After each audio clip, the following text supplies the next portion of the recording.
Hello everyone, it's Yuki here and welcome back to episode 11 of my Let's Play survival series. As you probably saw in that early time lapse, I have gathered a lot of dirt. Probably not gonna be enough for what I need, and I think I'm gonna start building with stone as well. The plan is to build the mountain that I was talking about in the previous episode. Basically, this whole area here is gonna be a mountain, pretty much like that one over on that side. It's gonna be next to the mob farm and it's gonna cover all the sugarcane farms and potentially a lot of other farms that I will build around here. So I gathered a lot of dirt. I'm probably gonna use a lot of stone so I can turn that into moss afterwards, since I have a lot of bone meal from all the farms. So yeah, this is pretty much the plan for the episode. I'm going to try to get this mountain as high as that one over there. Probably gonna use more moss than the dirt. It's gonna be a lot of dirt to gather, so I don't want to destroy the whole world too much. So I can just use the stone generator that I have below, use that, convert everything to moss, and that's gonna make us a nice little mountain. And it's gonna have the whole stone texture as well. I also came up with an idea of what to do with the mob farm and the AFK platform. And I think I'm gonna transform this into some kind of floating islands. Gonna add the floating island around the mob farm and potentially make a couple more around. And I'm gonna try to add the nether portal all the way up top, so I can actually go on top of the nether and make it much more easier to navigate. I'm gonna stop wasting time and I'm gonna try to outline this mountain with the stone that I have and see what kind of shape I can come up with. So enjoy a really early time lapse again.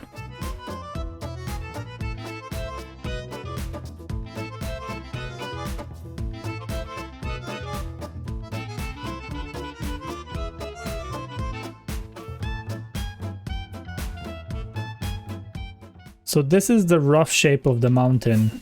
I never built something so big before, especially on a terraforming project. So bear with me until I actually get this done. The shape is probably way off, but at least it represents some kind of template of what I actually want to do. So I think these two are kind of off, but those two sides there, I think they represent the height and kind of the slope that I want the mountain to have. So I'm gonna go ahead with that, kind of play along with the shapes that I have currently at the moment. So as you can see, I definitely underestimated the size of the project. Like I said, I never actually built something that big before. This was almost 2 shulker boxes worth of stone, so I probably have to be AFK at that stone farm for a lot longer than I thought. But I think I'm going to do it, and we're definitely going to finish this up this episode.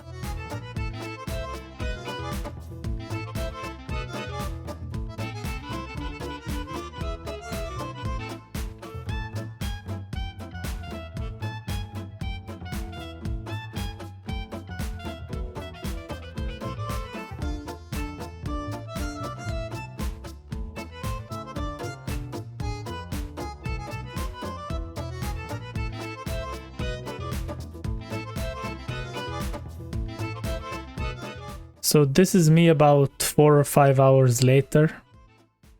I finally finished the whole thing. It took me a really long time to actually get the stone. All the stone that I used in this, I used the stone generator that I built down below. So it took a good while to actually get it. It's much slower than I thought. And I definitely need to work in getting a beacon fairly soon. Obviously the mountain is not fully complete. I do want to use maybe some dirt, and I'm definitely going to use some moss on top of it. So I'm going to have some stone exposed, especially like the really flat sides. But then some part of the tops and maybe even the bottom I'm going to terraform a bit more. Going to get some grass along the way, some moss, make it a bit more nice and more round. There's a lot of sharp edges at the moment. I just wanted to fully build it, and then I'm just going to work basically to get it a bit more figured out. But I'd say for the first mountain that I ever built, and this is definitely the biggest build that I ever made in Minecraft so far, or at least in Minecraft survival, I feel like it turned out really good. Also, in case you're wondering, this is how the inside looks like. I tried to put as many torches as I could so I don't get like creepered from above or anything like that. And I think I checked every single spot. There's no dark spots, there's nothing. I checked everything with mini HUD.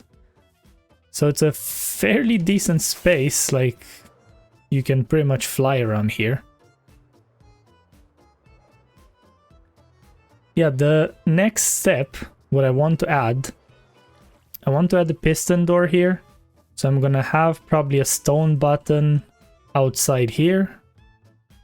Let's take this, make a button out of it. So I'm gonna have like a button somewhere here. You can barely see it, so it's a bit like camouflaged. And then on the inside, I'm just gonna have some pressure plates just so I can walk out freely. But I'm gonna add one of those piston doors, just a simple one with pistons on the side. You press the button or walk over the pressure plate, the pistons pull out, and there's the door.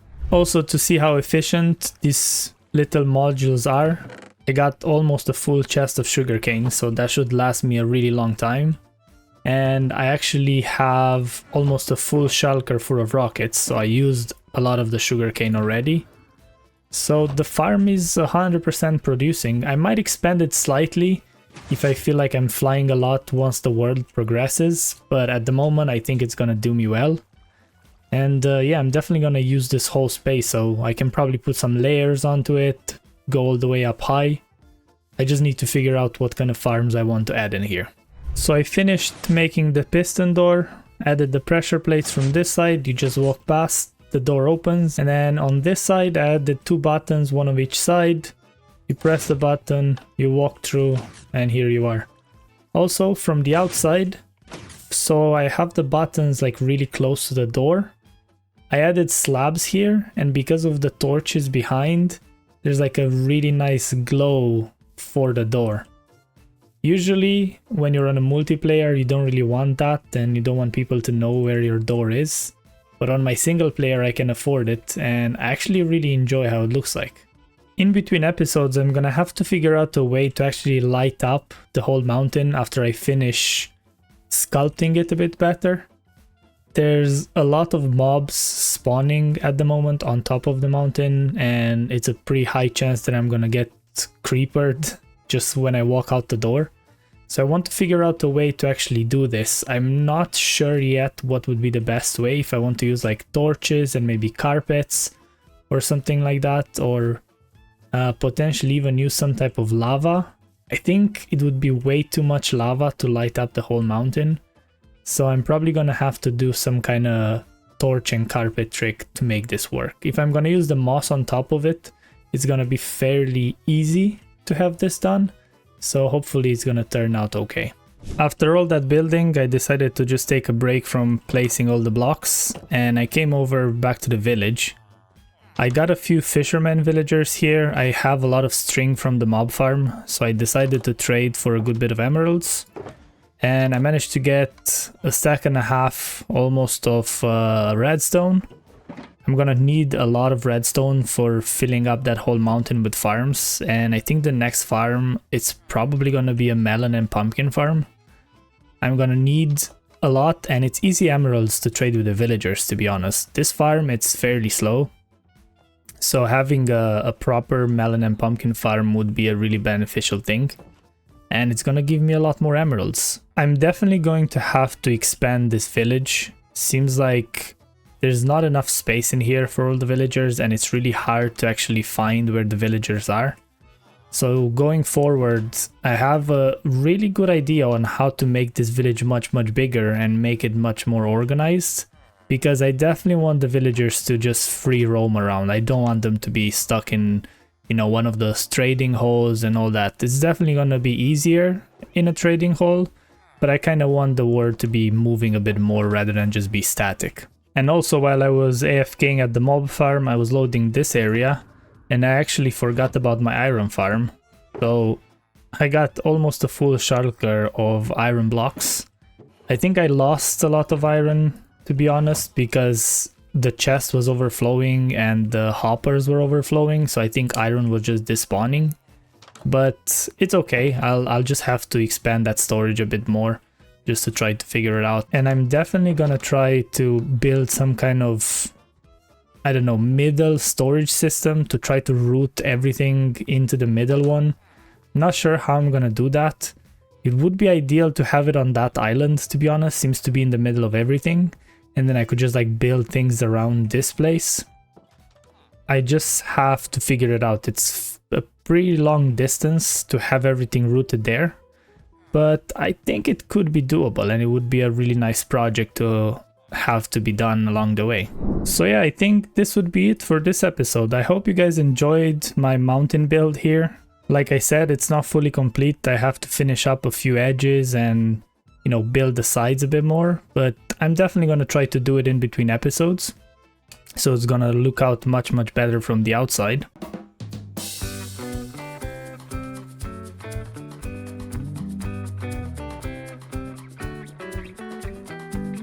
As you've seen in that time lapse, I managed to finish this whole mountain full of moss now. And I do have a few more plans after this. It kind of looks a bit rough having so much stone and just the moss on top. So the plan is to kind of change all this stone here into moss.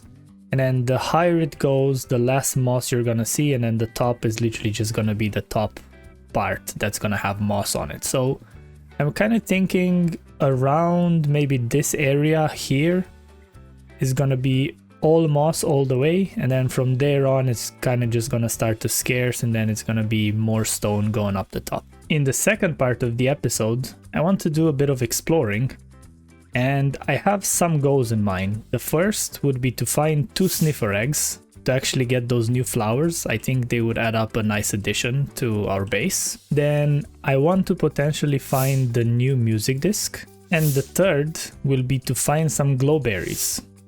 You might wonder, why do I need glowberries? Well, in between episodes, except finishing this up, I actually did a lot of work in the base, and I pretty much leveled out the whole floor in here. I carpeted everything up. I do need to put a few more torches. I feel like it's still slightly dark and I want it to be a bit brighter. So I'm gonna add a few more torches so you can see all these like little light spots all around.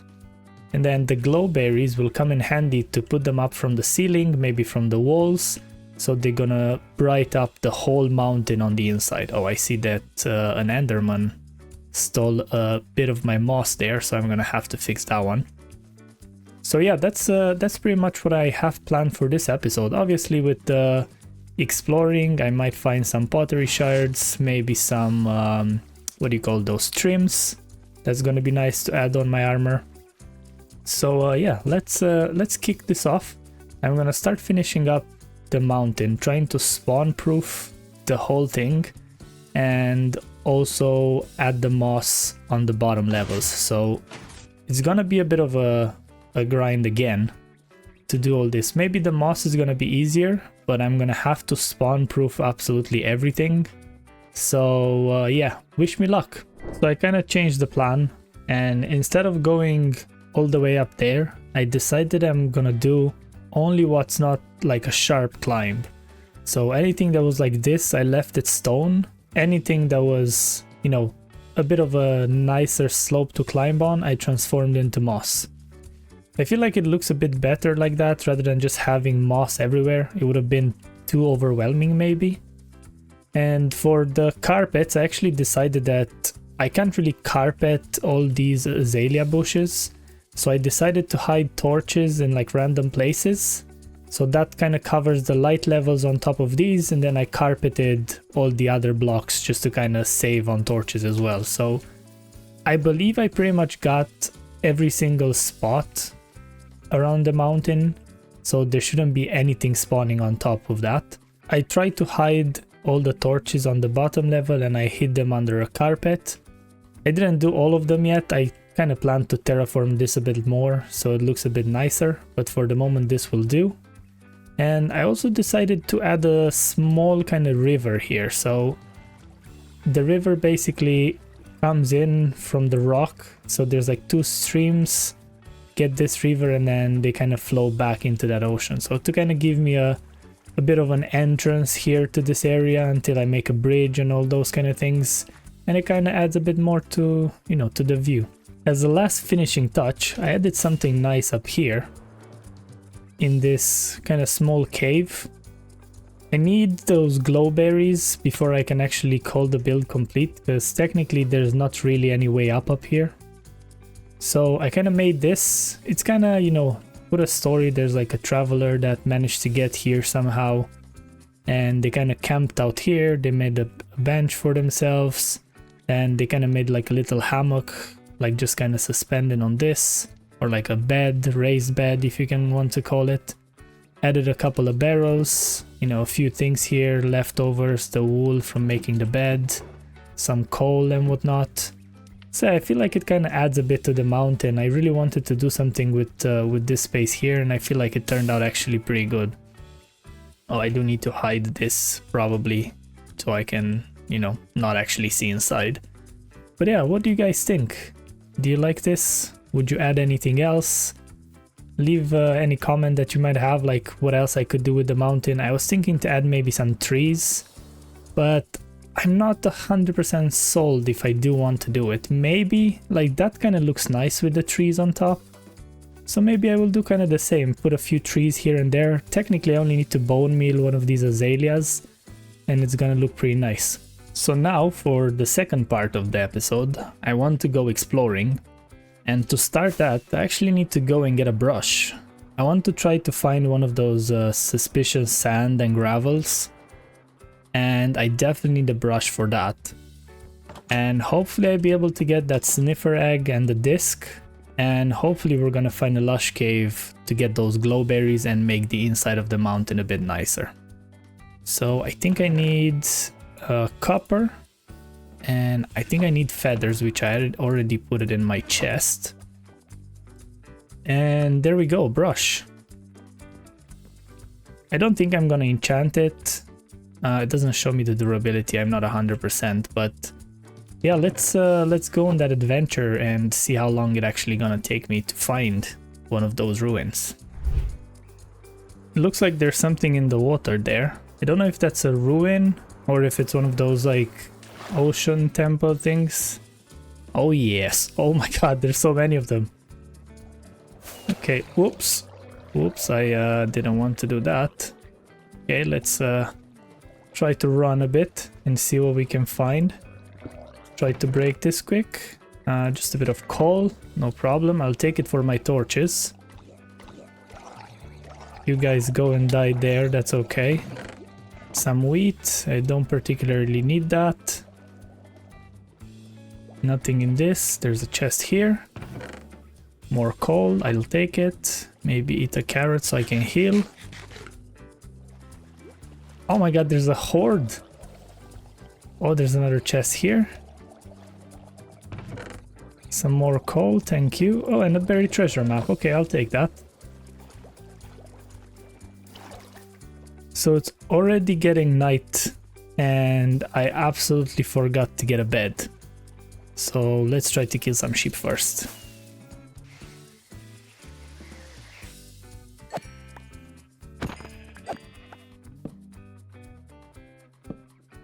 Right, we slept in the bed. Let's check this treasure map. So I need to go south by the looks of it. So it's kind of that way.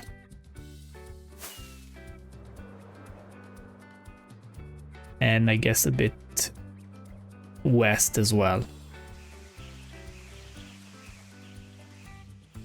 Oh, I'm getting close. Is it here?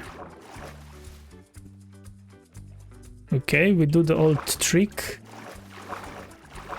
Open the borders, and then we go to 9 in the chunk. So it's like right underneath this. Ah, here we go. Got a Heart of the Sea. Prismarine. We got a TNT, why not? I don't think I need any of these. Maybe I'll take the water breathing just for when I find that old ocean ruin. And that's about it. So I think this is a taiga forest. And this is where all those trailer ruins spawn.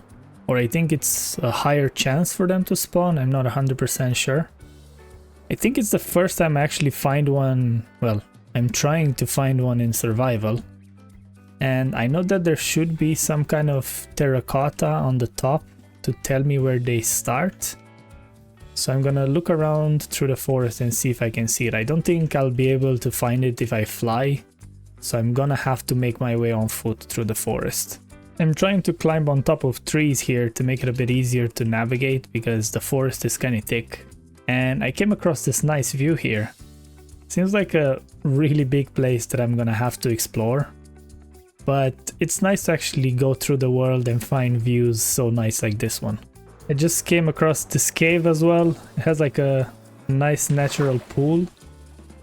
And then it kind of overhangs here and it looks like it's one of those like dripstone caves. A lot of copper in here, definitely. So I know where I'll come if I really need a lot of copper. It's another nice generated structure as well. I still didn't find any of those ruins. So yeah, there's still a lot of exploring to do. Oh, there's a village here even. Let's try to see what I can find in here and then keep searching for the ruins. So I flew away from that place. I couldn't find anything. And I came across an old growth birch forest, which according to the wiki I should find the ruins in here as well. But then I spotted this. I don't think I've ever seen such a huge dripstone cave. Like, look at this. This is absolute madness. Like, I don't want to really get close to those mobs there. But this is like really, really cool terrain generation that it's only possible with this update now. It's crazy to explore all that. I'm definitely gonna have to like adventure more in those kind of caves and all that once I need more resources. But until then, we're gonna continue exploring and hopefully I'm gonna find those ruins this episode. Still no ruins, but I found some moss here, which tells me there must be a lush cave in there, hopefully. Also, I found a horn in a pillager outpost. That's pretty loud. And that's about it that I found so far. I really wish there would be something in the game to help you find this, like, I don't know, some kind of map from a villager that helps you out to point you in the right direction. That would be like a nice addition to have. What's that? It's like a carpet. I guess the water didn't like generate until I loaded the area. Is there any other way to get in there, or just through that small entrance? Okay, I guess we're just gonna have to go through there.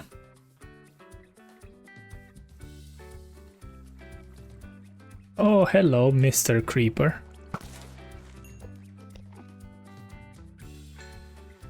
Here we go. Glowberries. Anything else around here? Okay, almost looked directly at him. Can you get these, or do I need... Oh no. I think I need the shears for that, right? Okay, the good thing is that I have iron on me. And I can make that. Put that back, get this.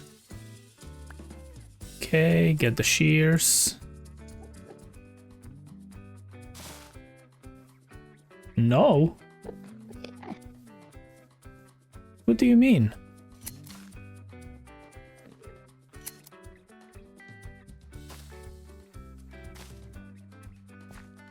Do you not get these? Ah, here we go. Okay, I need to actually get the glowing ones to get them. I didn't know that. I really thought you can just like shear them or something. I guess I can grab a few of these. Some drip leaf won't hurt. Small and big drip leaf, okay. nice to have all those as well. Can I reach that one up there? I can. Okay, that was decent. Didn't find the ruins yet, but at least we found the glowberries, so that's gonna help out. What is happening in here? Oh, I think I stepped on the drip leaves. Right. On to the next forest, I guess. I found them. I found them. This has been a chore and a half. And the thing now is I actually need to get lucky as well to get all those things. So that's gonna be really interesting as well. Can I recognize the suspicious gravel from the regular one? I think these are all normal. Let's get all this. I guess once I see it, I'm gonna know, right? With the shovel.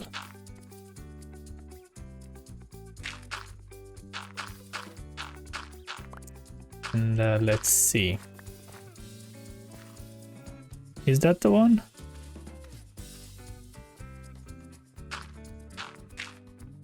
Oh, there it is. Yeah, okay, so it looks much different. Let's see, what's the first item that I get? The lapis? Oh no, it was light blue dye. Okay. That was an interesting start. Oh, is that a shard? No. That is a glass pane.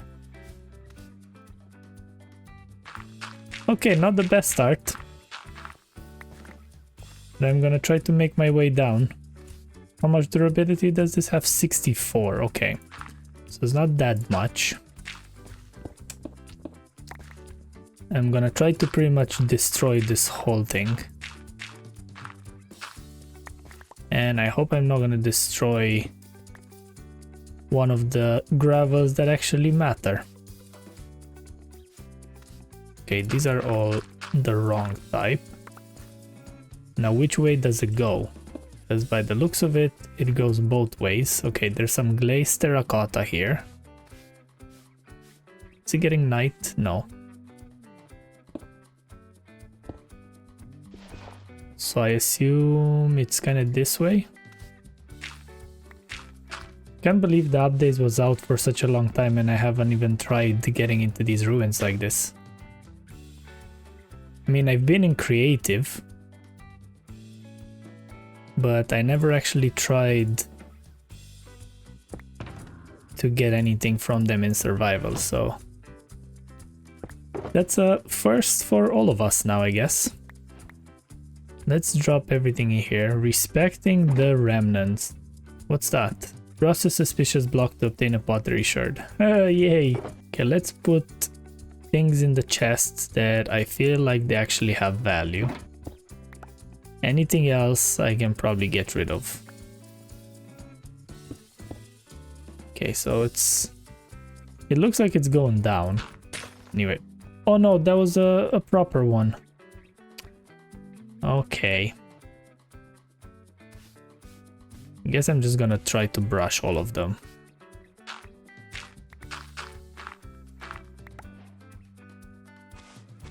Yeah, here we go.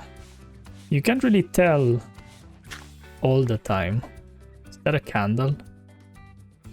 I guess it's a candle, yes. Okay, nothing in these. Oh no, I broke another one.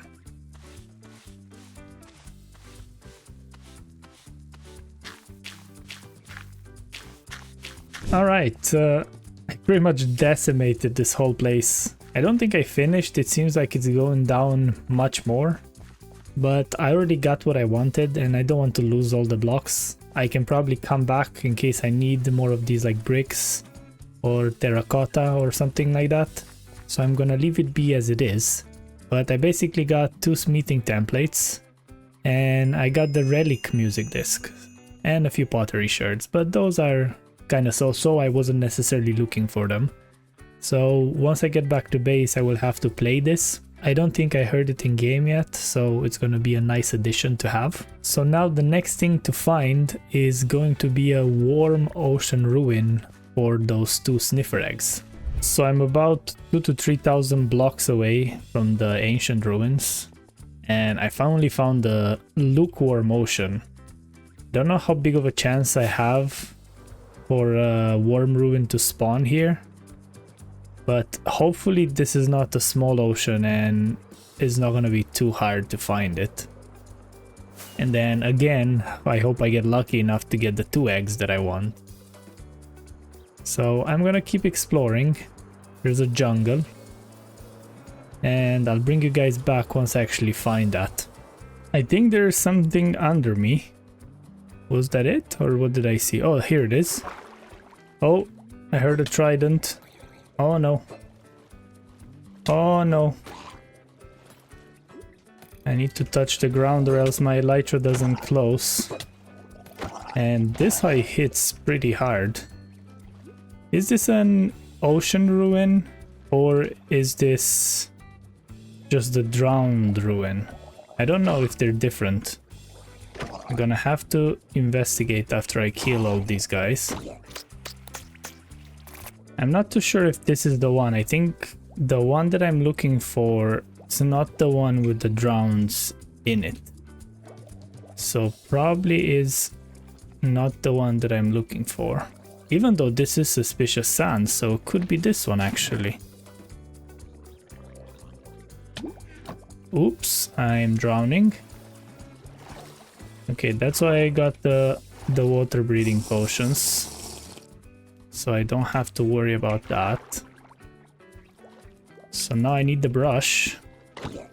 And I need to actually find all that suspicious sand. And try not to die from these guys constantly spawning now.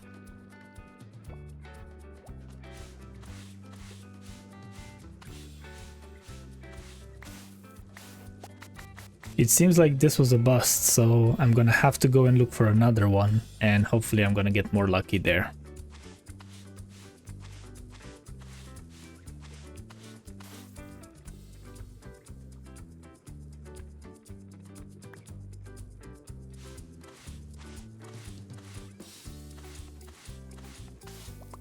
Alright, finally we got the second one. My elytra broke already, and I used about 2 stacks of rockets until I managed to finally get here. So it's a good thing that I finally got it. That's a nugget, I don't need that. And I get more coal. Okay, I think it's time to head back home now. So I need to go, I believe it's east, and then we'll see once we get there. By the looks of it, I have to travel about 5,000 blocks or so. So probably would have been smart to just do this on the nether roof or something, but I'm committed now, so I'm just gonna fly back. Oh, I can see the village. I thought probably I would have spotted the mountain first, but it looks like the village was the first one. So maybe let's land here, sleep, and then see exactly what we got from this adventure. Okay, so let's see. So I got the 2 sniffer eggs. I got a good bit of pottery shards. Then I got the glowberries that I wanted. Got some apples, some drip leaves. I got 6 heart of the seas, so I'm gonna be able to make a good few conduits. I have the music disc. And a few other pieces. So let's make a jukebox and then listen to this. Oh yeah, and I also got 2 smithing templates, so I can start using those as well to see. I need to investigate which one's the wayfinder. I don't think it's one of the like really cool ones, but at least I have something. So let's see. If only it wouldn't be for this villager. Oh yes!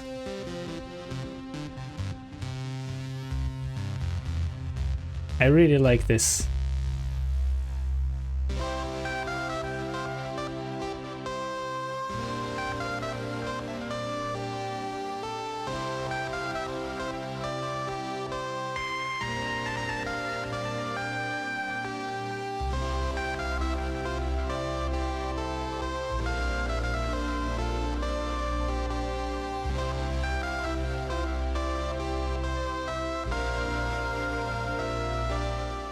So I attempted at first to just kind of sprinkle these glowberries around, and I didn't really like how it looked like.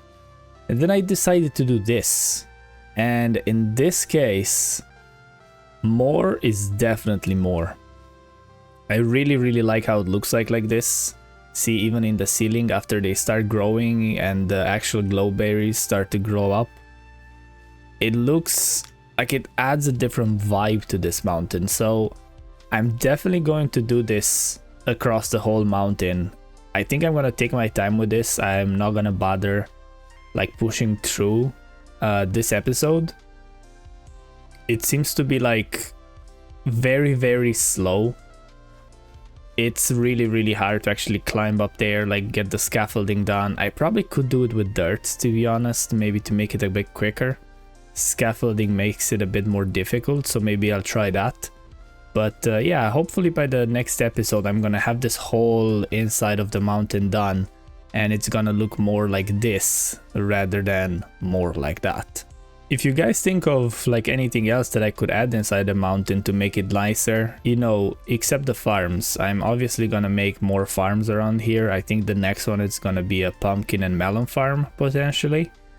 But as in, you know, general beautifying ideas, like how to make it look nicer, feel more cozy, just drop me down a comment and I'll sure read through them and make sure if I like it, I will definitely add it in.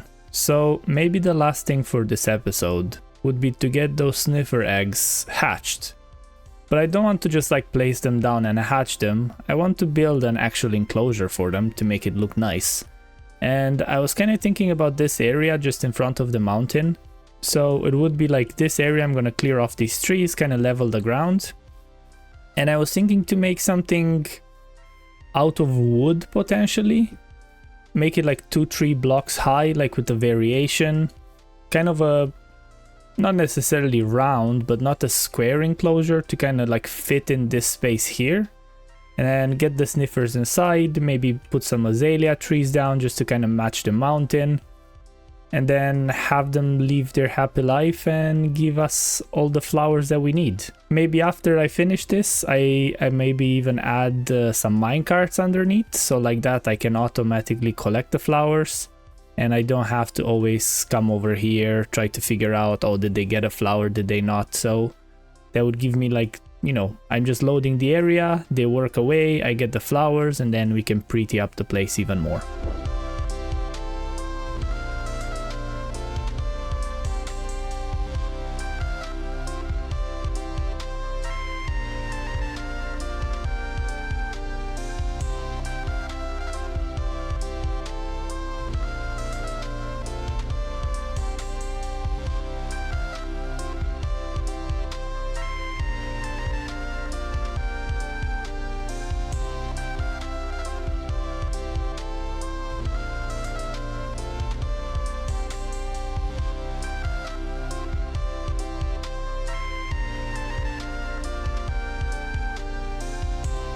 So while you guys were actually watching that time lapse, I put in this jukebox here just to have my music disc. And then I actually built this path. Like I said, I want to keep everything connected as much as I can with paths and stuff. So I kind of replicated something that I had on that path. And then I'm gonna have to make a path potentially between this place and the mob farm, and then this place and the base. I'm gonna have to make 2 small bridges here, one here and one where probably the wheat farm is. But I really like how it looks like adding this bamboo actually makes it really nice. I know you can see the string, but honestly you can only see it when you go up. When you go down it kind of blends in with the view and all that, so it's only really when you look up in the sky that you can see it. So I feel like it really adds something really nice to it. Now all I need to do is wait for these guys to give me some seeds. Oh, there we go. We have the first one. So that's a torch flower seed. And then I do plan to kind of plant them around here a bit, just to kind of make it a bit more bushy and stuff. I don't want to add too many bushes because that's gonna take out from the space that they can dig into. And honestly, it looks like they kind of get stuck into these azalea bushes. So I will get rid of them. But I do want to add maybe some extra flowers here. Maybe I'll try to get some double tall flowers and kind of get that going. Oh, now they're following me because I have that. I hope you guys enjoyed this episode. We made a lot of progress getting all this stuff and then adventuring all the way there. So I'm really happy with what we've achieved. I added this bamboo, by the way, just to kind of make it stick out a bit more. And yeah, that should be it for this episode. I think I don't really have anything else that I planned for this, so I think I'm gonna call it here. Speaking about the mountain, I actually got a few comments, and one of them suggested to use some mossy cobblestone to make it a bit more varied. And I think it was a really good idea. I think I just executed it really bad here. Some of the parts I like. I feel like it works more when it's added in corners where like the moss kind of blends in with the mossy cobble. And I also added some of the stone bricks, the mossy stone bricks. The idea is that it's fairly slow at the moment for me to get all this because I don't have a moss farm, and to make the mossy bricks and the mossy cobblestone actually takes moss. Or I could go with vines, but I think moss it's easier. And basically what I do here is I pretty much place down the cobblestone, I place down a piece of moss, and then I break it. I do have a hoe, so it's a bit faster for breaking it, but that's pretty much my process to do it. So to do a couple of stacks actually takes a while. So I only did, you know, small bits on this mountain, so I think I'm gonna make that as a, you know, next few episodes project. The mountain is rather large, so I'm not really expecting to finish this in this episode because I have completely different plans. Depending on how much time I'm gonna have. Basically today when I'm recording this part is Tuesday, and I pretty much have until Saturday when this episode releases to finish both recording, editing and building and all that. So I have a few plans, so I'll see how many I actually manage to get done by the end of this episode, basically probably until Friday.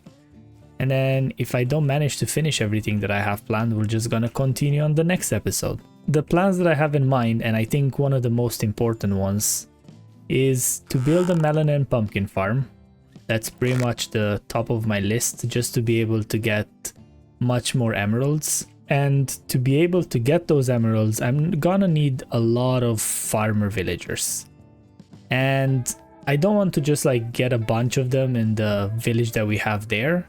So I'm gonna try to make a community farmers build. So to kind of give you a spoiler of what I plan ahead, I want to make all villager types will have their own kind of community houses. So I'm gonna have whatever 20 something villagers I think there are, or maybe a bit less actually.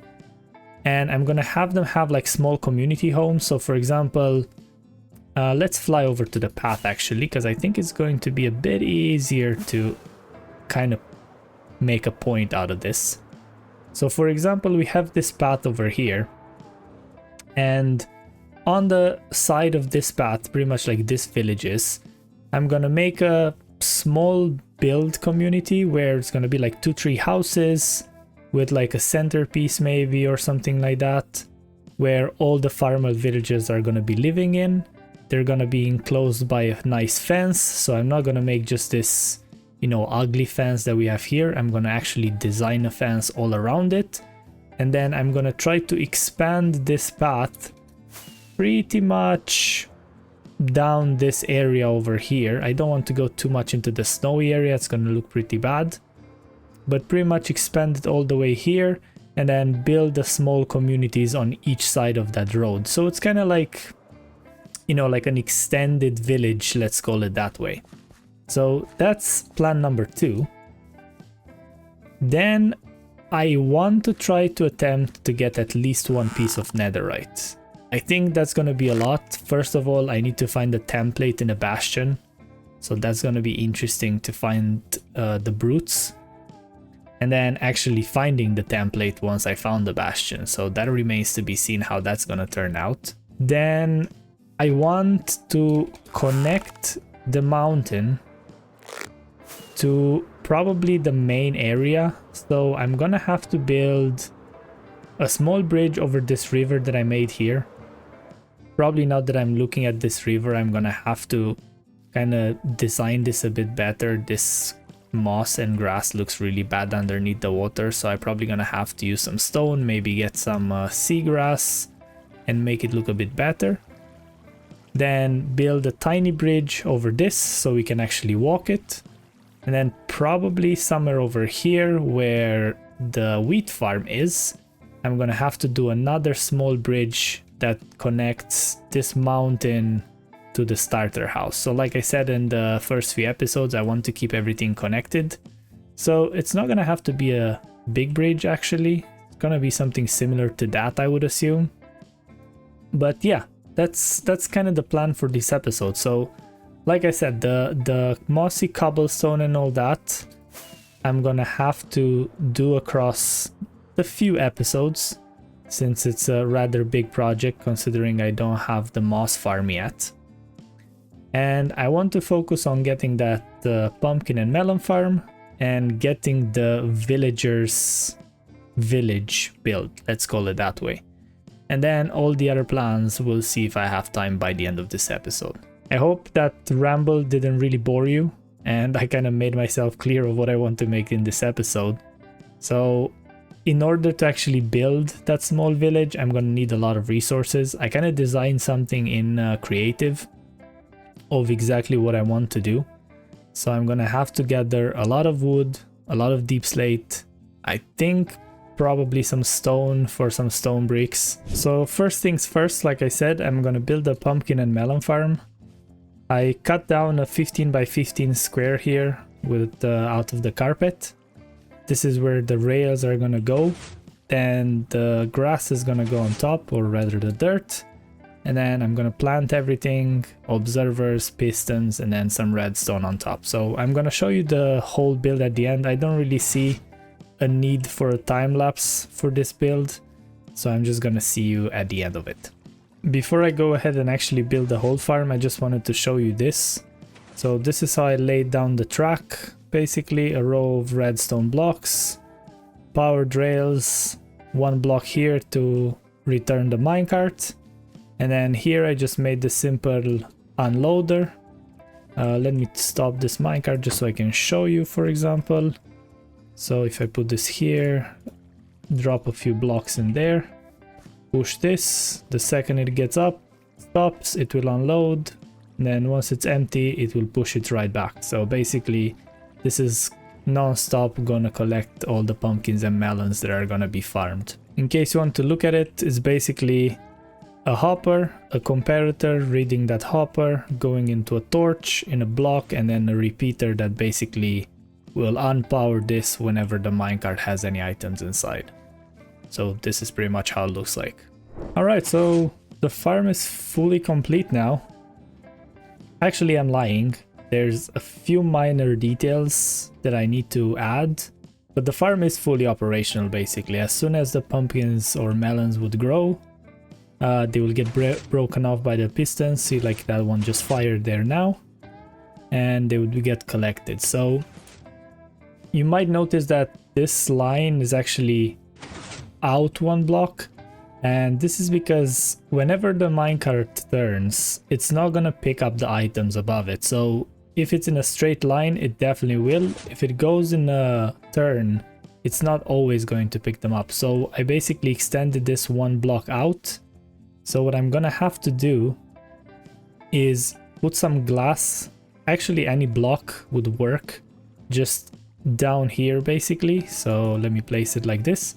So I'm gonna need a line of glass or any type of block here, and this is purely so the items don't actually pop out of the farm and the minecart will be able to pick them up on top of that dirt. And yeah, like you see there, the minecarts are firing pretty much constantly now because all those seeds are growing, and whenever they're gonna grow like at max, they're gonna spawn the pumpkins and the melons, and then I'm finally gonna get them automated. It's a bit of a downside, the fact that you're gonna have, well, that I'm gonna have to craft all the melons. But I guess further down the line, once the crafter is gonna get added, I can automate that as well, and it's gonna be even faster. In case you're wondering how I added everything, basically the observers are facing down into the seed, or the stem you should call it, and then all the pistons are facing down towards the empty dirt block. So whenever this one triggers, that basically triggers the growth stage, it's gonna signal the observer. Then on top of every observer there's like a redstone dust, and that's gonna trigger all the pistons around this observer, and then the pumpkin is gonna break. Alright, so I managed to build a farm like you saw earlier on, and I was actually gathering resources for the build for the villagers, and while I was doing that, the farm really produces. I actually traded already, I think it was about 4 or 5 stacks total, and I got like 2 stacks of emeralds just in that time alone. So these are going to be the materials that I'm gonna need for the houses. It's going to be 3 houses that I'm gonna be building. I'm gonna get a time lapse for you guys to see this build. I'm really excited to see how it's gonna look like in the world, and not just in the creative part. But before I actually get to building, I need to actually find a spot for where I want these builds to be. And I think I want them fairly close to this village over here. I don't want to get too far. I still want to keep them fairly close together, so I don't have to walk, you know, miles to get to the last villagers, for example. So, oh, there's a wandering trader here. Let's see, what do we get? Hello? Jungle sapling. I don't think I need that. Or do I? Maybe I do actually. Let's get that saplings first. I should have some emeralds over here, I hope. Oh yes. And there we go. I got 6. I think that should be okay to grow a really tall jungle tree and get some saplings back from it. And like I was saying, I don't want to go too far away from the main village.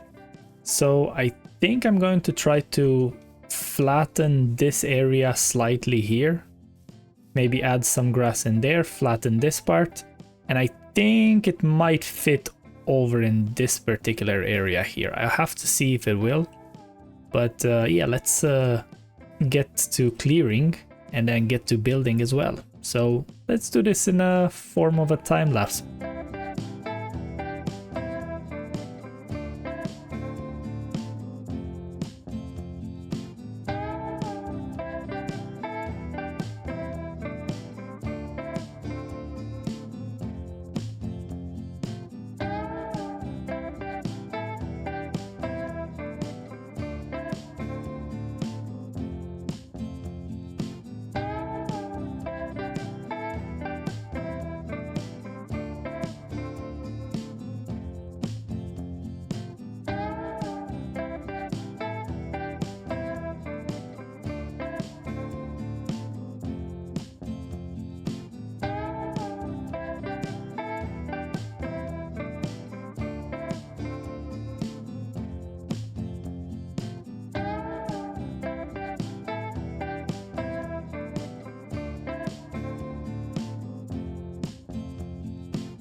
Alright, we are back. Hope you guys enjoyed that time lapse. It was actually much more difficult to build these than I thought it's going to be. So I might have to actually try, instead of using Lightmatica to build these out of a creative world, to kind of try to make it without that. The schematic makes it pretty hard to see where to place blocks, and like I kept falling into holes that I kept forgetting and all these kind of things. So I might try to kind of do freeform building, potentially just kind of look at an idea and then try to build from there. That would potentially give, you know, a bit of my own kind of vibe of the building. But I really like how the village turned out. Obviously it's not complete. I still need to do some paths in between the buildings, and I think I'm going to go with some kind of stony path. I feel like I have a good bit of materials right now, So it would look much better than just using that path block like we had in the other side. So I can probably make this stony blocks all the way through these villages that I'm gonna start building. And I think that this area here feels a bit empty. So I was thinking to add some sort of barn potentially, where, you know, the villagers would come over, they gather all their crops and everything that they need to like survive, and then they kind of store it in this barn. So I can add some hay bales maybe inside, add some barrels for them to put in their items, and I can also use it as a storage as well potentially. So yeah, I think I need to actually go gather a few more stone at our stone generator. I don't have any stone left. I kind of used everything to craft all the comparators and everything else that I needed for the melon and pumpkin farm. But I'm going to go and grab those, and then I'll be right back to build this path together. All right, I really need to make a cobblestone farm because mining all that, it's really slow, or at least get a beacon. But this is gonna be the palette that I'm gonna be working with pretty much. So I'm gonna be using cobblestone, tuff, and some gravel. And what I want to do actually, I want to make an outline for the path itself, which is gonna be slightly raised compared to the rest of the floor, right? So basically I'm gonna have the path like this, and from here, for example, I'm gonna have the path going something around these lines over here. I'm probably going to need like a small path going here, where I'm gonna have this barn, and then I'm gonna go again like this. Probably going to have to make it start from here, and then something around these lines, and then basically make a whole circle around all these houses, right? So I tried a few shapes with these stone slabs, smooth stone slabs, and unfortunately I think the area, it's way too small for this to work. So I think I'm gonna go back to my original plan and just do this as I originally planned it. So it's going to be just like a regular path, pretty much going from house to house to this and then to the barn, and I think that's gonna be it. I wish I would have done the raised path, but I think I need a much bigger area for that to look decent, because I can't really, you know, bend the path too much because of the houses being too close. So this is what I kind of have so far. I did the path like with the smooth stone slabs and without, and I think if I add the slabs after I actually finish the path itself, it looks a bit better, because I'm not gonna try to make something that looks unnatural maybe. So I think what I need to do now is to actually build this barn over here, so I can bring all paths together and kind of have a circle around this centerpiece, like the fountain, and then I can potentially add these here. So I feel like they kind of work. One worry that I do have, unfortunately, is that the villagers are gonna climb on them. I don't know if necessarily it's gonna be a problem. I think in theory it should be okay. It's not like they can go somewhere too far, to be totally honest, so it might potentially be okay. But I'm gonna have to go gather some more resources and build this barn. The barn is gonna be a simple thing. It's pretty much just going to be a rectangle with a roof on top of it. It's even gonna be open in the front, I believe. I'm not gonna make anything like too fancy or anything. It's just going to be storage, so a rectangle with a roof, a couple of barrels, maybe some hay bales, and that would be it. And now the big reveal. It's not so big. Like I said, it's just a simple barn. I think I added a good bit of storage here. I like the way, you know, the chests mix with the barrels. Added some kind of table here. I wish I could do something underneath here. Maybe I'll be able to if I have that armor stand book. I'll have to look into it. It could add a bit of life in here to kind of have something stored underneath. But this is pretty much how it looks like. Like the path looks actually pretty decent like this. Oh, we have a patrol here, so I'm gonna try to stay away from them. So we have the paths over here. I think the one thing that doesn't work really, I'm gonna have to replace this and kind of make it end over here. And I think I'm gonna add some type of greenery here. Maybe add some leaves, some bamboo, some sugarcane potentially to kind of spruce this up a bit and not have it look so bland. There's a lot of gray around here. So I think after having all the farmers set up in this place, the next village that I'm gonna be building is probably a mason village. The masons have a lot of blocks that they could give me, so I could try to kind of push myself a bit and build with a bit more color and something else rather than just stone and wood. I really want to try to make something nicer than just this. This is, you know, for my kind of building style and my experience with building, I think it looks decent and I really like how it turned out actually. But I really want to push myself for this series and to try to make it look even nicer than it actually looks right now. So yeah, I'm gonna work a bit on this. It's fairly late in the evening now, so I'm probably continuing this on the next day.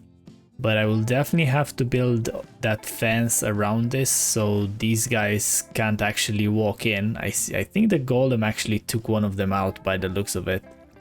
But yeah, I'm gonna have to build that bridge around. I'm probably going to have to connect that village to this one with the path. And then once I have the fence all around, I can actually start transporting some villagers over here so they can actually take their professions. So I actually put a lot of composters in here. I want to see how many of them they're actually going to use. And then I can probably add a few inside the houses as well. Something that I just realized is that I think the barrels here might actually cause some trouble because of that. They will try to be fishermen instead of farmers if I do it this way. So I might even have to block them or destroy them and replace them after all of them are farmers. So I'm gonna have to figure that one out. And yeah, if you guys have any suggestions of what else I could do around the village to make it look nicer, like whether it's the houses or the path or adding something around here, please let me know down in the comments. Like, I would really like to hear what you guys think about what I'm building. And like I said, I want to improve and feedback is always appreciated for this. And let's check out the outside and voila! It's nothing fancy, but I think it adds value to the whole build here. I decided to make a custom tree here. It's probably one of my first ever custom trees, to be honest. I usually just bone meal a sapling and that is it. It's nothing too impressive, but it's better than just bone milling a sapling. Then I added some of these crimson roots around here. They kind of add a bit of color, just a contrast in between the gray, the green, and then just a bit of pop of red. Add in some azalea bushes, some bamboo just to kind of create a bit of height. Added more lanterns on top of the fountain. And then I also added a couple of lanterns in here just to kind of keep the area lit up. And the next part of the plan, basically, it's going to be to make the fence that's gonna go around this whole place so the villagers can't get out and no mobs can actually get in. So the way I was thinking to make the fence, I want to do something repetitive, which is easy to replicate. So I will need my crafting table actually for this. So I will need the mossy cobblestone walls, which will go in between these like that. Then on top of each of the stone bricks, I'm gonna have like this. Then I'm gonna have some spruce trapdoors. And that's it. It's like easy, has a bit of contrast. There's like a mossy cobble. There's a, what do you call these, smooth stone slabs. And then the trapdoors. I feel like they had a really nice addition to the village, and it kind of blends with the palette of the village, but it also adds something else to it. So I think I'm gonna go finish up this whole fence all around this. I think I'm gonna leave a bit of space behind the buildings. So let's say the fence potentially would come in somewhere around here. So I might have to do a bit of terraforming here for this fence to actually go in, maybe clear that mound of dirt from there, and then play with the terrain slightly just to kind of make this fence fit. And we need to consider that from here, I'm actually going to expand that way. So I'm gonna have to make some kind of square here or something like that, and then make the fence. I'm gonna have to make an opening through the fence or something like that to be able to go through the next villages, right? And it's finally complete. So I finished the whole fence. I left an exit over here to continue expanding in that way. Then I left another entrance over on this side so I can connect that village. I already brought in 2 villagers over here to expand this one, so I'm gonna get, I don't know, maybe like 10 farmers around here. I think should be enough. You know, 3 houses for 10 people, I think that's fairly decent. Then I added a few lanterns over here. Basically the whole area is now mob proof. There's no spawns that can happen inside. Probably outside, I think the villagers will just panic and they will spawn a couple of iron golems, so it should be okay to fight those off. I blocked this area here with some stone. I don't want them to see these barrels as workstations. I want them to take the composters first. And that's pretty much it. Basically, I will have to actually make a hole into here and then connect this path over to the entrance, and then make another one over on the other side for the exit. But the village is pretty much complete. I do want to figure out what else to put in these areas. Maybe make some kind of like small gardens or something, or maybe plant some more wheat or a few more crops just so they can farm away. But yeah, if you have any other suggestions that I could do in these spots here, let me know down in the comments. I do want to fill them. They look really bland to just have them like that, so something definitely needs to be done there. I just need to figure out what. And yeah, that's pretty much this village complete now. So all I have to do is wait for these baby villagers to grow up, and then just get more of them, like I said, about 10. And then I'm finally gonna be able to trade with the farmers and get all the emeralds that I need. Also, I have just 4 rockets, but I can show you. I really like how the village looks like from above. It looks so good. Let's fly this way over here. And then the second we turn, I really like how it looks like. It kind of looks like a checkered pattern for that fence. I guess flying it's not the best way, so maybe I can land and then I can just go free cam. Yeah, I really like it. I think I'll need to take down these spruce trees. They're kind of massive and they overshadow the whole build. But I'm really pleased with how the village turned out. So, like I said, the next one it's probably going to be the mason. I don't have any plans when I want to do it. This episode is getting slightly long now.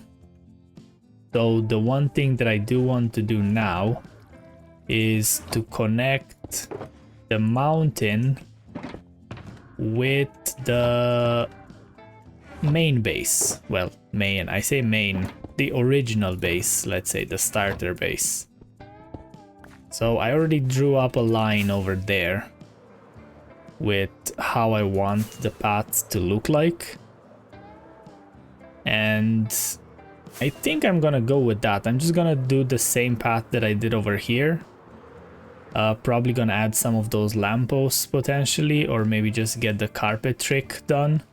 I definitely want to get rid of these torches, they look really bad. But yeah, basically I made this small bridge over here that crosses the water here. It's like nothing fancy, just a tiny small bridge. Then I just traced the path over here, so the next step would be just to add the moss on the sides, the bushes, the fences and all these other things to make it look the same as the other ones.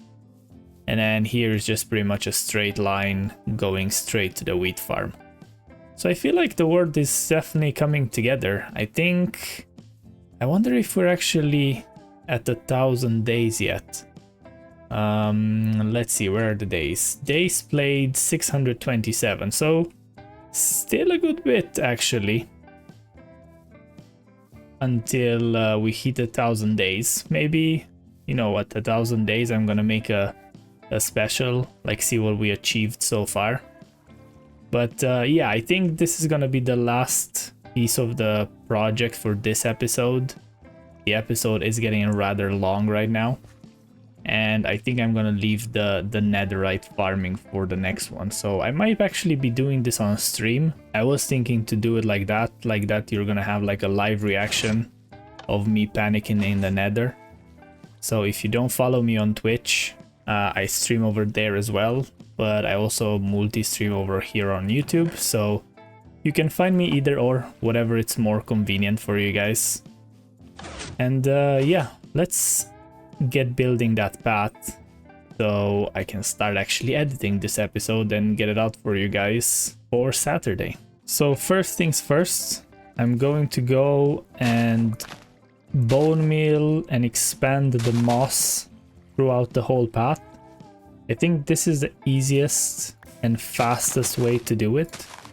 And I'm gonna remove pretty much like 90% of all the grass that spawns because of that. I'm gonna have to get rid of this gravel. I don't like how it looks like here. But this is pretty much the plan. So I'm just gonna go like this, break the grass. I'm gonna have to put some torches underneath the carpet at one point to get rid of the torches that you can see around. And I'm gonna do this all the way to the end. The next step would be to gather some more leaves. So I'm gonna use both the azalea leaves and some oak leaves as well. The azaleas are actually easier to gather because I just need to bone meal a bush and then that grows the tree for me.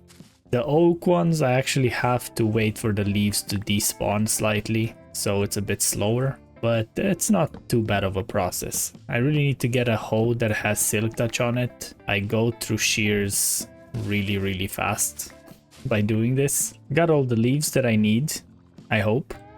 So now I'm just gonna start placing them. So I'm gonna do, you know, random ones here and there. Sometimes too tall, maybe like 3 next to each other. Sometimes I'll have to break a carpet to make it look a bit nicer. And then I'm gonna have to like kind of mix them here and there just to kind of keep the contrast a bit nicer as well. Can do something like that, get rid of this carpet, maybe put one like that. Probably gonna have to remove this, doesn't look like it's kind of belongs there. Then we can do something like that. So keep in mind that I'm gonna come in and then I'm gonna add the fences and the bamboo here, so I don't need to like completely fill everything with leaves. And also, since leaves are transparent, you can kind of hide the flowering azalea behind them.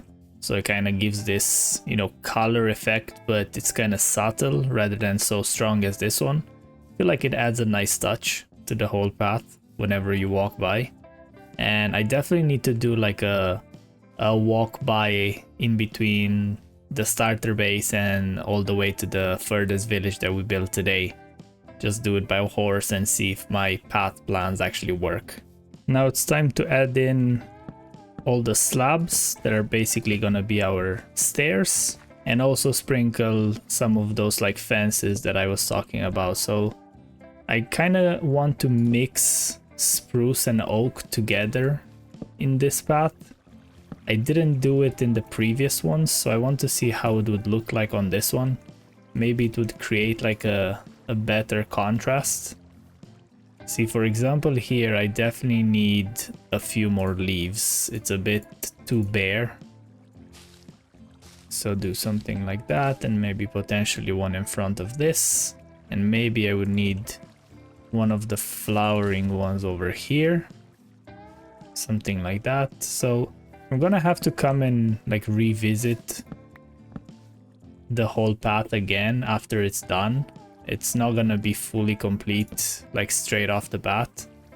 So once I kind of go through all the steps, I will come again, look if there's anything that, you know, I could potentially change or something that I missed, and make it look a bit better. And yeah, that's pretty much it. Like I really like the way this type of path looks like. I know the path blocks are probably not the best, and I'm actually thinking to change them to like packed mud further down the line or something. But in a way, I kind of want to keep these paths that I build really early game, just to kind of keep the early game vibe, and then just to see my skills pretty much progress through the series. Because if I'm gonna change everything, I'm gonna lose this whole vibe here. And this world, keep in mind, it's pretty much infinite, right? So I can build as much as I want without actually losing what I started with. So it would be nice to go back to this world, you know, a year from now, let's say, and then come to this area over here, see how it looks like, and then compare it and see how my builds look like a year from now compared to today. That would be a really cool thing to see. So hopefully you guys are gonna be sticking around for the ride, and I definitely want to hit at least, well, I want to keep this series as a permanent series. Pretty much like Etho, that's pretty much the inspiration that I got. And something that he told in one of his episodes recently is that people don't necessarily play Minecraft for the game anymore, and they just kind of want to make videos and all that. And maybe that's why sometimes my progress doesn't seem like a lot. I do want to enjoy this whole world. I don't want to just, you know, play, make a video, play, make a video. I want to actually play in the world, link everything together, make it look nice, put my own spin into it, and really enjoy Minecraft the way it's supposed to be played. So now the final step before the final revision is going to be the bamboo. So I'm gonna do pretty much what I did here with the river. I'm gonna get my bone meal and my string, and then I'm gonna bone meal this, get them between 2 and 4 tall, put the string on top to stop them from growing. And that's gonna be the last touch for the path. So I'm gonna try to like hide them behind these bushes like this, for example. So like that you can't necessarily see the whole thing, but you can still kind of see it through the leaves. So it's gonna add a really nice addition. And I think I'm going to have to add some type of color. And I was thinking to maybe add those roots, but I'm not 100% sure. I think it was like the crimson roots that I had at the village that we built. Could be something. Or maybe I can just add the blue flowers that I added in the other path. Gonna have to figure that one out, but that's not too much of a priority right now. And we are finally done with this path. Almost. I still need to add a few more details. But basically, we've been streaming for a couple hours, both on YouTube and on Twitch. So if you're not following me on Twitch, don't forget to follow. If you're not subscribed on YouTube, do so. You can find all the links down in the description. And I basically added a bit of color around here. So I added these sweet berry bushes. I feel like the red really adds to it. Then I added these pitcher plants. I don't know how I feel about that blue. It kind of looks nice, but I don't know yet. I do like this one though, the torch flower. I really like the way that color pops, and I really need to get a few more of these. So I think the next project is going to be to get those sniffers. Well, not to get the sniffers, but to get some rails underneath the sniffers and add the hopper minecart, so like that I don't lose any of the seeds. Because at the moment I need to remember to go there every like 10 minutes or whatever they dig, and I definitely lose a lot of seeds when I'm not there, and especially if I'm just around, if I go, you know, stretch for like 5 minutes, all of those will just despawn. So I'm gonna have to do the rails underneath. And then yeah, the path pretty much is like I said earlier. So the only difference is that I added these berry bushes just to add that small bit of color. I added a few more leaves around. Then I added the bamboo every once in a while. And it looks really nice actually. And I like how this looks like as a kind of as a railing, let's call it. It adds a nice addition. And then here again, some bamboo and all these kind of things. So yeah, that's the path.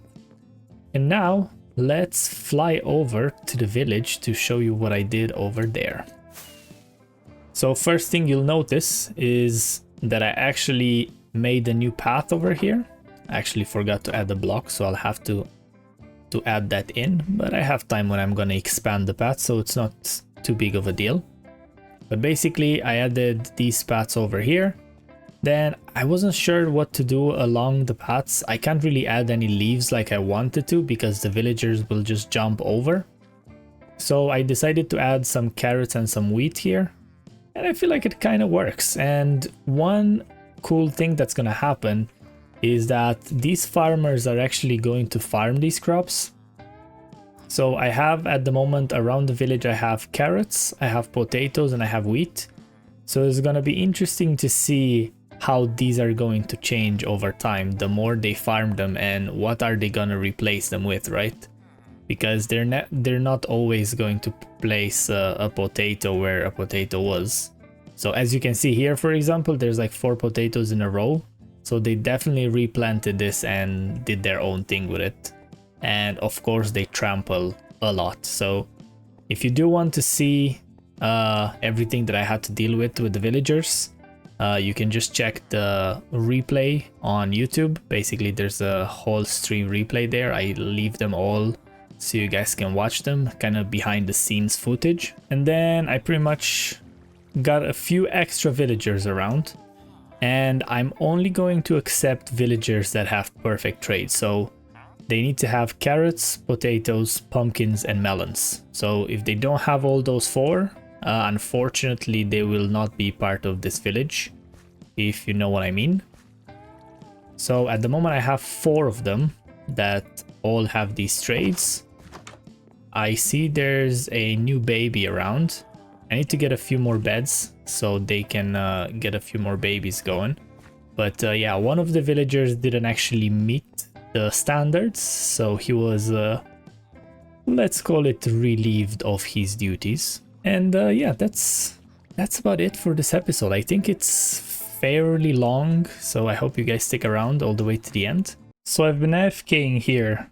I kind of need a few more pumpkins and melons from the farm, and obviously doesn't hurt to have a few more mob drops. And there was actually a thunderstorm while I was up here, and I don't want anything to burn around here. I built with a lot of wood, and there's a lot of forest and all that around here, so I came up with a pretty cool idea to fill up the space around here, and that's to build some kind of shrine. A shrine as in a, you know, thunderstorm shrine. So the idea is, I think I have some stone still with me. Oh yeah, and I have installed this mod now where you can see what's in your shulker, just to make it a bit easier to see what's inside and not have to think about it. So the idea was that I think I'm gonna make like a 4-corner thing. Actually, I don't think that's gonna work. I need a middle block for this. So probably 1, 2, and then it's gonna be over here. Yeah, so that's the middle block there. And then, yeah, this building on the fly,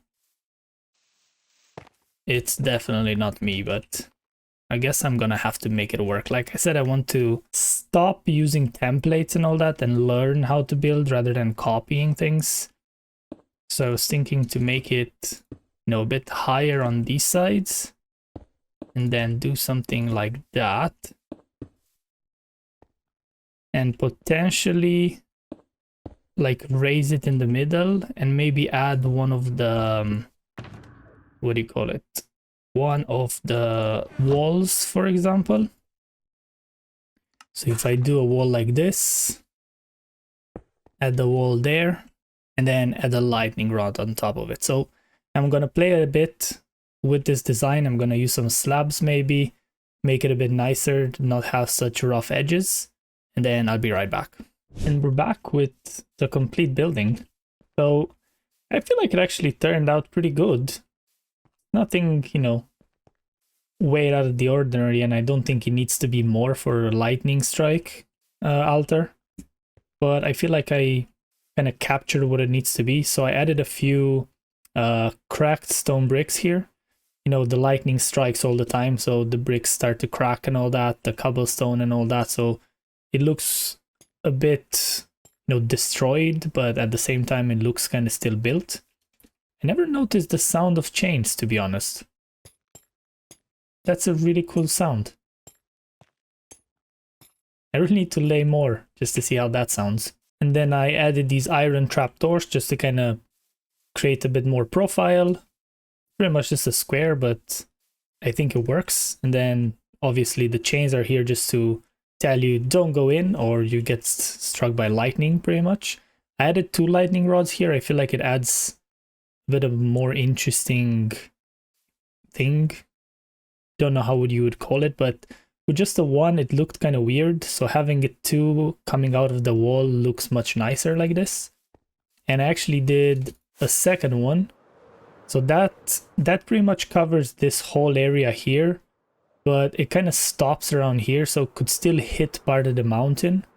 So I built another one right here, which basically covers past the starter house. So if any lightning strikes around anything that I built so far, everything is safe. So it's pretty much the same kind of design. Obviously it's a different pattern, but the items that I used are pretty much the same. So again, the cracked stone bricks, the same kind of cobblestone mixed with andesite and whatnot. So I feel like it's gonna work pretty nice, and you know, I'm gonna have my work protected because I don't want to kind of resort to turning off like parts of the game, like, you know, the griefing and all these. I still want to keep everything the same that it is. So like this, we get a chance to actually use all the game mechanics. So creating an altar to have the lightning rods. And I think I'm going to do this all across the world, basically. Just going to try to enclose all this into the range of the rod, because I think it's about 128 blocks. I do have a sphere that I use basically from MiniHUD that tells me this. So it's pretty nice to have. So I think I'm going to just go ahead and have this done across the board.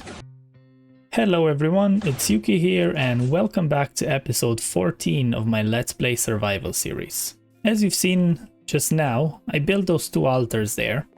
And I think today I'm just going to take it a bit slow. I kind of hurt my back, so I don't want to sit on this chair too much, but I still want to get an episode out for you guys for tomorrow, which is Saturday. So I'm just going to do a few things. I want to expand the storage for this pumpkin farm. This is producing like crazy, and it actually was overflowing, and I didn't realize why the minecart was stopped. It's because this was completely full. So I'm gonna definitely have to expand the storage, and I'm gonna go underground. I think I'm just gonna make some kind of small sorter where pumpkins have their own row and then the melons have their own, because melons fill up much faster because of the slices. Then I want to try to get some amethyst to actually use my templates that I have to put on my armor. I think I have a rib one and I really like the rib one, how it looks like, so I think I'm gonna go ahead with that. let's look at this. Oh yeah, it just left. And yeah, we'll see what else I can come up with. I don't have anything planned for this episode, so we're just gonna get it done. I'm gonna try to get a quick episode out for you guys just to keep those weekly uploads going, and we'll see when we get to the end. So this is what I kind of had in mind with the storage. Just a ladder going down. I don't want to overcomplicate it. I'm gonna have 5 slots. There's gonna be 2 for pumpkins and then 3 for melons. This is pretty much how the item sorter looks like at the moment, so I'm just gonna do the same basic impulse item sorter in the back. I like this type of chest idea just purely because everything is gonna filter down to the bottom chest. I don't have to always, oh, is there something on the top chest that I forgot or anything like that. No matter where I take things from, all the items are gonna filter down to the bottom chest. So I think I'm gonna add like maybe 4 chests or something like that. I know there's a lot of hoppers, but you know, it's a single player server, so, well, rather a single player world, so I don't have to worry about the lag as much. So yeah, that's pretty much it. I might have to move this ladder just slightly over just so you don't have the chest like right in your face.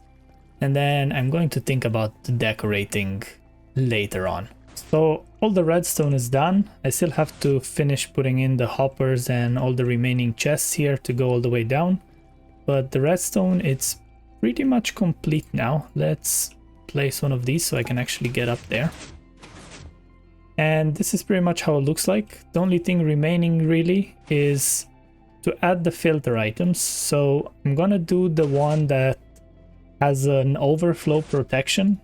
So you basically need 3 items here, and then you would need 41 in the second slot.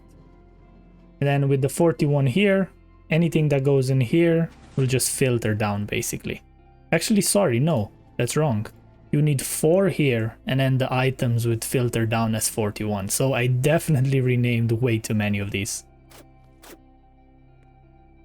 Alright, then if we go and grab some of the pumpkins and melons from up here, let's take a stack of these, a stack of that.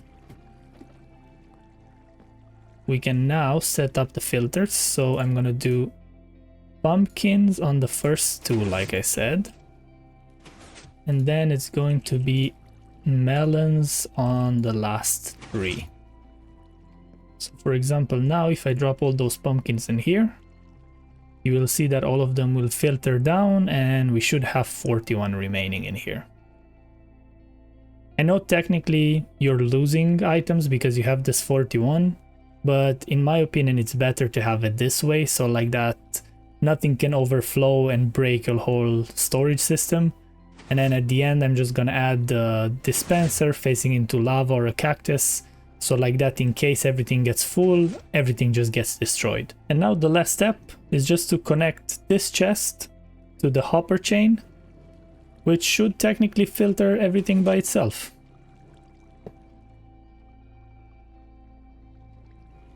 Oh, right. Because these are actual full melons, all of them are going to stop at the end. And that's something that I didn't actually think about. So I'm gonna have to remove those first from the system, or else it's going to break it. And then I'm gonna have to take these out as well. And then everything should end up in these chests. So you will see that all of the pumpkins are gonna go in here. Then we will have all the melons over here. Obviously after the chest gets full with the 41 items. So I think if we go in the back, you should see all the redstone flickering. So see, we have 41 in here. There's nothing in there. This is coming now. So this should start flickering anytime now because of the 41 items going through, as you can see. So because of the overflow protection, the redstone never actually bleeds all the way. So all the items are gonna stick at 41. Then once this gets full, basically the next 3 are gonna get all the rest of the items. So that's pretty much it. The only thing remaining now is to finish the chests, get all these melons stuck in these chests basically, because I'm going to craft them in the end. And yeah, we finally got a nice storage for this and nothing's gonna overflow. As you can see, everything's filtering down now. It's going to be slightly slow, so I can probably give it a hand here, I would assume. Where? Oh, they're actually filtering one lower. I forgot that I linked this all the way through. Okay, fair enough. And yeah, everything will go into this chest now. Like I said, see how I put everything in here and straight away everything filtered down. So that's why I like this kind of storage a bit more. I know you kind of have it a bit uglier here. You don't have, you know, the nice line of chests. But I think I'm just going to add some trapdoors on the front and then everything's going to be looking fine. And probably as I did with the mob farm, once I gather a few more shulker boxes, I can add an extra hopper down below, which basically would filter into the shulker box, and I'll always have shulker boxes available for trading. So after I finished that, I actually expanded the storage for the sugarcane farm. All these 3 chests are full now, and this starts to overflow already. And I don't necessarily want to lose too much sugarcane, so I just expanded this just like a row of chests, nothing too fancy. And I'm actually considering that I could potentially turn this into more bone meal. I don't think I want to do that. I already have so much bone meal from the mob farm. So I think I'm just gonna let it despawn here in case it overflows all these chests. That would give me way more sugarcane that I need for rockets, so I should be okay for now. So the next thing that I want to do is actually get this armor trimmed up. So I already have this smithing template. It's really expensive with the diamonds, but it's gonna have to happen. So I got 3. I do need... Do I want to put it on my chest plate as well, really? Or not? Let's do it without the chest plate first. I will need a few more diamonds, actually. So let's line them up. Get our lucky pick out. Then I can duplicate it once more. Okay, so that's 5. Which means I can have a spare one. Just in case I die or anything happen. I still have that template there. And then I actually need a smithing table, right? Which is, if I'm not mistaken, it's iron and 2 wood planks, which I have absolutely none. So I should have some in this chest over here. I have 1 and 2. Am I wrong? Isn't the recipe something like this? Do they have to be the same type of wood or something like that? Oh, it's 4 planks. Got it. It's 4 planks and 2 iron. Okay. So we have the smithing template now. Can place that down. Let's take all the armor off. Then drop it in here. Oh, I need the ingot to change it. And I want to use amethyst. That's, I think the purple would kind of fit the vibe. You know, I know my dressed like as purple, like my clothes are purple, but I still feel like the purple would look the best. So I think I'm gonna have to go find some amethyst first. So I know there is a cluster, or geode rather, somewhere here. I hope I'm not gonna die in this process. I know it was somewhere here when I was lighting up these caves, and I didn't really light them up fully, so there we go. There it is. I should be okay. I do have, you know, full armor, and I definitely need to come explore this cave anytime soon. Like, look at all those ores that are out here. So yeah, let's get some of this amethyst. Technically, all of these should be fully grown considering how much I loaded the area. I already have 56, that's a bit insane. Okay, I think a stack should do me well. So now let's go back, see if I can find my way. Was it through here? Ooh, there's a diamond there. I don't know if it was through here though. Or was it? I guess I can kind of walk in here like this. Put that there. And I am... Oh, I'm all the way back here. I totally forgot about this. Okay, so I'm gonna have to kinda make my way through this. So I guess I'm just gonna have to break this for a second. And then just replace it back. And here we are. So a stack and a bit, and I got a block as well. So let's get back to crafting. So I'm gonna do the chest plate as well. Might as well, why not? I'm gonna use it at some point when I'm gonna have to fight the mobs or if I'm gonna go to the nether. So let's put this here, put those in there. Rib armor, amethyst material. Oh, we got a crafting a new look advancement. There we go. And we are fully done. So let's see, how do we look like? It doesn't look as impressive without the chest plate. Once I put the chest plate on, it kind of looks a bit better now. I really love this quick swap feature that they added, to be honest.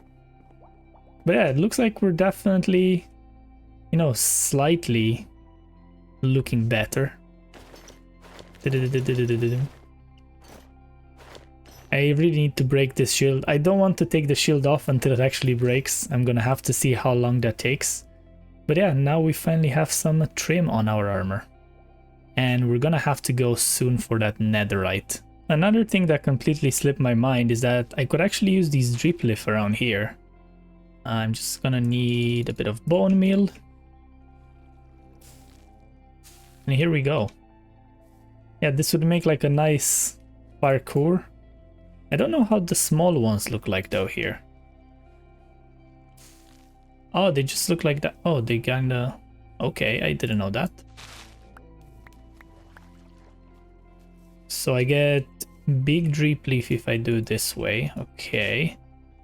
And then if I do it that way, they turn into a small one.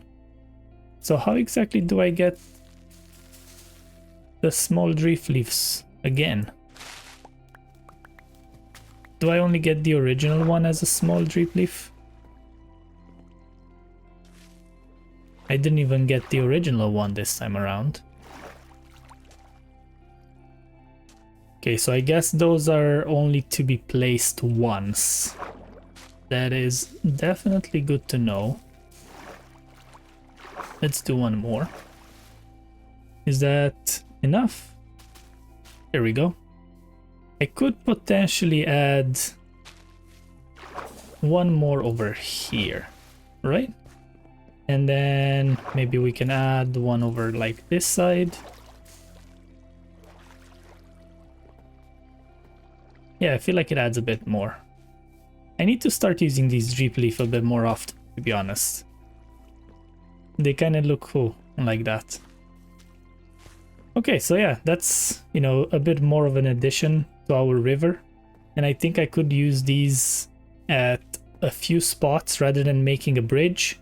I could just use something like that, for example, at places that, you know, I want to make it more difficult to get to. For example, I don't know, like here to the mob farm, for example, I could add a drip leaf kind of parkour. You know, I don't want everyone to be able to access my mob farm in the lore, so like that I'm just gonna make it a bit more difficult so not everyone can reach there from the mountain. I know there's a path from the other side, but technically the path is closed. I never actually linked it to the mob farm, so could be something that I'm gonna do in the future. One last thing for this episode that I wanted to do is to just make another small farm for the villagers over here. So I'm just gonna mix both the carrots, the potatoes and the wheat in this farm just to kind of make it look a bit more varied in color. And I'm not gonna fully plant everything. Just gonna let it a bit more scarce like that, and then they're gonna start farming all the crops around here once I gather a few more. So I think at the moment I have these two guys over here. There was one inside a house somewhere, or maybe in there. I think this one's kind of looking at the workstation through the wall. I don't necessarily understand what's happening here. So I might have to get rid of this composter over here so they don't glitch into that spot there. I don't know exactly what's going on, why he does that, to be totally honest. So see, the second I destroy that, if I put it there, he should be walking around to a different one. So I really don't know why he would do that. I think now it's gonna go actually and be stuck in that corner, exactly. Okay, why would that be? I really wonder why that would happen. It's a really weird behavior. What if I put it here? Would you do the same? Okay, he gets it from that side. Alright, so I'm probably gonna have to redesign this slightly then and not put composters in here. Maybe because this lantern and the fence post are there, they think that they can get to the composter. Doesn't really make sense because they can see this one. But anyway, I'm gonna figure that along the way. I'm not gonna bother too much about it. But yeah, look, I think he's planting already a few crops around here, so that's good to see. So yeah, we have a working villager farm now. A villager village, rather. So I'm just gonna have to expand this a bit more. I think I might add a small flower garden in this area just to have a bit of color. And then I still need to think what I want to add over on this side. Maybe some kind of farming equipment. I don't know, I really need to think about this. As you can see over here, I've been a bit busy between episodes and I managed to gather all these villagers. All of them are the ones that have the 4 trades, like I mentioned in the previous episode. A few of them did not make the cut, let's put it this way. And they were... well, they're not part of the village anymore. Oh, there's another one that grew up here. I think there's space for another potentially 2 or 3, well, 1 more if we add these 2 together. And then this would be the whole farmer villagers complete, and I'll be able to open up this area. Oh, we have a wandering trader here. What are you selling? A fern? Nothing really that I need, unfortunately. I do want to start trading everything that these guys have, and I think I'm gonna try to get the mini blocks from Vanilla Twix. I think it would add a bit more immersion in the village. And it looks like some of the babies escaped. I think it was before I blocked this off, they were climbing over. But anyway, they'll come back at one point. So yeah, I've been a bit busy in between episodes. I did this path also, you know, something to connect the villages. I've made it a bit more simple than the previous paths, and it's just made out of stone kind of variants. And the idea is that now we can afford, right? Like the village is expanding, we're kind of increasing our population, so we're kind of advancing through the ages, and we can get these kind of paths now rather than just the dirt ones. And I definitely want to add, you know, some trees along the way or something like that. I'm thinking to add maybe like a cart. So as you can see, the path comes here from these pumpkins and melons. So I was thinking to add potentially like a cart that goes onto this road here. I don't know how it's gonna fit. Maybe I'm gonna have to put it outside potentially. I'm gonna have to figure that one out. But I feel like a cart would be like a nice addition. And it looks like, you know, the materials are getting transported over to the villagers, they can farm it and so on. And then the plans that I have inside here is to add a few more finishing touches. Maybe add some kind of wheelbarrow around here for them to be working with. I want to add some kind of like bell square. I know all the villagers are gathering around this bell. So I want to build like a small little refuge, if you can call it. I don't know exactly where that's gonna fit. Maybe it's gonna be over here. I feel like I can't really add anything else in this area, so maybe it's gonna be a good fit. I want to add a well that they draw water from. I don't know where that's gonna be, potentially over in this area. And what I really am excited about is I want to add a water tower.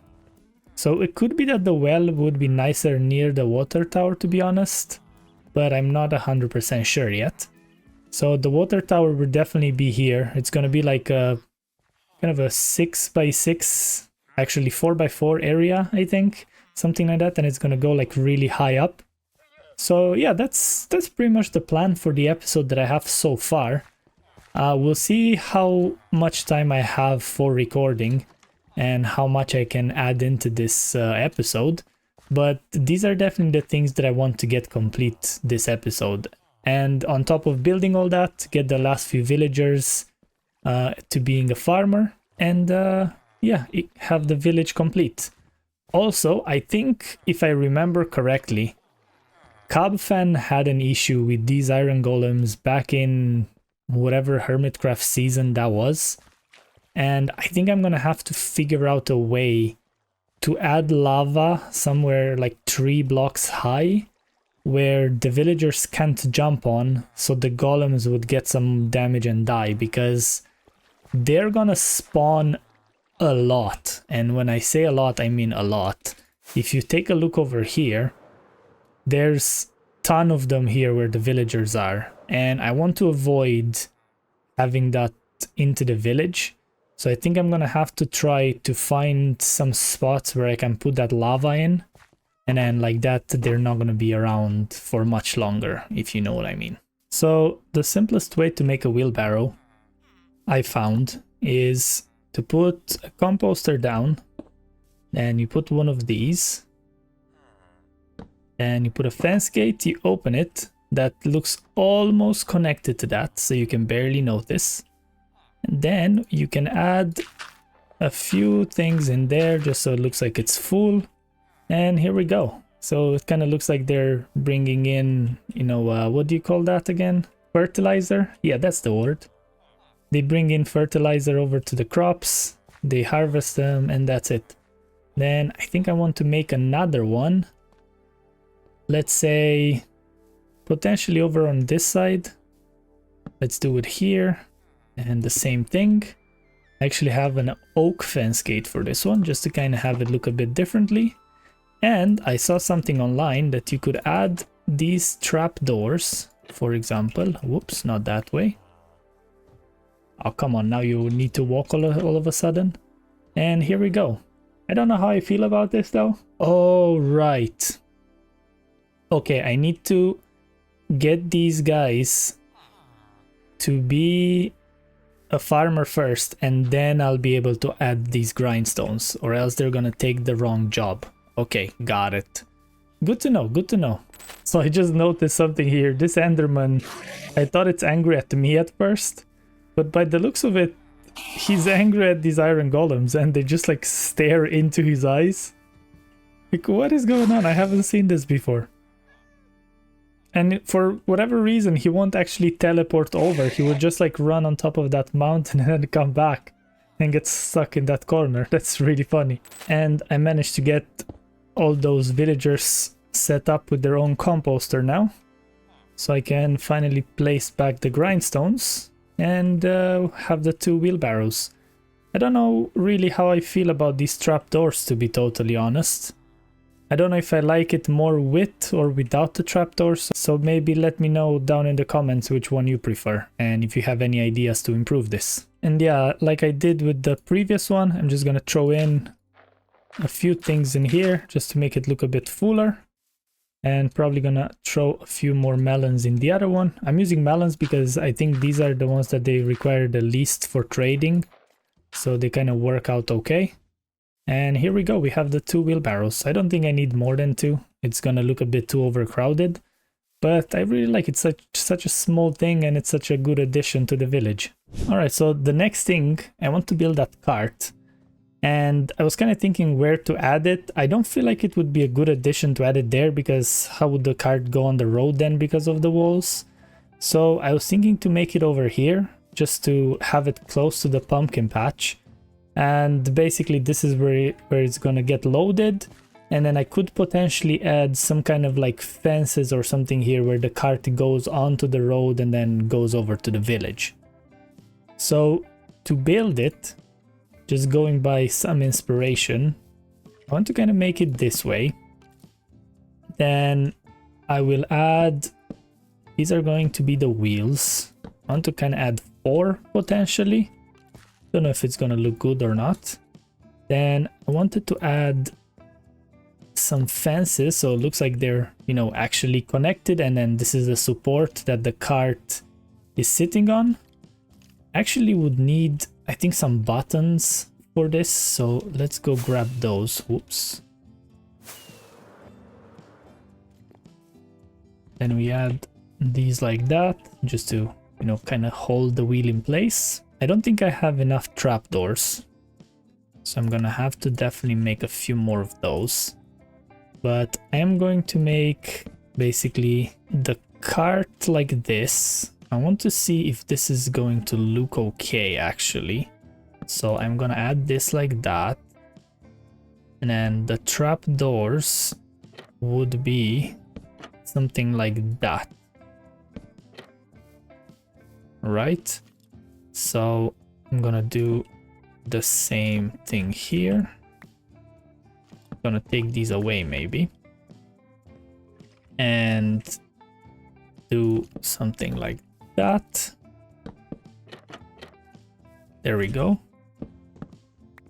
I feel like we are getting somewhere, and I think I'm gonna add 2 over here, so like that it doesn't fully cover this underside, so it actually looks like a cart. And then I'm gonna need to probably expand this, to be completely honest. So something like that. I'm gonna have to cut a bit more into the landscape over here.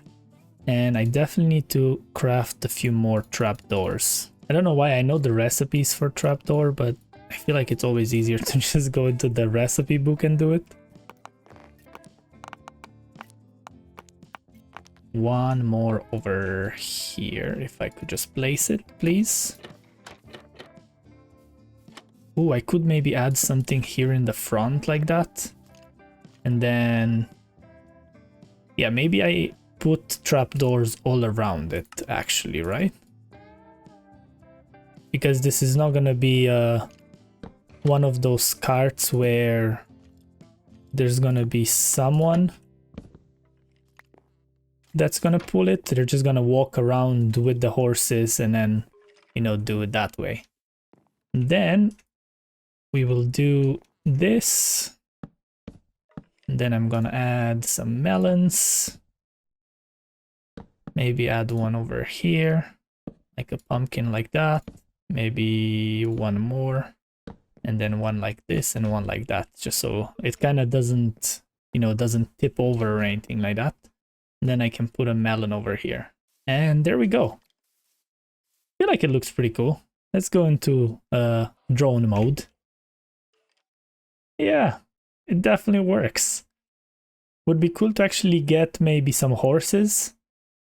And then I can add them with a lead, attach them to those fence posts. And then it kind of looks like the horses are pulling the cart at one point.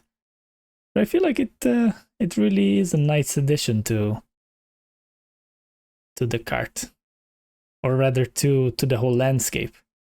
So I was thinking to add a few more of these. So for example, from this village over here, like they transport emeralds over to the next village, add a cart somewhere on the road here, maybe like a broken down cart that had like a problem with the wheel or something. So there's like a lot of things that I really want to build now in this world. I got so many ideas now. And yeah, it's definitely more to come, so stick around to see. I really don't like the way these guys are gathering around this bell here. I'm kind of scared that they're gonna jump over somehow and get in here and mess up everything that I've done and maybe even escape. So I think the next thing that I'm going to do is to make that like bell building. I don't even know how you would call that, to be honest. but it's gonna be like a bell thing where, you know, is their gathering spot. So I will definitely need some wood for this. Probably gonna use spruce again because I like that more. Then I will need a few of these. Do I still have a crafting table here? No, where did I put that? Did I put that over here? Yeah, here we go. So I'm gonna craft a few of these. Maybe like some stairs. I already have some fences. I definitely want some more trapdoors, that's for sure. So let's do 6. We'll see. Some stone brick walls. And I kind of want some stone bricks and potentially some slabs. Yeah, let's see how this looks like. So I think I'm gonna make it, it's gonna be like a 3x1, something like that. So it's not gonna go that far, so they still have the 2 block space there to walk. And I think I'm gonna put it here maybe. Would that give them enough space? I think it would. Yeah, that should be plenty. So then let's see, put something like that. I definitely want some walls. Ooh, maybe I can do, instead of that, to use the smooth stone. I wonder how that would look. Would it look too fancy? No, I kind of like it. Kind of like it. Then I was thinking to do this, and then need to kind of do this roof. I think I'm gonna use this as scaffolding for the moment. So do I want to put like some stairs like that, potentially? How does that look like? Yeah, it looks kind of decent. Maybe I can... Well, I definitely need something like this here so I can actually attach the bell to. So maybe... Can I do like a trap door so it looks like that? And then put a trap door here, and then a trap door there. No, I don't really like that. Saw something online where someone used like a lead and they attached it to like a fence post that's like higher up. So maybe if I can do like 3 fence posts like this, I can attach a lead there. And then I can potentially do that.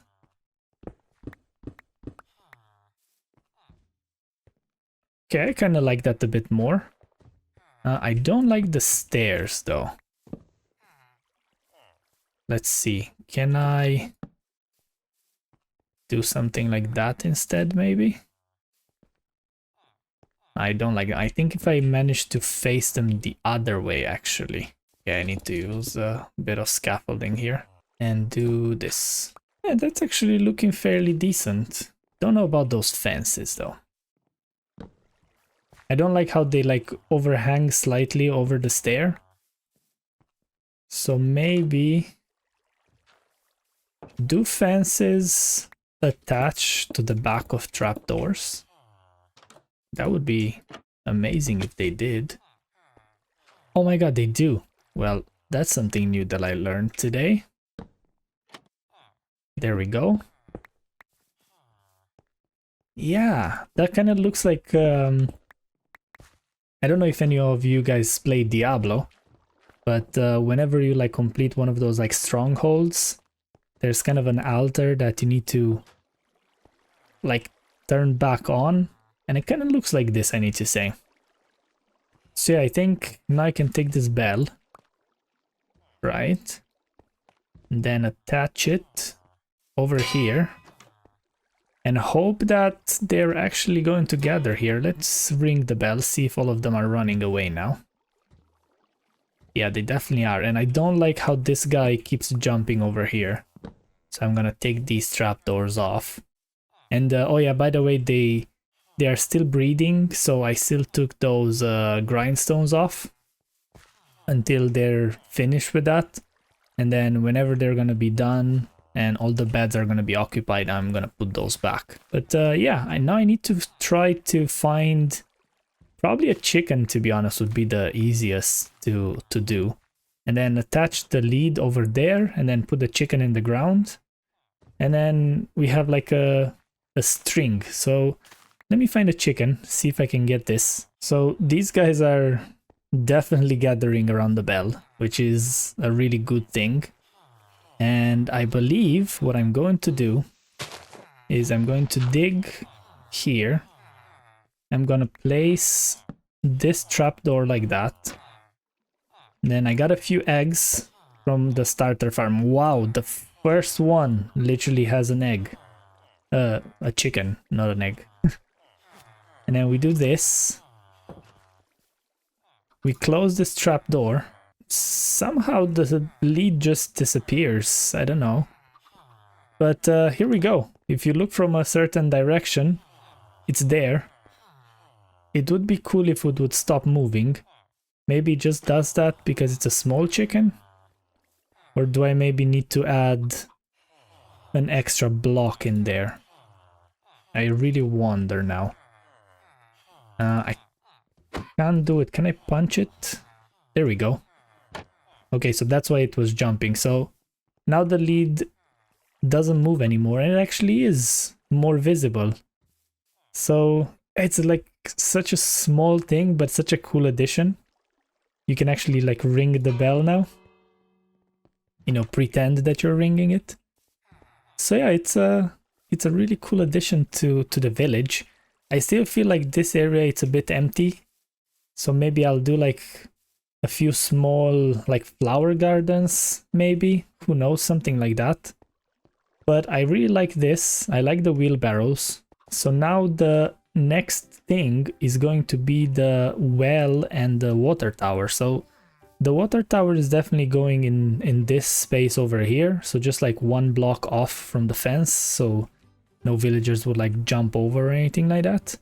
And then the well, it's probably going to be in like this general area more or less. So let's start to attempt and build this thing. I gathered a few resources here. It's mostly going to be made out of stone brick walls and wood, some trapdoors and all that. And then the main like water containing system will be made out of barrels. And then we'll see how it turns out in the end and what kind of detailing I can add so it doesn't look that flat. So the way I was thinking is, I think I'm gonna go here, then leave one gap. Something like that. Right? I can't actually jump on it. Something like this. Then I'm thinking to add some fence posts.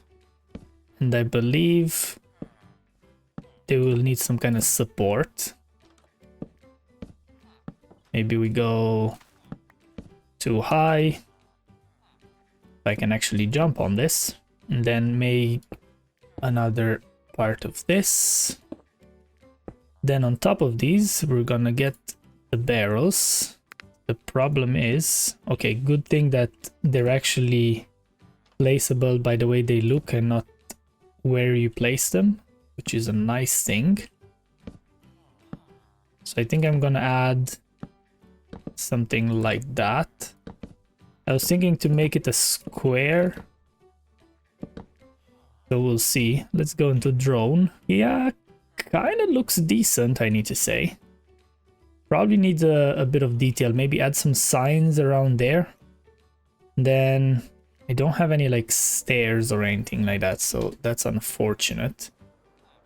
I could add, let's craft a few here. Maybe add another few slabs. And then a few stairs. Let's fly up there. Probably should have brought some scaffolding with me, to be totally honest. And let's see. Can probably do where are stairs and slabs. So can do stairs on these sides like that. And then add a slab in each corner. That kind of would look decent. And do I want to add another barrel up here? Is this spawnable? Yeah, the barrel would be spawnable. So I can probably add like a trapdoor on top. That would stop all the spawns. And let's look at it now. Yeah, looks pretty decent. Potentially underneath, it would need something. I saw something online that I could add like a hopper here. That would drain down into this. So basically, I would add some trapdoors like this. And then add some water. And that basically is the, you know, the water kind of drips into here and then they kind of bring it over to where they need for their crops and stuff. I feel like the tower definitely needs some detailing, so I could maybe add like signs all around. So see how these lines go on the barrel? Maybe I can add the signs here and then on the top shelf, top row. And that could make it look a bit more interesting. So let me go grab some scaffolding, get those signs, and get back to this. Right, so let's get this scaffolding going. Then get the signs. And it's going to be slightly annoying, unfortunately, with this scaffolding, but I guess I can just go one lower like this. Yeah, I feel like this is gonna work nicely. Let's see, like this. Oh, I could even add potentially something written on the signs. That could be something. Let's finish placing the signs first, and then I'll see at the end.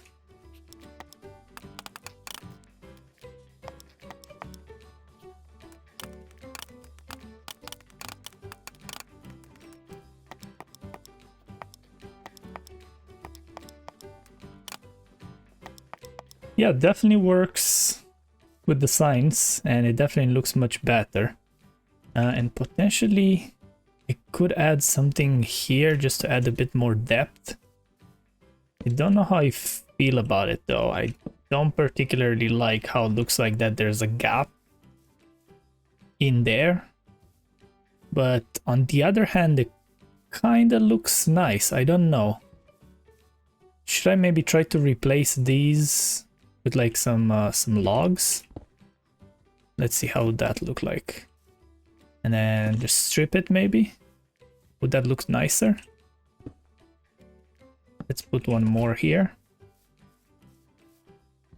So we have this look, and then we have this look. I definitely don't like the log look. I can tell you that straight away.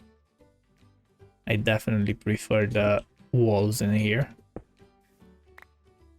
Too bad that it doesn't actually connect. That would look much nicer. But I feel like it's not a bad addition. I like how it looks like. And yeah, they won't be able to jump out because this fence will kind of stop them on jumping over this. So that's a good idea. So yeah, that's the water tower. It's a nice addition. I was thinking to maybe add some kind of like trough here. Is that a word? A trough? I don't know. You know, to add 1, 2, 3. Of course, I don't have enough trapdoors. Let's craft a few more. Honestly, the amount of times it takes to search for them, I could probably just craft them, but I got just so used to using the recipe book. Yeah, so something like this. Yeah, one thing that I don't particularly like, I think they're gonna start jumping over this, and they're trying to attempt here, because that's what they did with the wheelbarrow over on that side. So if they do, then I'll just remove this side, and I'm just gonna keep it at 2 wide. So let's go grab some water. I'm gonna grab... Okay, you can't do that, apparently. So I'm gonna do this. Now we have a water source, and then put that in there. Why is this flowing though? There we go. Yeah, so now we have like a a trough here, keeping the water. Oh, I need to add that hopper, right? Let's see, do I have a hopper in my redstone box? If I don't, I definitely have enough iron and stuff on me, so it shouldn't be that big of a deal. And no, no hoppers. I do have a chest and I do have this, so let's do a hopper. Ooh, I wonder. Get a tripwire hook. Let's see if this would work. And then do this and add... Ah, you can't add the tripwire hook on that. Okay, fair enough. I guess we're just gonna keep it as it is. Oh, you know what? I could add a iron bar right underneath that hopper. It's gonna look like a spout of some sorts. Let's try a chain and an iron bar, see which one looks better. So that's that. And that's this. Honestly, I don't feel like either one works. Yeah, I don't like either one, so I'm just gonna leave it without. Alright, there we go. That's the water tower complete. Oh, I could add actually some lines on that and add some glowing. And it's gonna like shine in the night. I feel like that would be something pretty cool looking. I'm gonna test that out and see. So next up, gonna have to gather a few more materials now and build this well. I'm gonna have to see if these villagers actually finish breeding, because I don't want to unblock this area before they're finished breeding, or else they're gonna take up these barrels and stuff and it's gonna be a pain to deal with them. Oh yeah, before we move over to the well, I actually added some water just above this hopper. So now if you see, there's like a particle effect that kind of shows the water dripping down. So now we have, you know, an actual reason why this barrel is full of water. So kind of nice addition. See those particle, like the water droplets. So I feel like it really adds. It's a small tiny detail, but it adds a lot to the build. And it's done. I decided to not show this on camera. It took me a while to kind of figure out. I thought I definitely have more space in here, but that was not the case. So I'm not sure if this feels a bit too crammed now with this being here. So it's like, you know, it's a cauldron with water, some water down below. This is like that, you know, that crank that you pull to get the water out. I feel like it's kind of big as a building in this village, to be totally honest. So I could maybe add one of those like smaller wells, you know, kind of like a one wide kind of thing that goes up, and you have like a lever on the back that you kind of pump and water comes out. Maybe that would fit slightly better in here. Let me know down in the comments which one you think would fit better. But I feel like this is kind of covering the tower and everything in here. Like, I know I wanted to fill up the space, but it kind of feels too much now that it's here. So I might have to redesign it and make the smaller version. Also, I added a bit of variation here on the ground. I need to get some coarse dirt, but obviously for that I need some gravel, and since I don't want to mine anything in the world, I'm gonna have to actually get it from bartering.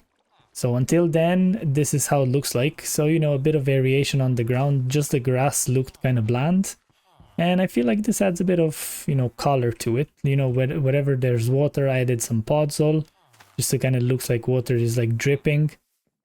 And I feel like it adds a bit to the village now. See, I added a bit here, added a bit there, and like kind of near where the farmland is, so it kind of blends in. Kind of like the looks of it, but I think once I add the coarse dirt, it would look much nicer. And I could actually add some rooted dirt that I could get just from moss, so maybe that's an option again. And then on top of that, I also built this like planter. Kind of like the looks of it. I didn't know you can add the pots on top of the drip leaf. Technically the pots are just like hovering on top of it, so it's not really on it, but it kind of adds a different vibe, and it kind of fills up this space here, right? And yeah, this is now the village complete. I don't think there's anything outstanding, unless you guys have any ideas of what else I could add around here. I really love how the tower turned out, to be honest. It's a really nice addition to it. So now the whole kind of area, it's filled with something. And I'm really happy how the village turned out now. So the next piece is going to be definitely to try to expand this, make the next village. Like I said, it's going to be the Mason village. And that's gonna unlock much more blocks to build around here, right? I want to actually get a break from being in the overworld, and we're gonna head over to the Nether. I want to definitely get some Netherite. So we're gonna have to find the bastion and to find the template. Then we're gonna have to go mining for it. I think I'm gonna try the bed technique. I never actually mined for Netherite with beds, so I'm gonna try like a shulker box in a bit. And we'll see how that goes. And then the rest, I'm just gonna use the pickaxe to mine. And also, I am thinking to get a beacon. So we're probably gonna have to go and farm some wither skulls, kill the wither, and then get that beacon. Because I want to do a bit of building underneath the village. So as you know, basically I have this farmer village over here. So underneath that whole village, I want to actually dig a pretty much square hole underneath it that you can't actually see and put some farms underneath. So I want to make an automatic probably wheat farm, to be honest, so I can make some mud further down the line. Maybe I'm gonna make a carrot, a potato one, maybe I'm gonna make all the farms, I don't know exactly yet. So a beacon would definitely speed this process up, because if I would have to dig that all down without a beacon, that would be an absolute pain. So first things first, I'm gonna need a good bit of wood for this. So I'm gonna chop down these big trees that I have here. Chopping down like 2 or 3 should be plenty. And then I'm gonna head over to the mob farm, and I'm gonna get some string over from there and just convert it into wool, since I don't actually have a sheep farm right now.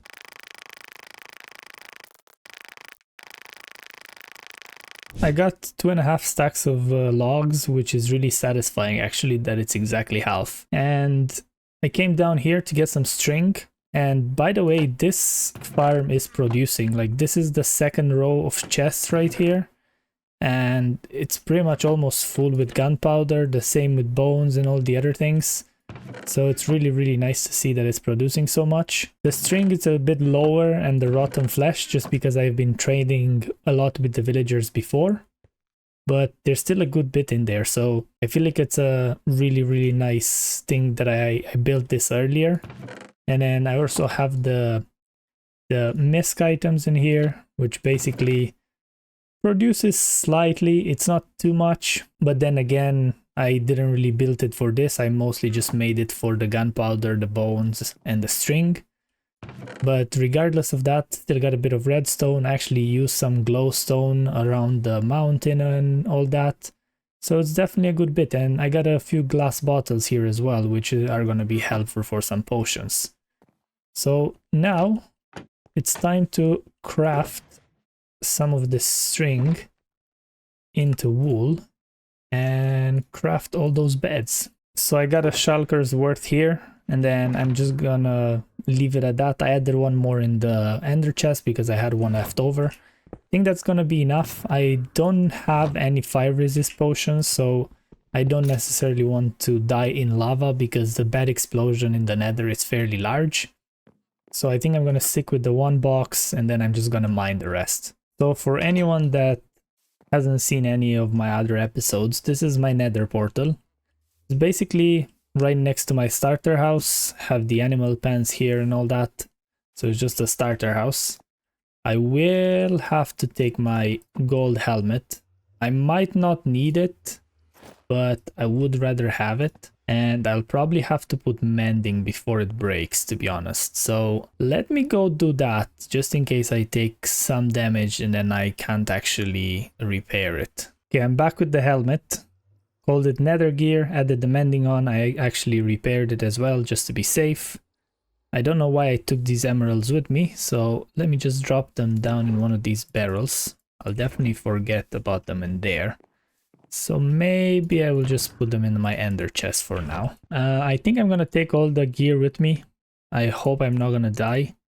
Gonna have this, gonna put the books over here. I have my safety vest as well, just in case I need it. Okay, so I need to go down all the way to like Y11, and this is definitely not a good spot to go down in.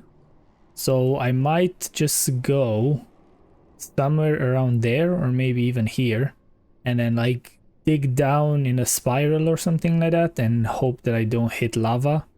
There's a huge lava lake around here, so it's probably unlikely that I'm not going to hit that, so we will see how that goes. Oh yeah, and I also got bad omen because there was a pillager waiting for me here, so I'll have to remember to drink some milk when we get back, unless I'm gonna be here for more than an hour, so we'll see about that.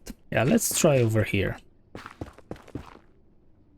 Just dig like a spiral staircase and then we'll just go from here. I will even block this so there's no hoglins that can follow me. I didn't bring any torches, which is a pretty bad thing, but I guess I'll just deal with that whenever I get to it. So I'm currently at Y53, so I have a good bit of digging to do.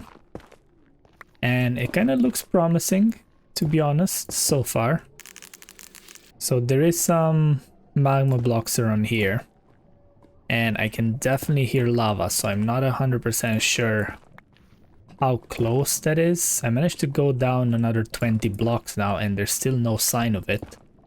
So maybe I'll get slightly lucky here. Oh, here we go. Okay, so this is not the way to go. Let's try that way. That is not the way to go either. Let's go this way maybe. Oh yeah, and what I do usually is like if I find a way that's not supposed to be, I just kind of block it off just so I know that I shouldn't try going that way anymore. The problem is that I kind of am surrounded by lava, so I think the first bed explosion is gonna totally put a lava lake on top of my head.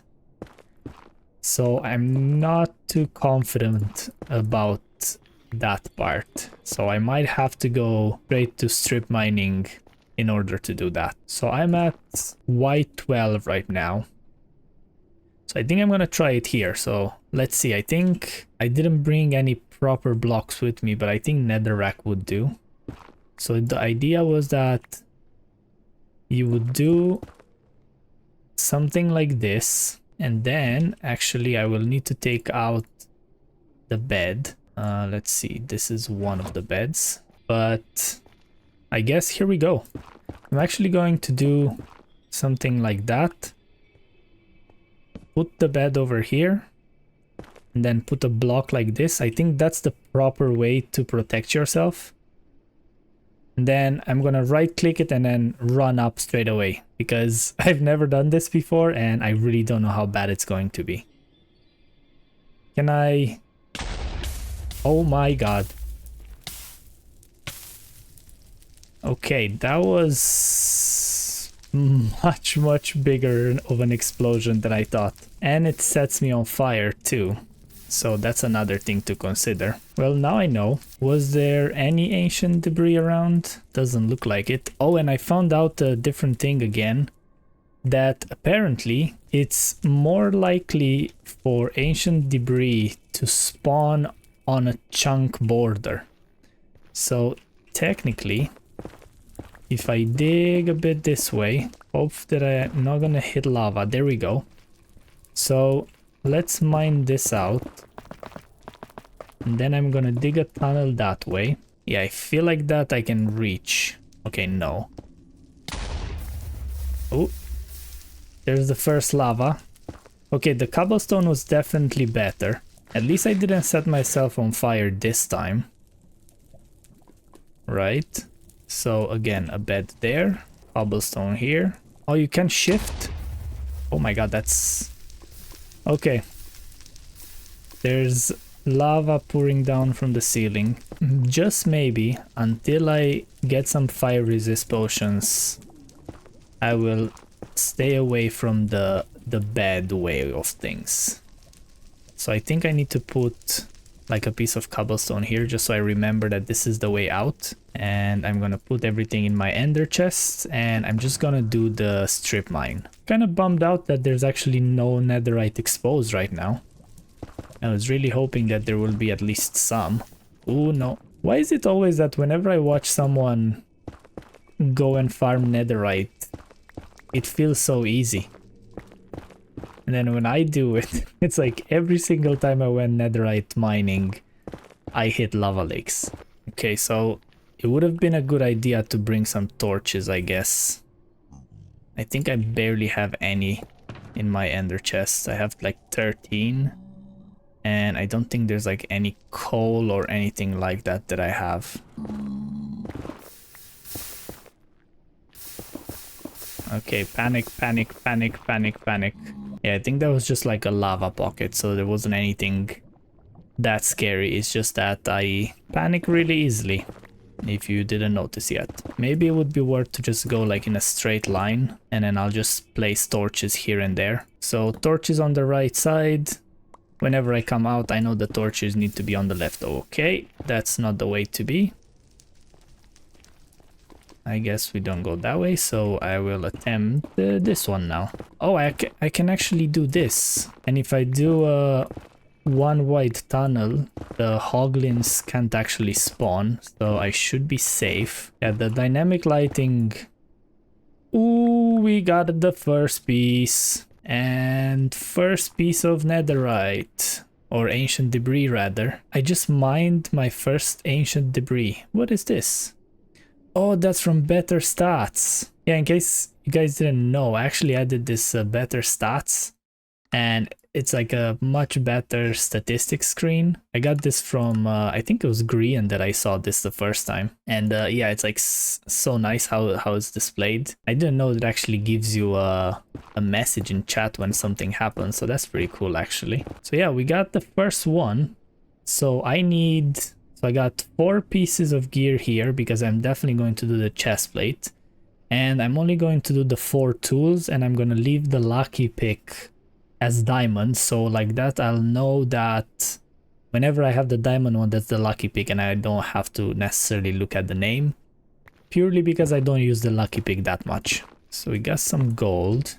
Also, as far as I know, getting this is better to silk touch it and smelt it, because the nuggets that you would get with fortune would actually be less than an ingot. Also, I'm still in the Crimson Forest by the looks of it, so it seems like it's a massive forest. Don't know if it's a good or a bad thing. The tunnels are getting fairly long, which is nice for a change. Oh, there's a second piece.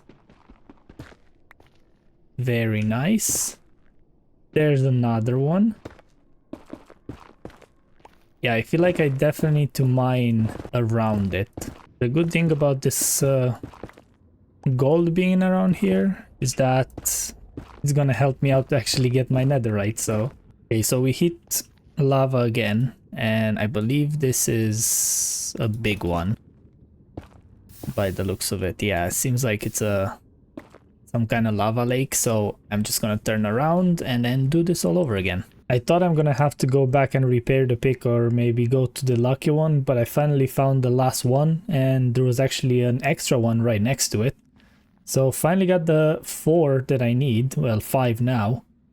And I think I'm gonna go just a tiny bit longer with the durability that I have here. Then I'll go back, put the netherite on this pick so I have even better durability. And then I'll be able to stay here for longer. Technically, I could just go and buy some pickaxes from my villagers, right? That really good pickaxe that I found in the first few episodes from the villager, I think that insta-mines everything in here. So technically I could have disposable pickaxes with me. Okay, oh, okay, there's a thunderstorm apparently right when I came back. So let's smelt this ancient debris and get our first netherite item. So let's see, let's take 4 of these. First of all, get the smithing table out. Netherite ingot. Yeah, unfortunately I will need a template for it. I completely forgot about that and I got so excited. So I'm gonna go get all those pickaxes, the disposable pickaxes, and do it that way. Luckily I actually have some cows over here. Get some milk, get rid of the bad omen, and yeah, let's go and get those disposable pickaxes. So yeah, if you didn't see my first few episodes, I got this villager over here, I think. Yeah, look at this. 32 emeralds for an efficiency 3 silk touch unbreaking pickaxe. I mean, that's an absolute steal, and I'm just gonna get all of them. And I think, or at least I hope, that all those pickaxes will be enough for me to get all the netherite that I need. Oh, did I only get 3? Okay, I thought I thought I'm going to get much more than that. Is it because they need to restock? What's the other one selling? That's just an efficiency 2. Okay, he unlocked actually those trades, and I suppose I'm gonna be able to get another 3. Yeah, that sounds about right. Okay, so I got 6 pickaxes now to play with. I got a bit of gravel from all that farming, so I think I'm gonna stick to the plan where anything that's renewable that I would get from the overworld, I will just build a farm for it. The nether is just going to be like free real estate, let's call it that way. So if I have to go through something and mine it, I'm not gonna be too bothered.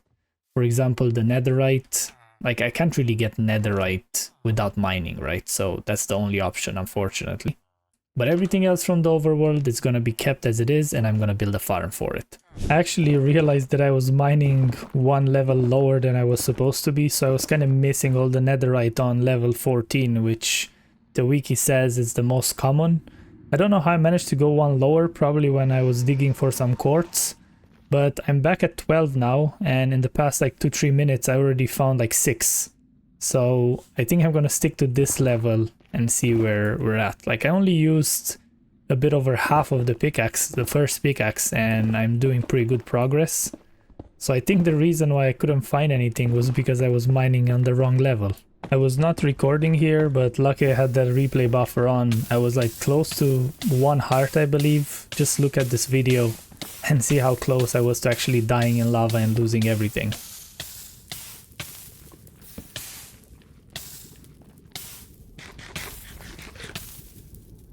And we are back home. It's been probably about 2 to 3 hours that I've been mining. Managed to get through 3 full pickaxes and then a bit of this one and obviously the silky one. And I actually managed to get a good bit of debris. So I got 31 here. There is another one here, so that's 32. And then we already have the ingot that we got. So I only need the template now and we should be good to go to get all the armor properly done. And to show you what I got from the nether, I got a ton of quartz. I'm definitely not going to need any quartz anytime soon until I'm going to start doing some huge storage system or something like that further down the line. So that's going to use a lot of that. Got a good bit of gold, not going to complain about that. Some blackstone and then some soul sand. So the next step is definitely going to be to get that template. And I need to say that I am scared to say the least. I've been in bastions before, and my last experience with a bastion was, I don't even know what server I was playing on, but basically I got in, I got knocked over by a magma cube, fell into lava and lost absolutely everything. And ever since then I haven't been into a bastion without being in creative. So hopefully this time around I'm gonna actually survive that, find a template and then enchant everything. So once more into the nether we go. Because this video would have been way too long, I decided to do something different and do a commentary and explain to you what happened during my hunt for the netherite upgrade template, as it was a rather long and slow journey. I went to 2 bastions while only recording, into which I didn't manage to find anything. I was scared to be there, so didn't take any chances and decided to just dig through it all while staying safe. I killed some brutes and some piglins, and opened all the chests that I could find with absolutely no luck at all except some gold and a few other items that could come in handy later on. After going to these two and finding nothing while spending a lot of time trying to be careful, I decided to use some dummy gear and go to another bastion, but this time do it live on stream. I stream both on YouTube and Twitch, so stop by sometimes to see what I'm up to. I managed to get there and I got killed by a brute, losing all my gear including the elytra. In an attempt to recover it, I took my backup, and being in a rush I forgot my food, which cost me as I died again without getting the original elytra back, and all my items being splashed in the nether. I then decided that it was too much pressure for a stream to go to a bastion, so I went to the end to get some more elytras, to at least recover some of the gear that I lost in the nether, which in the end was a big success, finding 3 elytras total, and recovering the second lost elytra with the original one still being lost in the bastion upon my first death. In a last attempt to get the netherite template, I went to a treasure room bastion, since according to the wiki these have an 100% chance to have a template.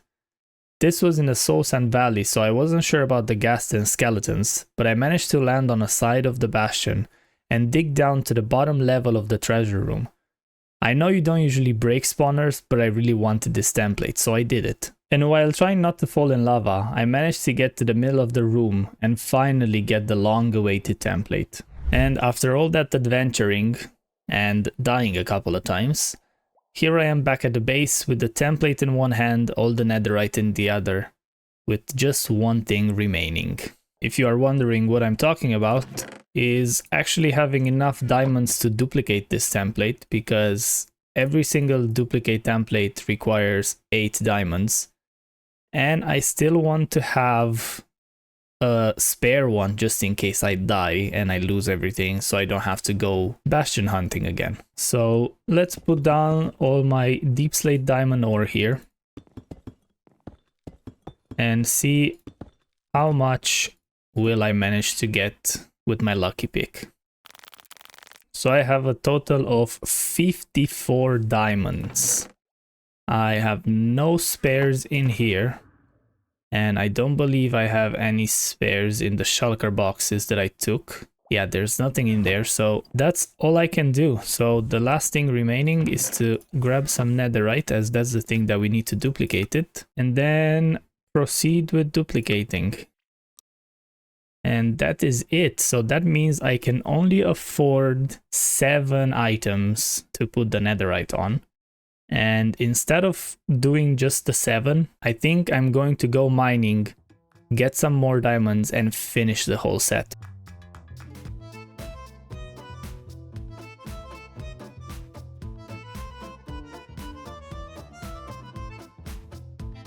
And I'm back. Took a while to get all those diamonds, but I think I actually got a bit more than I needed, and I made 11 templates. I 100% don't need that many. So I'm gonna drop one in there just for safekeeping and then start the upgrade. So the first one, I'm gonna do my silk touch pick just because that's the one that I use the most. Boots, I absolutely love the way the boots look like, and they are netherite. Safety vest. Ooh, cover me in debris. So let's put those on. I don't think the purple trim is looking that nice on this armor though, so maybe I'll have to look into something else. I could try to maybe do an emerald one, however I will need a lot more diamonds to do this, so it's gonna be a lot of mining that I'm gonna have to be doing, so I'm just gonna stick with this for the moment. Then the last upgrade, do I want to add the ingot to my hoe and get the achievement for it? Or do I just add it on my lucky pick? I kind of feel like I really want it on the hoe. Once I add silk touch on it, I'm gonna use that a lot. But then again, I don't know. Let me down in the comments. Should I add the hoe or should I make the lucky pick? So for the time being, I'm just gonna drop that in there. Gonna put them next to one another just so I remember they're both there. And yeah, finally, fully netherite gear. Well, except the pick. One of the last things that I actually want to pull off in this episode is to try to get a nether star. Or rather, try to get 3 skulls. I don't know if I'm gonna go as far as getting the beacon and all that this episode, but might as well go to the fortress and try to get those 3 skulls so I can fight the wither and get that beacon on the next episode. So, for the last time in the nether for this episode, let's go and get those skulls.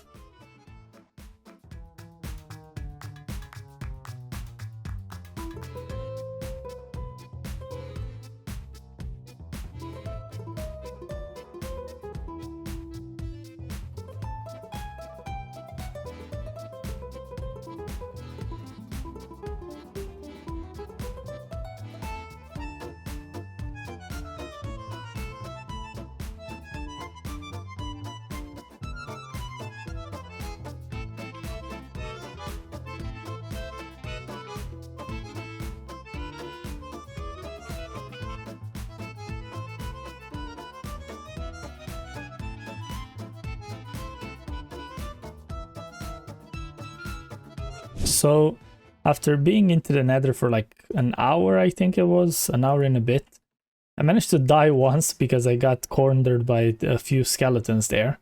And I only actually managed to get 1 skull. The skeletons don't really spawn that much. I kind of need to spawn proof the area around the fortress. It seems like there's a lot of places that they can spawn. So there's a lot of piglins and all the other mobs that are spawning around.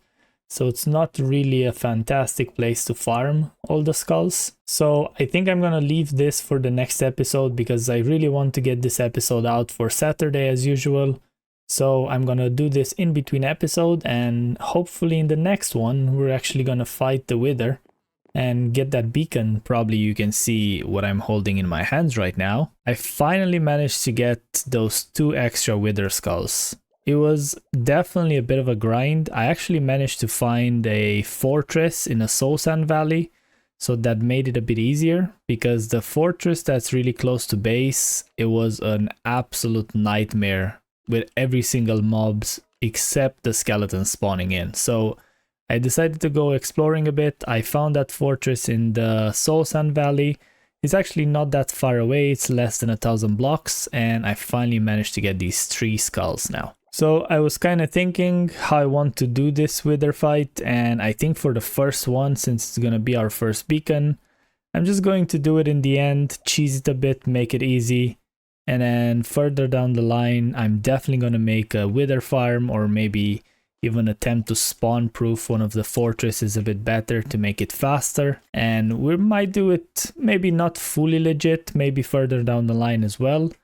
But it's going to be at least underground for the first time.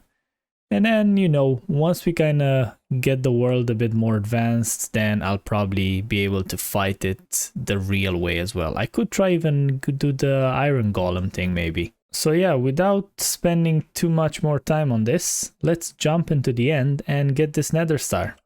So for anyone that didn't actually know how to do this, you need to cut 4 blocks like this with a 2-block gap between this bedrock where the portal is. And then you need to place the 4 obsidian like this. So this would basically, this block here would be at 0, 0, which would be right above the center pillar. So this is where this block needs to be. If you put it any other way, your wither will probably escape and you're gonna have to deal with it that way. So by doing this way, you guarantee that the wither will get stuck into the portal and you can just like cheese it. So now you just place the soul sand, and then you place the 3 skulls, and then obviously you would have to back away just to make sure that you don't die. So hopefully I didn't mess this up, the wither won't escape, and we're gonna be able to get this done. So here we go. Let's run away so we don't get blasted by the first explosion. This is probably going to get really loud. The wither didn't escape.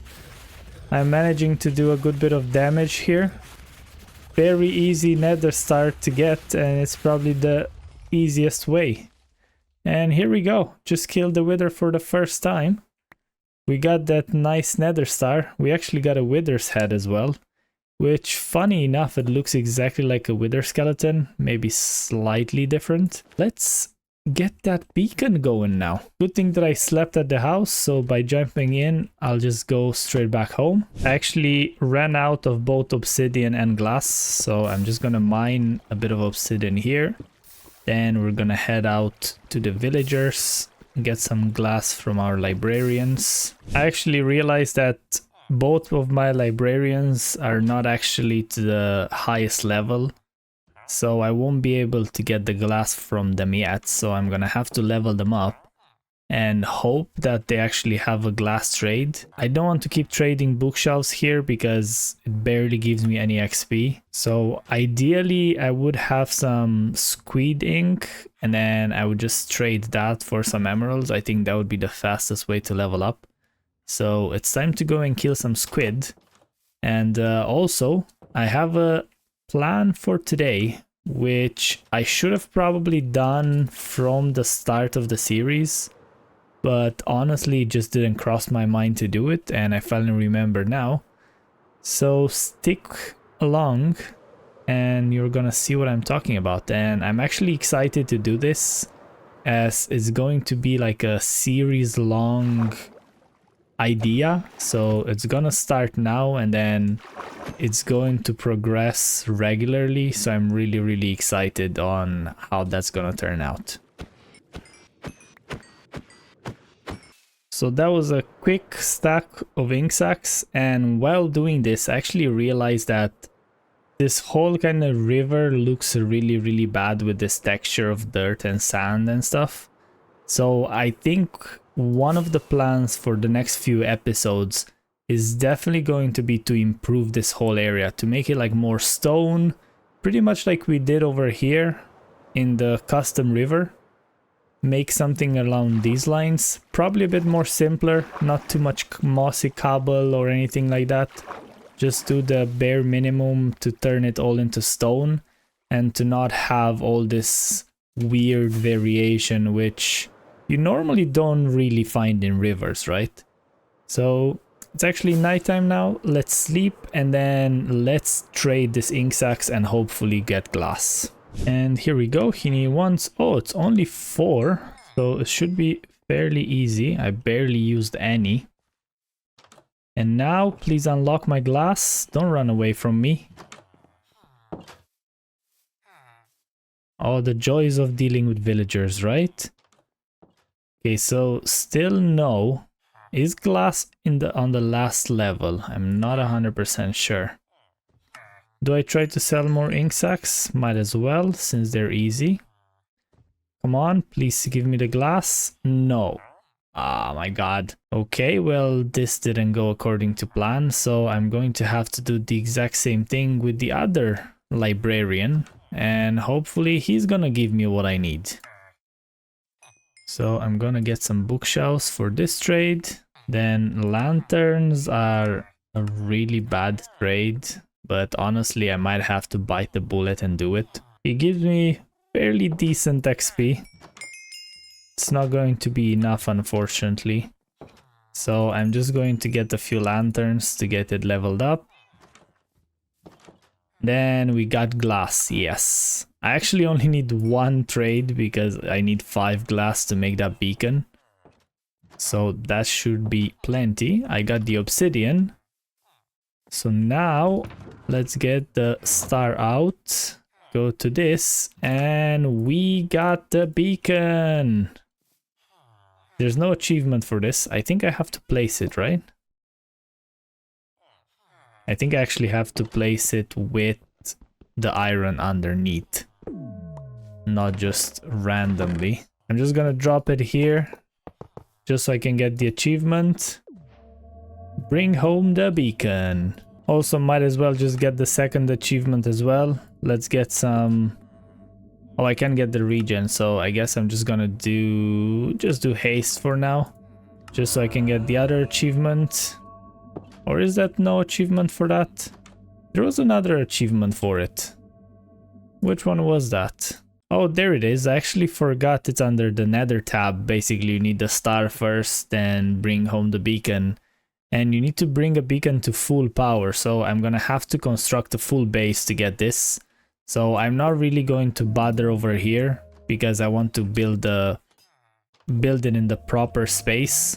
So it's probably going to be somewhere underneath the village. What am I looking at here? It's going to be underneath the village over there, where I'm probably going to construct a few more farms. Potentially an additional pumpkin and melon farm, or maybe I'll just move that one from over there. I'm not sure yet.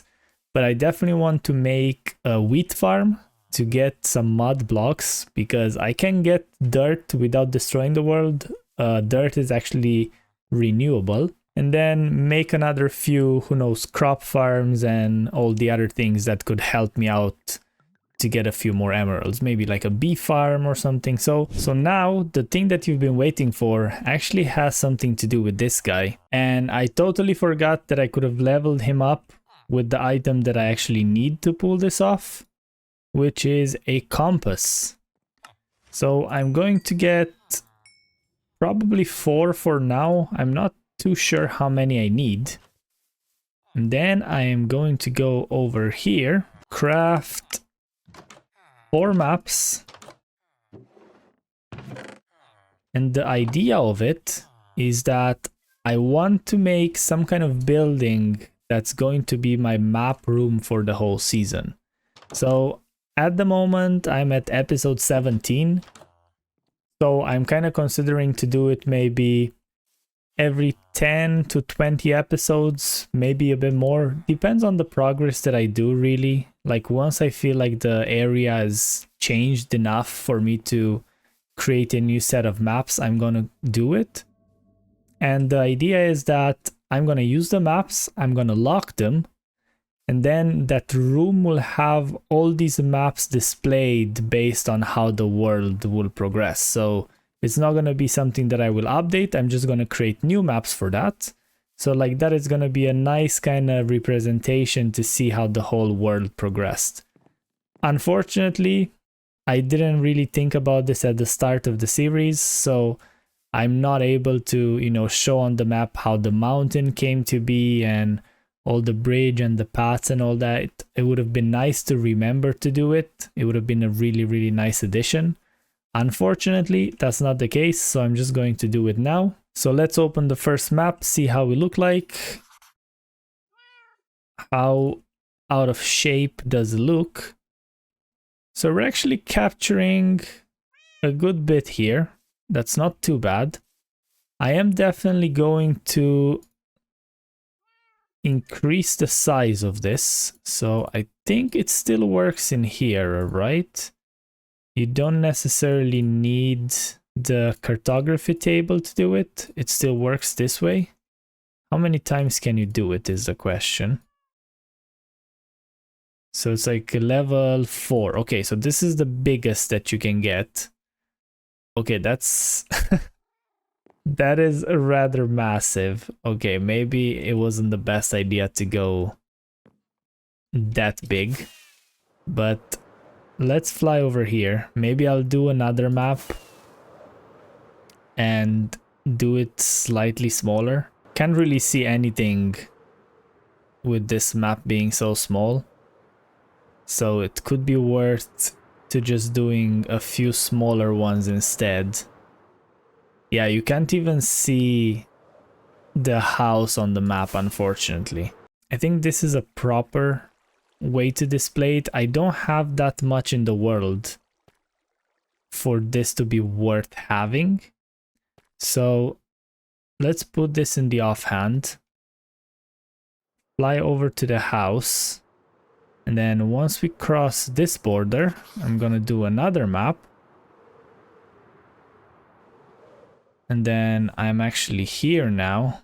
And it looks like this is out of the area as well. So I'm gonna need one more. So this is how it looks like. So we're actually right on the border of this. So I'm probably going to have to do a few more. Maybe I'll do a 3x3 area to get it that way. So let me go get some more compasses, craft some more maps, and then just design a wall until we get this building complete. So I'm actually going to need much more maps than I thought. I thought originally that the 3x3 would be enough, but the builds that I made are not as big for me to expand the map. If I would make this smaller, you could barely see that house. So I don't want to expand the map too much because I still want to keep the looks of the maps, if it makes sense. So that means that this would be a rather large map the more the season progresses. But I guess in a way it would be a really nice project to have done. So I need to figure out where exactly I want to make this. So the idea is that what I have mapped now, I might try to attempt to scale it once. I'm gonna have to get a cartography table to duplicate these maps first. And then once I do that, I would be able to scale these and see exactly how bad it would look like, because the house might be something that you won't be able to see. So then it kind of defeats the purpose of having a map. For example, these small altars that I built, you can't really see them if I expand too much. So the area is still rather large. The village starts here, so I would probably need another 3 maps over this way to basically get all the way to the village that we built. But other than that, you can see everything on the map right now. So this is our starter house with the portal. Then we have this road leading over to the mountain. That's the Sniffer enclosure.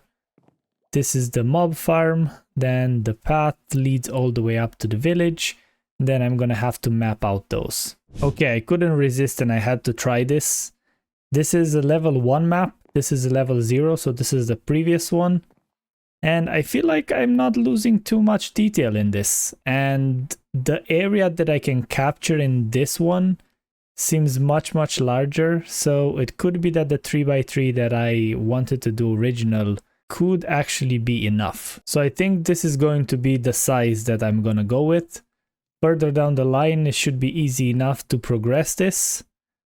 So I think these I'm just going to scrap. They're not going to be working properly anymore. So I'm going to expand all the other ones, and that should actually take me all the way to the farmer village. And there we go. I think it definitely looks better like this to cover a bigger area. It would have been a huge pain to do it with the regular map. I probably would have had to actually make 4 more rather than like 2 or 3, maybe even more than 4 because these are not in the same chunk. But with this, scaling it just to level 1, it actually captures the whole area that I've built so far. So we have the starter house, the mountain, the path all the way to the village, the original crop farm that we'd made with the villagers there, and then we have the small farmer village over here. So the more I expand this area, the bigger the map is going to be, obviously. And I am actually considering, now that I see that I'm kind of going this way, to try to kind of make a loop maybe. So instead of just like expanding that way, try to kind of branch out and try to do a loop all around this and then kind of get back to base. So I'm gonna have to survey the area slightly just to kind of see how does it look like and how exactly I could loop it around. But it looks like I have a decent enough area to work with. And I'm kind of thinking that since this is kind of an open forest, it would be a good idea to build our map house over here. So I'm not sure if I want to build a map house or to kind of build a map mine, let's call it. So I could technically dig underground and then have like a long hallway basically with all the maps kind of listed this way. So I could expand the mine shaft in any way that I want. So the more the map expands, the more I can expand the mine shaft. So from getting it a 3x3, I can do it like a 4x4 and whatever. So the tunnel would expand along the season. And I can just do this basically even starting from the house over here and then just dig a tunnel straight over on that side. Oh yes, I picked up all the maps that I threw away. I don't need those anymore. So yeah, I'm gonna have a think about it, see what would be the best idea to do this. A different idea that I had is to build a different house for each map type. So I'm going to build a, a small hut for this map because it's only, technically it's only 6 maps that contain this. I might expand this just to kind of have the whole map. I don't really like how this looks like to see the edge of the item frame, so I might just expand that map to explore the whole piece.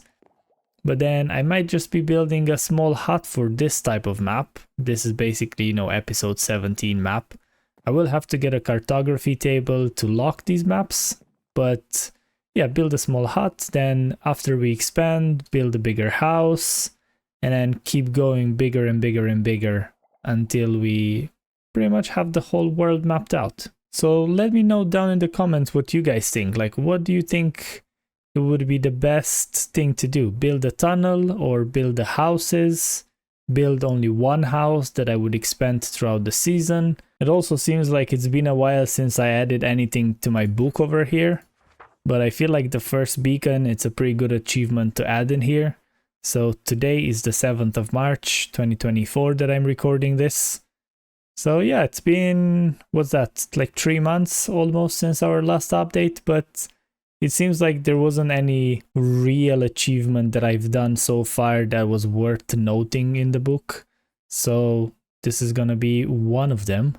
And I don't know what else I'm gonna have to add in here. Again, just let me know down in the comments what you think it would be worth putting into this book. So I decided that instead of dealing with the beacon and building something at the village, digging a hole and not having a plan of what I actually want to do underneath that, I'm going to place the rails underneath here. There's a lot of flowers that these guys are digging up, or I should say seeds. Seed just one right there. And every time I pass by here, there's only like one sitting on the ground because the rest of them are probably despawning. So I think I'm gonna make a powered rail with a minecart hopper underneath, and then maybe some kind of dropper elevator that basically just spits into this chest. So like that, I still keep the chest in the same spot and I don't have to worry about losing any of the seeds. So there's gonna have to be a bit of digging. I'm gonna have to deal with the 1 block gap, see how I'm gonna make this to accept everything in. You can't really see it from here, so maybe I can hide like a hopper behind it. I'm gonna have to figure it out, but I think it would be a nice little thing to have, and then I'm probably gonna breed them once I get a few more seeds and get about like 6 to 8 of them over here. And I should pretty much have all the seeds that I will need for all the flowers. Alright, so it's all complete. A bit of time later, I kind of regret that I didn't do this at the start before I built the enclosure, because just going into flight mode and placing things underneath, it's not fun. But it does work. I just stopped the minecart, so I need to run and make sure I push it all the way back now. But as you can hear, it does trigger. So basically I added levers underneath all these blocks to power the rails. It goes all around, and then there's a detector rail here that basically this observer looks into, powers the target block, which powers this target block, which triggers all 3 droppers. And then all the items are climbing in here. So I added some dirt and some torches just to test and make sure that everything works according to plan. Probably this would work in a different way, but this is my janky redstone. I'm trying to learn a bit more rather than just looking up tutorials. So I added 2 hoppers over here. Let's move out of the way. I decided to not do any unloading system. There's no point. There's not going to be so many seeds that this won't be able to keep up. So this is going to be more than enough. So 2 hoppers, these are going into the dropper down below, and then the dropper chain just spits everything into the chest above. So I can now close this up. This is it. And now this slowly, every time that minecart passes by, this will slowly fill in. And I think it's probably going to be best if I'm going to replace this leaf block over here with a moss block maybe, just so I can see that target block, because it does look fairly ugly. And here we go. So the torches are making their way up. So there's 7 torches in here. The seeds are slowly coming up as well. Let me double check actually that this is working as intended, because I'm not sure now if that bottom dropper is actually working. Oh no, it does. So they're all empty. Okay. I wasn't sure there for a second if this is going to work as it's supposed to be. But it looks like my perfect redstone is working. So there's no concern there. Let's put this, and here we go. So yeah, this is a carpet here just because I have a piece of redstone over there, so that just covers it and doesn't do anything. I hope the light levels are still fine. Yes, perfect. Then let's go inside here. Test the light levels in here, because I had some torches into the floor that would basically light up the area, but it seems to still be okay. So what I can actually do now, because this is fully working and automated, I can get these torch flower seeds. I can probably get 4 of them. I think this should be empty by now. There's one more torch. I'm gonna take it out. So I'm going to breed these sniffers. 1, 2, 1 and 2. So they should give me another 2 eggs. I will get those eggs hatched, and then we will have 6 of them over here. And then slowly I'm gonna get more and more of those seeds, and there's gonna be plenty more to come. So yeah, I'm gonna place this over here. If you didn't know, if you place this egg on a moss block, it would actually hatch much faster. I should get 2 eggs. Where's the other one? Hello? Oh, the minecart probably picked it up. Okay, I need to wait until that clicks. There we go. So now it's confirmed that it's actually working. That's pretty good to know. And here we go. We have 2 eggs, 2 more sniffers incoming, and I'm not going to be losing any more seeds anymore. So with another project complete, we can probably call it an episode here. We are back here at the village because today's plans are going to be building a wheat farm. And I decided that the best way to do this, rather than just making it underground, is to make a building somewhere around here that's going to be using bees.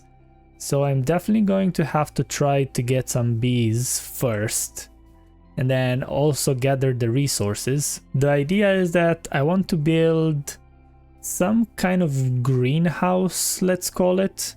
So it's going to be wood, which is going to be probably spruce.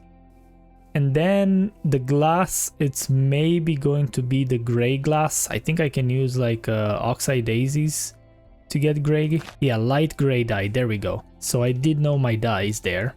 So I'm gonna try to farm a few of these by bone milling the grass around here, since I know that these grow. And then I'm gonna have to trade a good bit of glass with our librarian. I only have 1, so that's gonna be a lot of trades, but it's gonna be worth it in the end.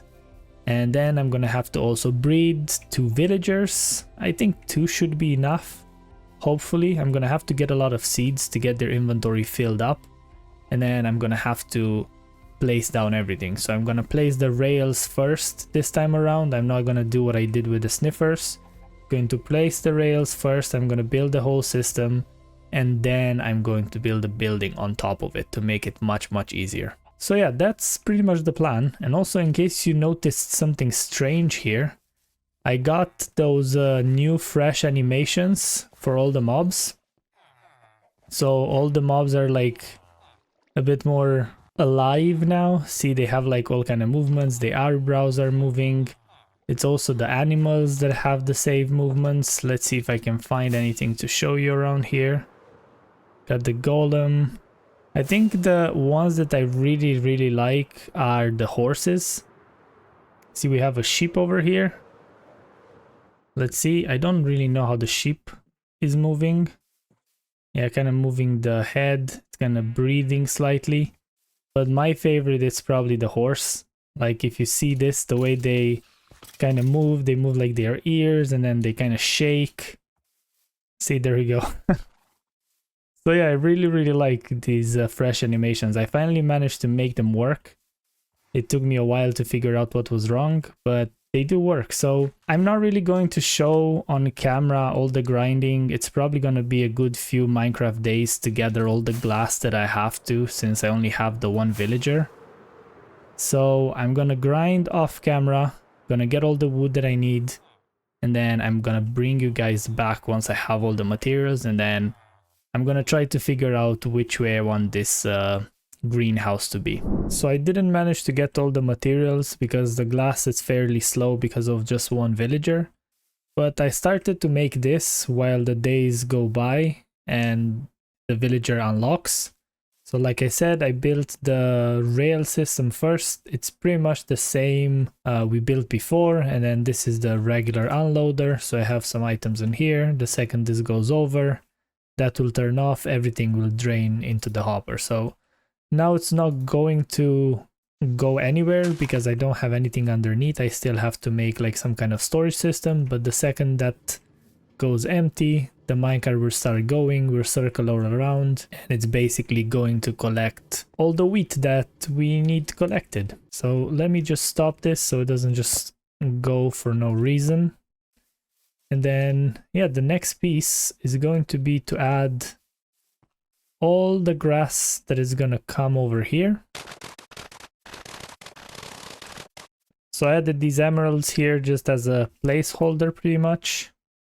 Oh, maybe I shouldn't have jumped in there. I can just get out by sliding, or rather going into flight mode. So I added these stairs like this. I straight away put it in the wrong orientation. Gonna jump in here again. Yeah, this is my experience of playing Minecraft, failing like this. And that's why sometimes it takes me so long to get an episode done, just because of things like this. And put the stairs here. Gonna waterlog this. I need some more water. So yeah, those two are now waterlogged. I'm gonna get my hoe. I hope it's gonna be enough. So it's 4 in each way from the water source basically. 1, 2, 3, 4. 1, 2, 3, 4. So it pretty much ends here. So yeah, all our building will be on top of this farmland. So obviously it's gonna be at this edge over here. Then I'm gonna have some bee nests either on this side or the other one. And then the flowers on the opposite side, so the bees will constantly move around the whole greenhouse. And then I'm gonna get those 2 villagers. I'm gonna get their inventories full with seeds, so they won't be able to pick up any of the wheat, and they're only gonna be able to pick up the seeds to replant everything all the time. And then because they won't be able to get rid of their seeds, I will have the minecart down below collecting all the wheat and then store it over in the loader for us. So yeah, this is pretty much the idea of the farm. It's gonna take me a while to actually get it complete. I'm gonna have to, you know, slightly terraform all these things around here. I'm gonna have to figure out which way I want to do it. I kind of want to make it enclosed, so it looks like it's in not necessarily a forest, but I wanted to have some leaves over it, some trees around, just to kind of have the area a bit more full rather than just, you know, have the greenhouse and that's it. It would look very weird. So yeah, I'm gonna make this. Let's clear out a bit of more of this grass. Good thing that I straight away put it so I can tear it back down. And let's work on this greenhouse. All right, so I flattened the area a bit more. I kind of added the dirt that I dug out from here. I added onto this part just so we don't waste it. And I think I want to try to push myself a bit with this build, and I'm going to try to build something with a bit more depth. So I'm trying to think how this is going to turn out. So I'm going to have the flowers are going to be on this line over here. And then the beehives are going to be on this line over here. So I clearly need to go a bit more out than this line. And then I will probably have glass all around it, just to kind of make it much easier and nicer to see and actually, you know, be a greenhouse. So realistically, if I have the beehives here, glass here, then I should start kind of around here maybe.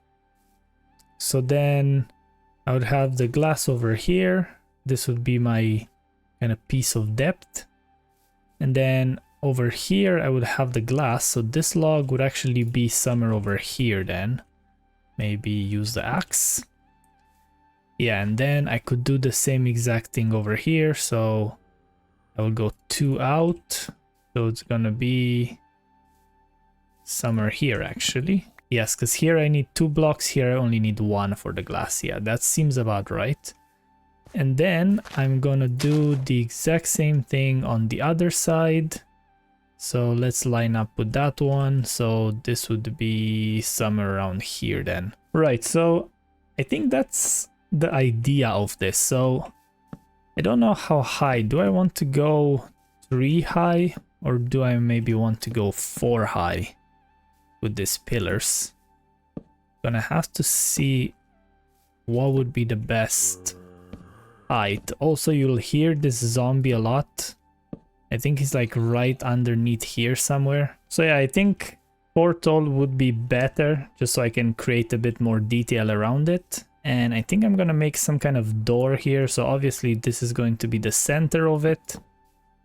I think just to have like a regular door, that would be way too small.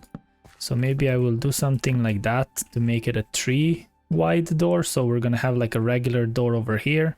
And I'm gonna try to figure something out, you know, how to make the entrance decent so the bees won't actually escape. I actually dropped a log over here. And then I think over on the bottom, I'm gonna add maybe some kind of stairs. Do I have any stairs? So I'm thinking to do something around these lines. So let's see, let's get some more of this wood out.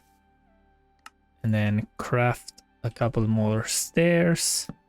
Yeah, I was thinking to do something like this. Obviously this is gonna be a bit messed up if I do it that way. So I'm gonna have to see what would be the best idea here. Maybe I just do it on the bottom and then I can figure out something else at the top. So I believe if I do this, that would be way too small of an entrance. So I will have to figure a way to kind of round this entrance, right? So what I'm thinking about is to maybe use some stairs and slabs. So let's do another few stairs, another few slabs over here. And then we would do something like this. So let's see. I think I'm gonna place that, then a stair like this. Get rid of that. I can add a slab over here just like that. And that's gonna round up the area slightly, if that makes sense. And then I can do another one like this. Yeah, that's not gonna place because that's a slab. Welcome to building with Yuki here. There we go. Then take this off, put the slab, and then put another slab over here. It's not bad, it's not bad. It definitely could be better. So maybe adding something like that over here. That could be a way to improve it. And then if I have a door over here, hopefully, yes I do. There's gonna be a door here where I'm gonna go through. And then the glass is actually going to be... Where's that glass? So the glass is actually going to cover this area, right? So I wouldn't necessarily have to worry about it too much. Like for the bees escaping, I mean. So it's going to be something like this. So if you look from here, there's like a small door. Maybe I'm gonna add some kind of bushes over here just to kind of block the view slightly. I think I'm going to do this kind of stair thing on the bottom. And then I'm gonna maybe use a few more trapdoors. I could technically add a slab like this. I don't like that though. So I'm gonna have to figure it out a bit more than I actually thought. But it's going to look decent. Maybe, oh, maybe if I place the glass first. So like that I can work like with the square. Maybe that's gonna give me a better understanding of exactly how this is going to look like. So yeah, I don't think I have even close to enough glass to pull this off. But at least it's gonna give me some kind of idea. So this is gonna go over here because those bee nests are gonna be on this line here. And I think the light gray glass looks really good.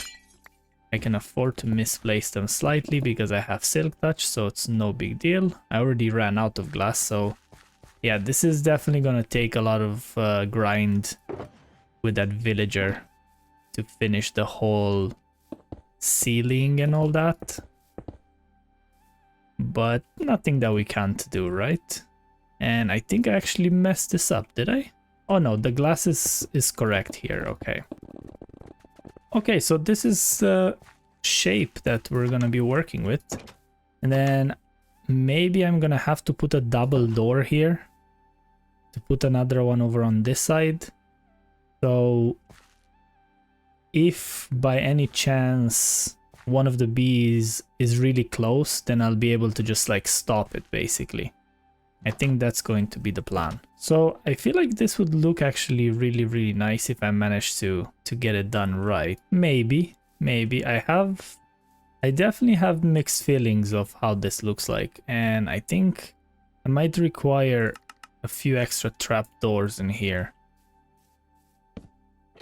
So maybe if I do it this way, and then put a few over on that side. I think I ran out of wood, that's why I couldn't craft any more. Oh my god. How did that happen like that so fast? Like it didn't even get dark or anything. Okay, it's a good thing that I have the lightning rod there. You saw the lightning strike straight away. I don't think I ever encountered such a sudden lightning strike, or rather such a sudden thunderstorm. So I think I'm gonna take these leaves out first because I don't really feel the aesthetic yet. I'm gonna drop them back in here. This looks fairly okay. Maybe if I add the trapdoor and a trapdoor. Oh, I like that. I definitely like that. Okay, I guess we found the aesthetic that I was looking for. Kind of like the way this looks. And am I able... So this is a top slab, actually. So I think I'll be able to put another trapdoor over there. Oh yeah, there we go. And yeah, well, it's not gonna work over here. I think I really like this. I really, really like how it looks like. I don't know how I feel about the door, to be honest, being like this. So I think I'm gonna take this out. And instead of glass, I'm gonna have some wood here instead. So that's gonna be the main entrance into the greenhouse, right? So I think that the villagers might try to actually open that if I leave it this way. So I'm gonna have to see what's the best way to do it. Yeah, I think with the stairs like this, the trapdoor, even if this kind of sticks out a bit, because this is kind of sticking out a bit more, it actually looks really good. And I believe one thing that I could add over on this side to add even more depth, I think I've seen this in like one of like Grian's videos or whatever it was, where he said to use signs to create more depth basically, right? So if I would do signs over here, right, if I would do it all around it, that would kind of add a bit more to it, right? The one thing is though, do I want to use this or do I want to strip it? I feel like stripping it, I lose way too much texture. So yeah, that's not going to be the way to do things for sure. I think having the actual spruce logs in there looks much better and it gives a bit more contrast. And I think I'm gonna have to figure out a way to use maybe some kind of stone inside the build or just keep it maybe wood. I think wood would look nicer. I'm gonna stop rambling. I'm gonna try to do some building. I'm pretty much going to repeat this kind of pattern all around the greenhouse, I believe. Maybe because this area is slightly bigger, I'm gonna try to figure something else, maybe use some fence posts maybe or something like that. I'm gonna have to see what would work, and then I'm gonna bring you back once I have something to actually show, because I've been rambling for a really long time now and you guys probably are bored at this point. So yeah, let me work on this and I'll be right back. And build complete. So this is pretty much what I came up with. I really like how it looks like. I have noticed a small issue though with the bees. As you can see here, they all kind of pile up to these flowers over here. So unfortunately, I think I'm going to have to remove all the flowers that I put outside of here. And I think I'm just going to replace them with like carrots and crops just so they won't keep following them. Because it looks like they keep getting stuck into the glass. See, the same with this one. The second I break it, they kind of run away. So I didn't know about this issue, but good thing that I know now. I will have to see if they're gonna follow this as well. I'm gonna keep an eye on it and figure it out along the way. But in the meantime, let me just walk you through what I actually built over here. So the front didn't really change much. I just added these kind of 2 trees over here. Then I added a flower bed just at the start. I think they're actually gathering over here as well. Maybe not. Maybe they're actually chasing those flowers in there. So I'll keep an eye on that. If they do, then I'll just replace them with normal leaves. And onto the sides over here. Obviously, I added these leaves around. I added some leaves on the top just to kind of make it a bit lighter. I think it looked pretty bland just with the glass. Then I added these fence posts here with the stairs on top and the bottom. I think it kind of encloses it really nicely and it kind of gives a bit more structure. Then over here I just added a small crop field just off the building. And then over here I added some hay bales. So in the back there's not too much happening. We know we don't really build backs over here. Minecrafters don't do anything. So as you can see, those actually get stuck as well on a different flower. So my guess is that it's this one, and then probably this one as well, and probably that one too. So it seems like it's only if it's like really near the building. If it's over here, they seem to be okay with that. At least I noticed that and I didn't just let it run. And then I made a hidden entrance over here. It's like nothing too special until I managed to build the whole storage system. But yeah, it's like pretty much producing. We got over 1.5 stacks of wheat. There's a lot of seeds, so I think I'm gonna have to filter those out. But that's not really that big of a deal. So I'm probably gonna make like a small item sorter just to get rid of those seeds. Or maybe just expand the storage and filter it manually. I'll see how productive the farm is. I try not to AFK too much, so this is literally just by building it. So yeah, let me know what you guys think about this. I feel like I'm really happy how it turned out. I probably will have to expand a bit more greenery over here and probably have to cover all this. Like there's a hole, I just made this like that just so I can, you know, expand the greenery. It looks really bad like this, so don't look over here. I will cover it up, maybe, you know, cover the whole thing or maybe just put torches. I'll have to see exactly what I want to do. And then probably expand this path going over to the village. So I'm probably going to just expand it here and then maybe put like a small gate over on this side just to kind of have an entrance so you don't have to jump over. You know, to keep the story alive that, you know, the villagers will take their wheelbarrows and all that. They will get out, go over to the greenhouse, gather all the materials that they need, and have it all brought up back to the storage over there. That's kind of the idea of how I wanted it to be done. And then on the inside, I have 2 doors over here just so the bees don't escape in case they do get too close to the door. Let's throw these on the floor because I picked them up by mistake. I added 5 bee nests over here. I think that's enough. If it's not going to be enough, maybe I'm going to add like a whole row of them, and then I added these trap doors over here so the villagers can't actually jump on them. It looks like this got trampled, so I'm not sure if they actually tried to jump on and they keep jumping and then they trample the crops, so I'll have to keep an eye on that one to see exactly what's going on.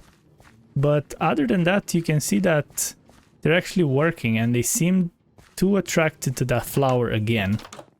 So yeah, I'm going to remove all the flowers from over here.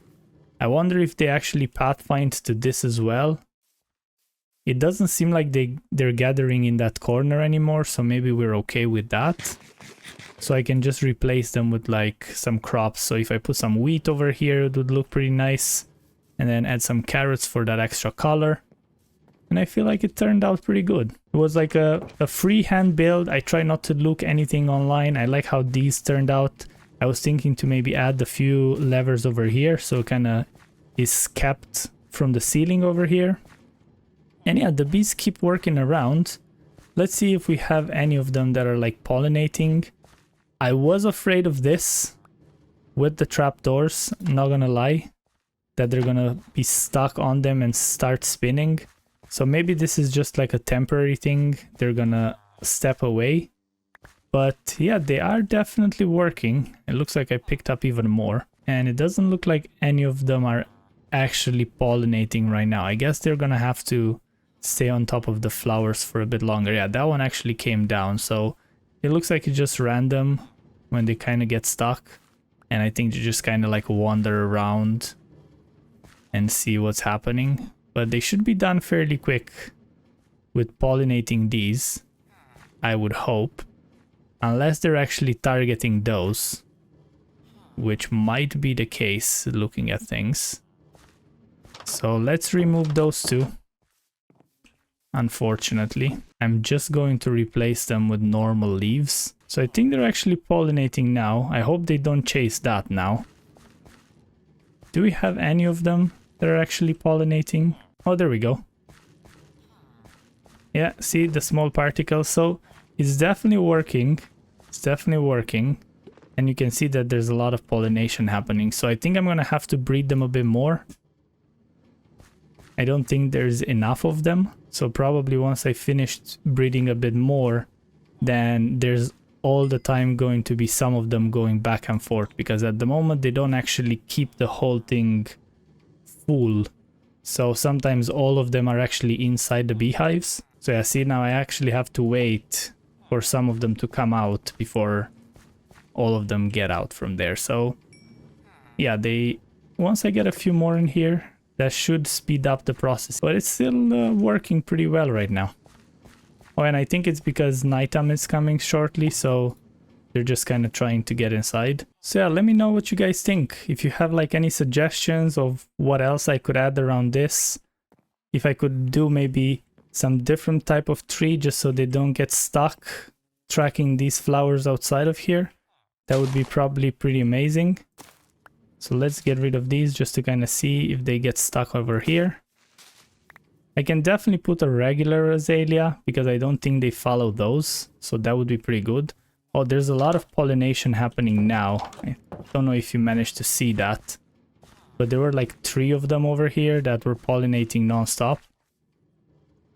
So yeah, there's a good few. There's a good few, and it's definitely gonna come in handy. So if you didn't know, I built this so I can make a mud farm further down the line.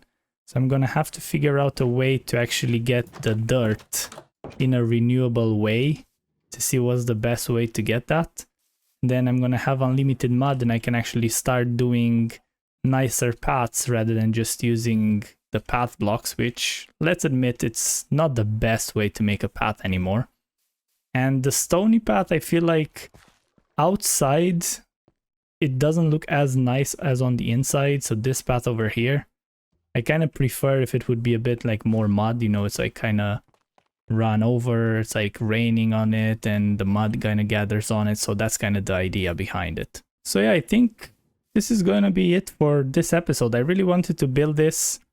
I'm definitely going to work a bit more like off camera just to kind of finish up the area around it, to make it a bit more nicer, extend this path over like I said, and do a few finishing touches, maybe add a few lanterns on the sides just to kind of keep the area more lit up. We're back here at the greenhouse, seeing how things are progressing, and it actually is going pretty well. Now that I removed everything from here, basically all the flowers have been removed that are close to the greenhouse, all the bees are working pretty good.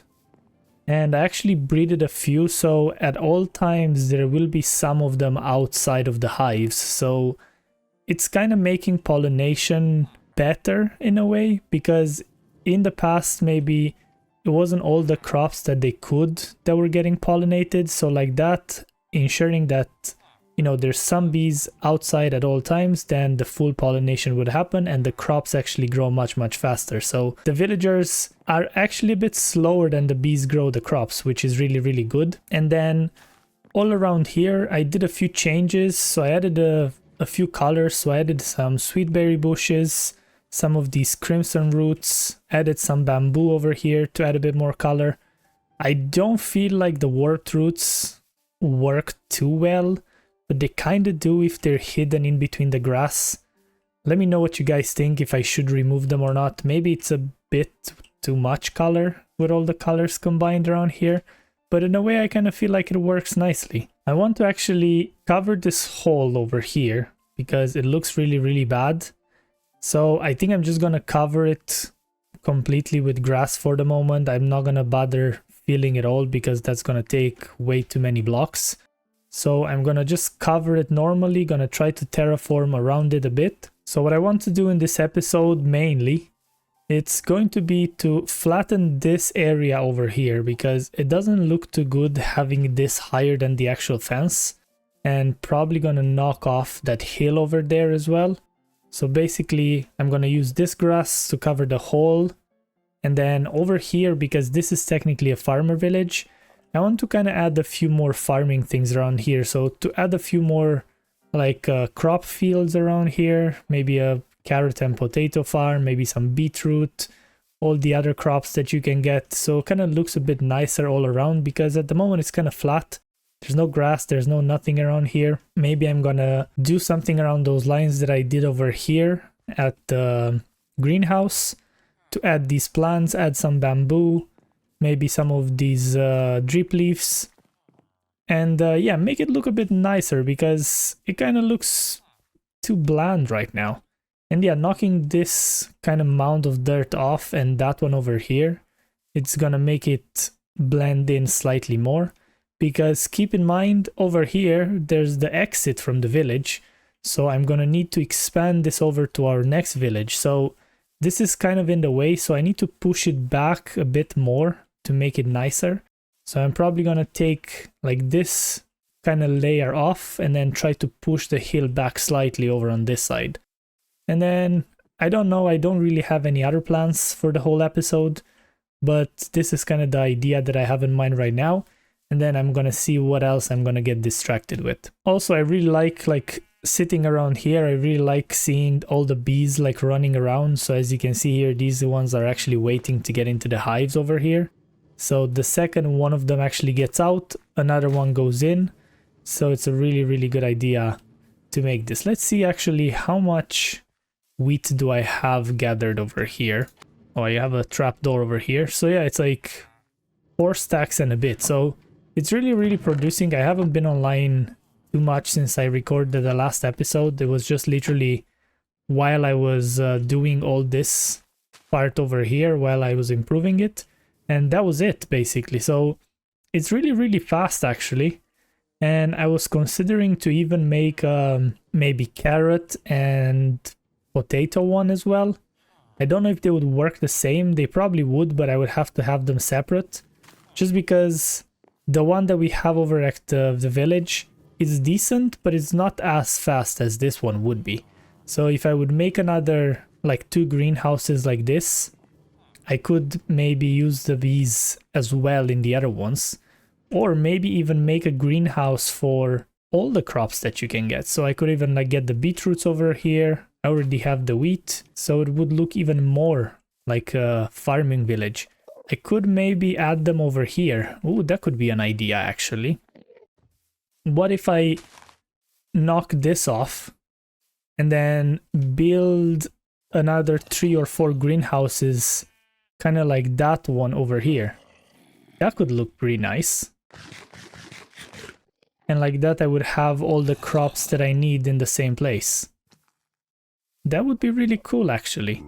Because at the moment, like I said, this one is actually working. The one issue that I have is that golems are constantly spawning into here. Let's get in here. So the golems are constantly spawning, so the more I'm around, the more they spawn, so they're just gonna lag out the world pretty much. So if I'm going to remove this farm and then just build the greenhouses over there, then that should kind of give me a bit more room to play with, and it's not going to be as laggy because I always have to come back over here and kill these golems. So maybe that's an idea. I'll have to think about it, but in a way I really like the idea how that would look like. I could maybe add them like in different directions. So for example, I have that one, and then I can add another one over on this side, like that's facing the other way, and then one next to the other one. And then I could maybe finish up with the last one over here. So I could have 4 greenhouses, like one right next to the other, and I'll have all the crops that I need. And I could even add a storage system underneath this that takes all the crops and merge them into one. So for example, like the way I have this chest over here, rather than just having everything going down into this chest, whoop, I can't go in. Yeah, rather than having everything into this, I can make a central storage system like in the middle, and then add the sorting system, and all the crops will just filter down in that one. So like that, I'll just go into one place, gather what I need, go out, trade with the villagers, and that's it. So I think that is definitely the plan. I don't think I'm going to be able to pull this off in this episode because it's definitely going to be a long project to gather. Like the glass took me ages to gather. The wood is kind of decent because I just used these 2 wide spruce trees, so it's kind of fast. But the glass, it's rather slow with just the one villager. So yeah, I'm definitely going to work on this one. And if you guys want to see anything else in these episodes, like if you want me to build something or anything like that, feel free to drop your comments down below and I can add one of those buildings around here. So like I said, I do want to push myself a bit with this world. That was kind of the idea. I started originally just to kind of keep me playing, and so far it's definitely working. This is episode 19. So I really, really love that I finally am able to build a lot and play a lot in the same world, while before I started recording, I would kind of lose motivation here and there. So recording everything and sharing with you guys actually keeps me accountable, and it makes me come up with different ideas as well than I would just play in by myself. So while I was actually taking down this area, I came up with a nice idea actually. Instead of making the next few greenhouses exactly like these, I was thinking to do the glass of the color of the crop. So For this one, I could have done like a yellow or a green because of the seeds and wheat. Then I'm going to do the carrots for probably an orange, I guess. Then the potatoes, since I did that as gray, I can probably do the potatoes as yellow, probably. It would kind of fit. And then for the beetroot, I can probably do red maybe. So it's gonna add a bit more color to like the whole area rather than just like gray and spruce. Let's see what you guys are selling over here. Lily of the Valley, coral, nautilus shells. I think I'll need those. Everything else I can probably get. The mini blocks, I'm not gonna use any yet. Probably further down the line. And yeah, I also managed to do this over here, so I covered the whole area. I tried to make it look, you know, a bit more natural. I think on the next snow, this is gonna get covered slightly. And what I was thinking to actually add here is some custom trees. So it's going to be something like a custom spruce tree. So it's not going to be a too wide, it's just gonna be a one. But I'm gonna try to make the, you know, the leaves kind of spread out and make it slightly taller. So this is kind of enclosing this area. So I'm gonna try to make them over here where I'm still in the snowy biome. Yeah, it's the snow plains over here, and see the moment we cross is just plains over there. So this is gonna be a nice addition for this to enclose the whole farmer village. And further down the line, I know I said that I'm gonna probably do all these villages in a straight line, but instead of that, I was thinking to expand the village. Let me actually go into camera mode because it's gonna be easier to explain than fly. So I'm going to expand this one, go over on that side. So I'm probably going to branch out to the left, do a village there, and then branch out to the right, do another one there, branch to the left. So they're gonna be a bit closer together rather than like going all the way to the end to make all the villages, because there's definitely going to be a lot of them to be done with the types of villagers that we have, and I want to have a village for every single type of villager. So I'm going to try to kind of expand them that way in a like zigzag pattern, let's say. And I'm going to try to make the roads slightly longer because I don't want them to be too close together either, because I'm just going to create a lot of lag. But I don't want them to be too far apart either, because then I'm just going to have to walk so much, or rather fly. Also, there seems to be like a nice lake over here, so I can maybe make like a villager thing. So yeah, this is the idea that I want. So the next few are going to be these greenhouses. So there's going to be one over here, one over there, and then the last one, it's probably going to be somewhere over here, the same orientation as that one. And then I'm going to try to add some kind of roads in between them just to kind of make it a bit more lively, and looks like the things are connected. The villagers are working at the greenhouses, they're like walking around in between them. And then I'm not sure yet, but I think because of the amount of rails that I'm going to need for most of the farms that I'm going to be building, I'm actually considering to making a gold farm. Yeah, with the gold farm, I feel like it would be really useful. I can make a bartering farm after that to give me all the blackstone and all the other resources. So that automatically expands all my building blocks. There's going to be a lot of resources that I'm going to have to gather for that. And maybe I'm gonna start using the nether roof for this, because building it in the actual nether is gonna be an absolute pain. So I can start using the nether roof. Maybe first of all build a magma farm. I'm gonna get all the magma cream to get all the magma blocks.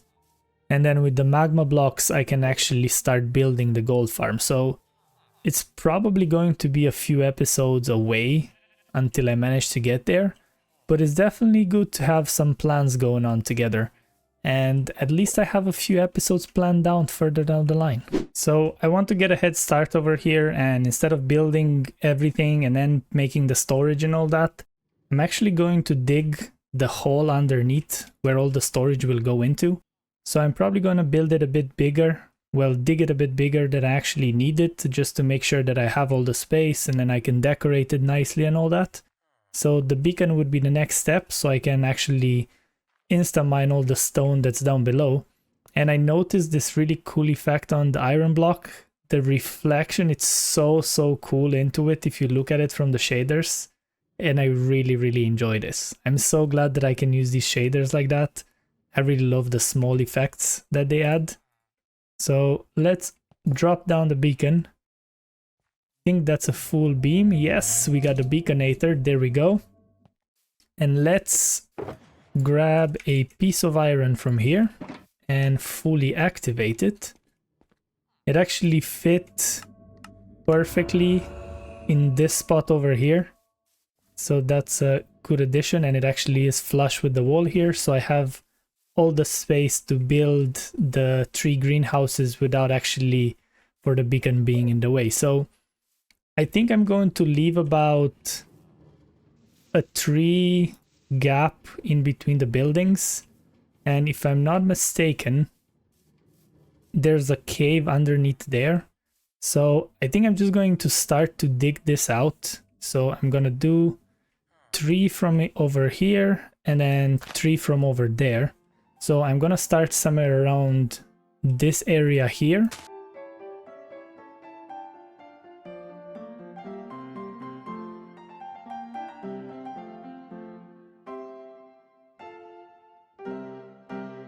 And we're back with the dig, and it looks like absolutely nothing was done.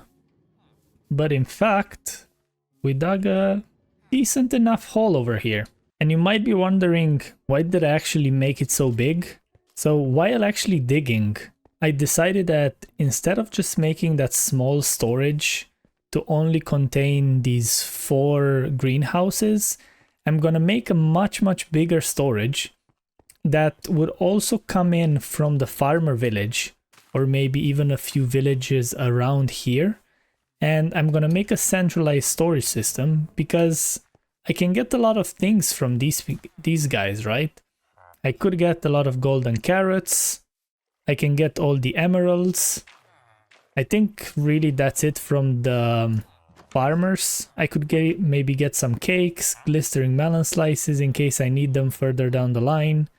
Maybe I can get some pumpkin pie and not eat just golden carrots. So there's a few things that I can actually get. And like I said, the next village is going to be the Mason village. So I could link that to this exact storage system. And I can just make like a well, for example. Ooh, that would be actually a really nice idea. I can have a well or something like that. Or I could even have a composter with a hopper underneath. And I could throw in the items in there. All those items would get spit into a water stream or maybe a hopper line, probably a water stream so I don't make too much lag.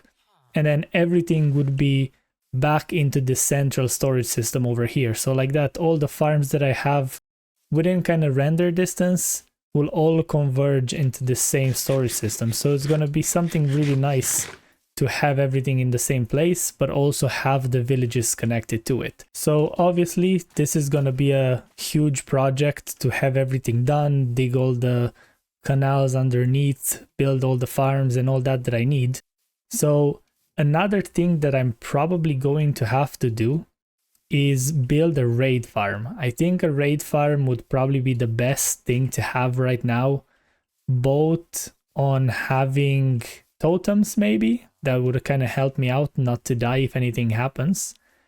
They're not such a priority, but the emeralds and the redstone would be the huge priority over here, right? I know that if I would build the raid farm and I would get all the emeralds, these farms would kind of be redundant because I'm not going to use them to trade with the villagers to get the emeralds. But it would still be good, especially the wheat farm. I'm definitely going to need all the wheat from here.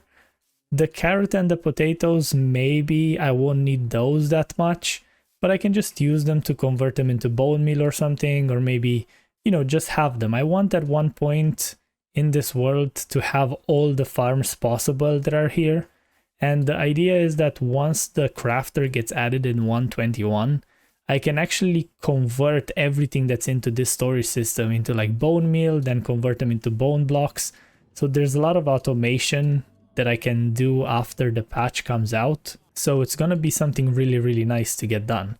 The raid farm, I think I'm going to copy one of those designs that, you know, everyone uses online. It's probably not going to be easy to build, but I'm just going to follow a tutorial and it's just going to make absolutely all the emeralds that I need, so I don't have to worry about it. All the other farms I'm going to try to design myself, but the raid farm, I don't fully understand the mechanics. And I don't really want to build one of the really slow ones. I would be able to build one that's like really slow, and then I'm gonna be there with a sword for ages. I would kind of prefer to copy a tutorial and maybe just adjust a few things there with the storage system afterwards. But the farm itself, it's easier to just copy it, make sure everything works, not have to AFK for 10,000 years to get all the drops that I need, and it would do the exact same job, and I can actually play the game rather than just AFKing at a farm. So yeah, that's pretty much the plan. So I might actually build the greenhouses in this episode, but not build the rails yet. So it's gonna be a bit tedious to do the rails underneath afterwards, but I think just building the greenhouses, or at least one of them, would be some progress in this episode. And then, you know, like I said, I have a lot of plans going forward, and thinking about it today, I actually came up with a lot of ideas. So like I said, I want to build that gold farm, the magma farm. So there's a lot of things coming in the next few episodes. And the idea is that I want to kind of keep all the progress on camera and not just play offline and, you know, come in, oh, here's guys, we build this huge farm. Oh, and here we build this. I kind of want to bring you guys along through the whole journey that I built and everything that I've done. So like that, you can see the way I play the game and everything that I do. So I'm still going to do small things offline. Basically, you know, like I did this area over here and I kind of adjusted the greenery a bit, added the bamboo. So small things like this, I don't want to show them all the time on camera, they might get boring. But whenever I make progress on something that, you know, is not just finishing touches, I definitely want to share that with you guys. So yeah, let me go grab some wood. I'm gonna need to gather a lot of wood. I actually managed to get a good bit of glass over here, so I have a few stacks. I still have a good bit of emeralds here. I keep going and trading carrots and potatoes from the farm. But yeah, I'm gonna grab a good bit of wood over here, try to get this sorted, and then see where we get at. So I decided to kind of make a template here for where all the other greenhouses will go. And if I go a bit into camera mode here, these two over here are going to be the carrots and the potatoes, and they're the same size as this one. But then this one here, that's for beetroot, I made it slightly smaller just because I won't necessarily need that much beetroot. You can't really use it for much. So I said I'm just going to make it slightly smaller, but it's still there. So it's going to be a nice, cute little building. This one is going to be slightly different. And also underneath, I added these logs just to kind of give me the whole picture of where everything will go, just so I know exactly where to put the rails. And I believe that since all these farms are going to be connected, I might be able to just put one rail under the whole square and then have them all move into only one storage system. So I think that's going to save a bit of time and maybe even a bit of lag that I won't have so many minecarts around at the same time. So yeah, the next step would be to get all the orange and the yellow dyes, which is going to be the orange for the carrots and then the yellow for the potatoes, or the other way around. And then for this one, I think I'm going to go with red glass, and I think I'm just going to go and get the poppies from the iron farm because I have plenty over on that side. And I think that should be good enough. So I only really need to find yellow to make the orange. So I managed to get a good bit of glass over here around the greenhouses. So this is like the footprints that they're gonna take, and then I'm gonna try to replicate slightly what is happening over here. But then I realized that I was trying to get all that yellow dye by bone milling grass like an idiot. And I remember that you can actually use sunflowers to just get loads of yellow dye. So I really don't know how that slipped my mind, but here we are. Now I can get all the dye that I need. And basically I'm using the beetroot to get red dye. And then with the yellow I can make orange, so I have all the 3 glasses that I need. Yeah, like the beetroot, you wouldn't expect that they would be useful, but it actually is pretty good to get red dye out of it. When my iron farm is actually pretty far away out of render distance, so it's not really working while I'm here. But by having the beetroot farm over here, at least I'm gonna get free red dye. Alright, so I finished all the squares with the dyed glass. I added the doors in here, and then I added the composters for where the villagers are gonna go into. I also did the underground where the rails would go. So it's gonna be really slow to actually place all these rails down, but I guess this is what it is when you build backwards. I actually remembered while building this that I mined a lot of nether gold, so I just put that up to smelt, so I should be able to finish all the 3 farms with the gold that I'm gonna get for that. And it should be done by the next episode. I'm not gonna show you guys the whole building process again. It's really not, I don't think you guys want to see replicating this. Obviously it's going to be slightly different, but it's going to be more or less the same. So I'm going to wait for that gold to smelt. I'm going to go craft all the rails, place them down, figure out kind of how I want the storage to be. I think I'm going to make the storage to be over on this side because I have a bit of empty space even above as well. So I can kind of make the rails kind of go around there, go around the back, and then have a single unloader over here that then goes into the whole sorting system. So I think that's probably the best way to do it. I think I'm gonna run out of redstone to actually build the whole storage system, but it's gonna be okay for now. And then I'm definitely going to build that raid farm in the next few episodes. I'm gonna have to kind of look into it a bit, see the guides, how much resources do you actually need to build that really powerful raid farm, and I'm gonna work with that. But for the time being, I think this is gonna be it for this episode. It's getting kind of long. Oh yeah, and also while I was building this, the bees are working really hard. I actually had to get rid of a lot of seeds from here because the chest was getting full. I think it was like 2 slots free over here. So I got rid of that. Let's see the minecart. So it got 11 wheat, so it's pretty good run. And this is gonna get full really fast. So I'm going to try to get all that done. I'm gonna connect it to this farm over here. I think I'm just gonna link these rails over to the other side. So like that, I'm just gonna have one minecart go over here and then go back in a straight line all the way to the end. I think that's probably the best idea, and have all the farms picked up by the same minecart, because I really don't think that the minecart will get full. It has a good few slots, and technically it would be 5 items that would have to pick up, maybe actually 6 with the seeds from the beetroot. So I'm gonna have to figure out what would be the best way to actually get this done. But yeah, I'm gonna see. Maybe I'm just gonna leave this as is, and I'm gonna try to get a water stream over to the other side kind of way, and then I'm just gonna link it to that storage system over there. So maybe that way.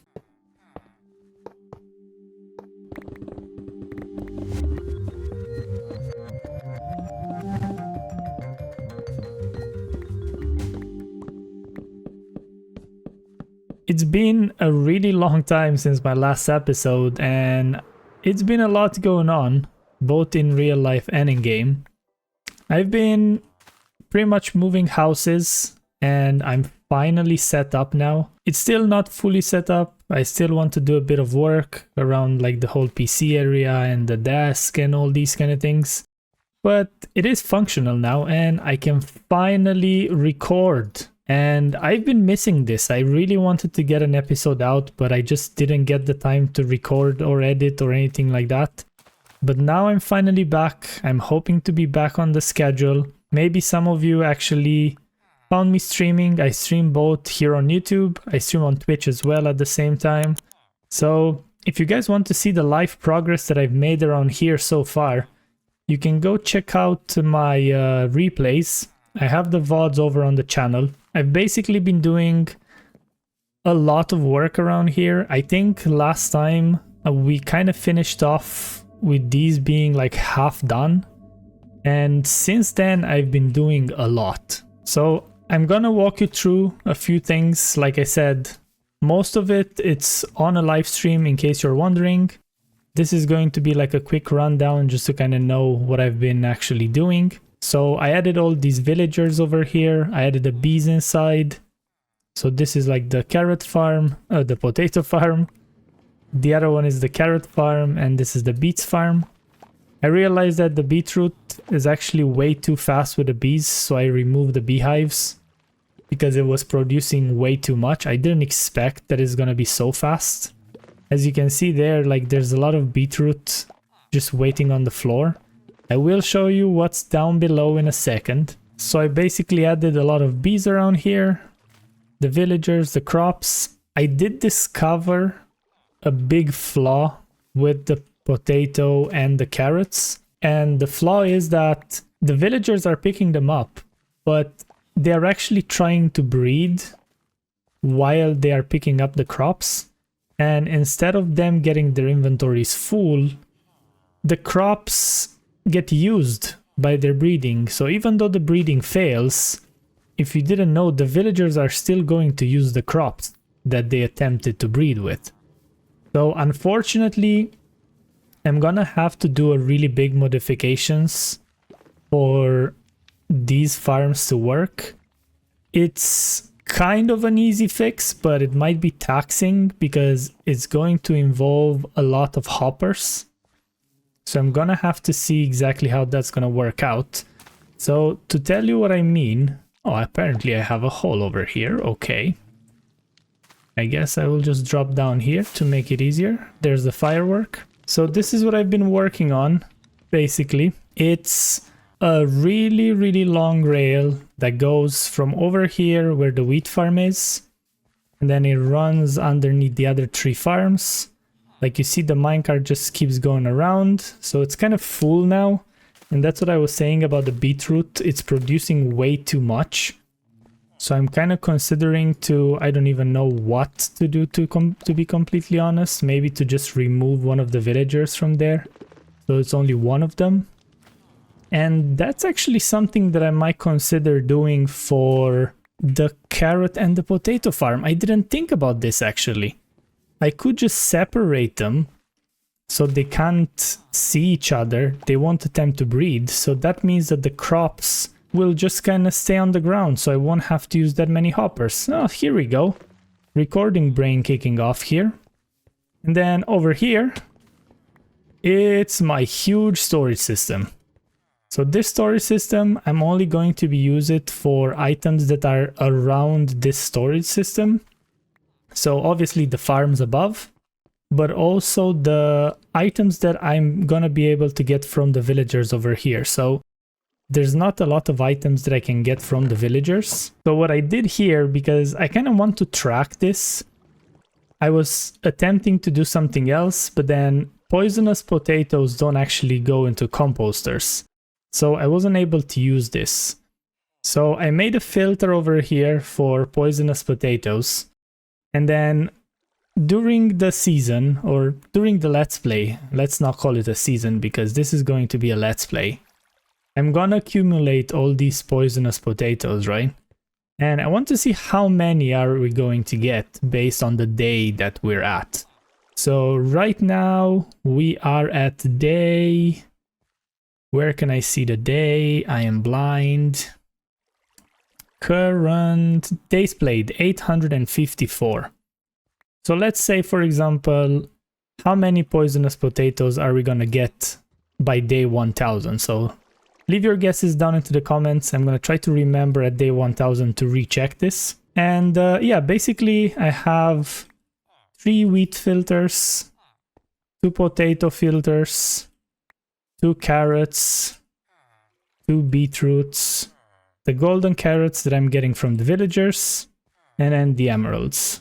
I have 2 for emeralds. I'm expecting to have a lot, to be honest. I do want to add maybe a pumpkin and melon farm really close by and pour those straight into this system. I know I have one at the mountain, but that's a bit out of render distance and is not going to work. So by adding it into this one, like that, I'm gonna have all the materials that I need to trade with the villagers, and then I can just throw everything in. And basically, to show you how this looks like, in case you're wondering how exactly do I get the items from all the way up here down into the storage system, I have basically this water stream over here. So I'm gonna throw a few items in here. Then I'm gonna go into free cam, and as you can see, the carrots just slide down, go into here, and then they go into these hoppers down the chest, and then they go through the whole filter over here. And then at the end over here, because we're producing so much beetroot and seeds, basically the beetroot seeds can be composted. So all those go into here, and then I have a bone meal chest over here. Once the crafter comes online, I can probably, get a crafter, craft bone blocks and modify this slightly, but for the moment with the update that we're in, this is gonna have to work. Oh yeah, and to show you what I actually gathered so far, I have about 2 rows of wheat. I think all the other ones are empty. There's a few potatoes in here, a few carrots. I think the carrots and potatoes, honestly, I just got lucky when the minecart ran underneath the farms and it just happened that it works now. So I don't think it actually had any carrots or potatoes like sitting there just waiting for the minecart. It was just like a lucky pickup. And then a lot of beetroot, a good few golden carrots. I've been doing a bit of trading, some emeralds over here, and then the rest is just going to be empty. I'm also going to need an entrance and an exit out of this place. Right now I'm kind of walking around in between all these and then going up here, trying to open this. It's nighttime. I don't know exactly what's going to wait for me. Is it going to be a creeper? So I'm going to have to make a proper up and down from and into that place. And yeah, this is what I've been working on. Like, I know it maybe doesn't look like a lot, but I've been working a lot off camera and on stream to actually finish this and make it happen. I will have to fix these farms. So let me actually double check this, try to split these villagers, see if this is going to work. And then if it is, we're gonna have a functional farm. All right, so I added a line of glass panes over there. I wanted to put fence posts first, but because they're like slightly bigger than 1 block, the bees kept getting stuck. So I added that. The farmer seems to be working. I just need to wait probably another day or 2 for them to get their inventories full. And then after that, I can actually test if this is going to work. I'm probably going to increase the bees a bit in case they're gonna harvest the crops much faster than they can grow. And the next step is going to be pretty much working on this. So I want to cover the whole ceiling over here. It kind of looks nice, but it kind of doesn't. So I want to cover this just to kind of look in close so you can't see anything that's up there. So I'm just going to put a layer of blocks underneath that. I'm going to try to make some kind of ceiling design. And then the design of the room, I want it to be like a going downhill kind of way. I don't know why, I just like the idea of it. So there's like 1 layer, 2 layers, and then the 3rd layer will be over here. So I mined it for nothing, so I'm just gonna put that back. I don't know exactly what kind of material I want to use, but I think I'm going to use like full stone. Maybe some cracked stone and then some stone bricks. Probably mostly stone bricks, to be honest. I want this to look really industrial underneath. So it's kind of the, the factory underneath the village above. Everything's nice and dandy up there, but here we're working away. So that's kind of the plan for this. So I'm going to replace the whole floor over here, all the walls, all the ceiling. I don't really have a design in mind, but I'm going to play with a few variations, see if I can come up with something. Probably going to show you guys a bit of the progress. I don't want to just say, oh, this is the room and then this is the room complete. It's not going to, look too nice on video. I kind of want to share a bit more with you to kind of work on this together rather than just working on it and showing at the end what I built. I want you guys to get involved in this whole process of the Let's Play. So if you do guys have any suggestions, of course, feel free to drop them down into the comments. And I'm definitely going to have a look on everything that you guys put in there. And yeah, I have a lot of materials that I can use in this build. So first of all, I'm going to try to come up with a ceiling design. I might use, you know, some kind of stairs or something around the corners to make it look like it's kind of round, but not really. Gonna have to see, maybe I'll push the wall back or I'll pull it forward. I don't really know. So let's see what kind of blocks do I have. Obviously, I'm gonna reuse all the blocks that I mined from here. Like I said, we're gonna try to stay and be green, basically. Anything that I mine, I will be reusing. I'm not gonna waste anything. Every single block that I mine, I pick up, I'll put it in a chest. Some people might call it hoarding. I just call it being environmental. So I'm definitely going to try to preserve as much as I can, reuse all the blocks that I can, and then yeah, pretty much work from there. So first step, figure out the ceiling design, see how this is going to look like. I'm kind of thinking if I want to cover this or if I just want to leave it like this. And maybe I'm kind of considering to just close it off here, put a border around it, but still be able to see these chests. So I'm gonna close it off somewhere around that area, so you can't see the top, but you'll be able to see the 3 layers of chests. I think that would be pretty handy, and I can actually grab from like any chest then, would make it much easier. So yeah, let's come up with some blocks. Let's transfer a few blocks down here and then start working on this thing. Alright, so I've been playing with some ideas that involve stone, since this is the thing that I have the most from digging this out. And I was thinking to add a bit of color. And I was actually thinking about copper. I saw that. And I feel like that green, like the oxidized copper, would look really, really nice in here. I tried it originally with these smooth stone slabs, but I feel like they're too bright and the texture doesn't match. So I tried the stone brick slabs in the end. And I think once this gets oxidized, it's going to look really, really nice. The idea is that I want to make some kind of a, you know, arrow that the second you enter into here, it kind of draws your attention over to the storage system. That's kind of the idea that I have. So I think I'm going to replace all these smooth stone slabs with the stone bricks. And I'm probably going to use the smooth stone on the walls and the ceiling to kind of make some kind of arches or something like that. I think maybe I can make that work. I'm not sure yet. So I do need to smelt a lot of this copper. Luckily, I don't have to smelt so many stone slabs because I can just craft the bricks just by hand, which is a really handy thing to do. And yeah, I'm gonna put down this floor. And then I'm going to bring you guys back to show you how this looks like. And if you guys can think of something else, please do let me know.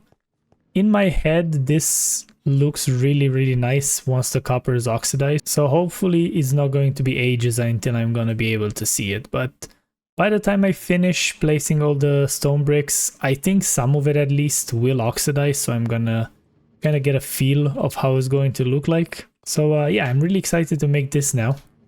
And we have a pretty huge room to work with here. So I'll have to see if I want to figure out something else inside.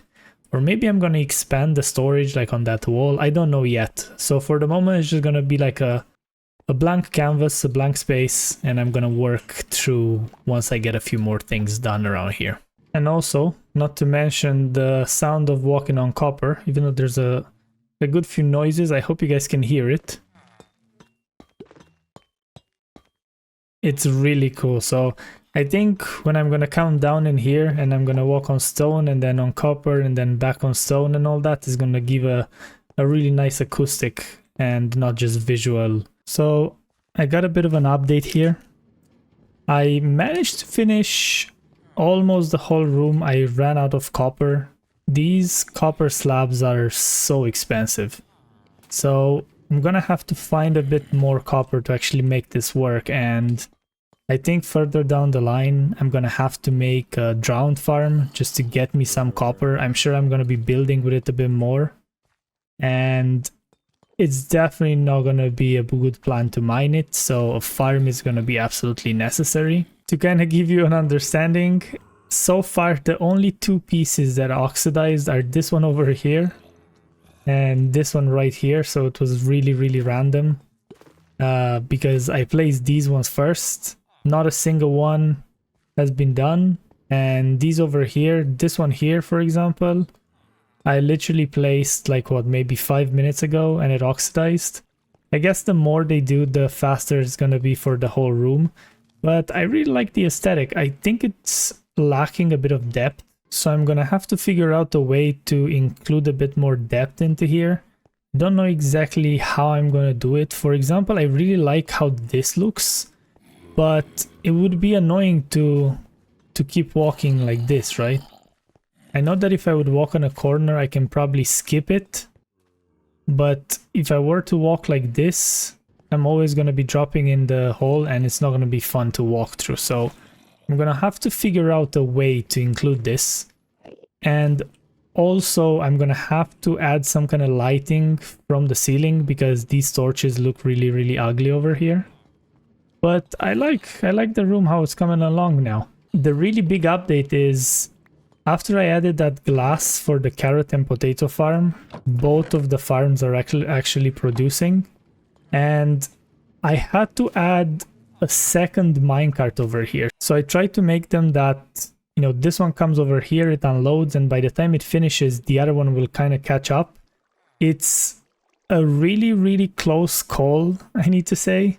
But so far it didn't fail, and they've been gathering a lot of crops so far. So yeah, the farm is now working. We're producing all the crops that we need. I might have to potentially disable this one. I don't know yet if it's gonna block too much. And actually, let's check the bone meal part of it. We have almost 3 stacks of bone meal, so not too bad, I guess. It's gonna just passively produce it. I'm not too concerned about that. I will have the mob farm to do this. And I'm probably going to make a moss farm as well. Yeah, so there's a fence and some stone over here, probably like breaking things on the surface and keeps things keep dropping in. But yeah, this is how it looks like. And to kind of give you guys an idea, I want to make this room with stone slabs, basically. I feel like these would look really, really well in the walls like this. And I didn't really think about it too much yet. But I think it's going to be something around these lines like that. Maybe. So I think I can place one over here. There we go. So it's going to be something like that. Or maybe that's too sharp. Maybe I can do something like this. Yeah, maybe something like that would actually work. So I want to have this over here. So I'm basically, like, this is gonna be interesting. There's gonna be a lot of jumping. So let me finish this. So yeah, this is what I'm kind of envisioning over here. So obviously this is gonna come off. Then I'm gonna have to do, I want to make some kind of indent to definitely add some kind of depth in the walls. Like if I'm just gonna make the walls flat, this is gonna definitely look really, really bad. So I'm gonna figure it out. How exactly do I want it? But I really like how this stone looks like. I wanted to use the regular smooth stone at first. But I feel like the regular, it's like too flat. So this, having the lines in between, kind of adds a bit more texture to the whole build, right? So I'm gonna work a bit more on this. And then once I have a finished product, I am going to bring you guys back and show you what I came up with. Are you ready?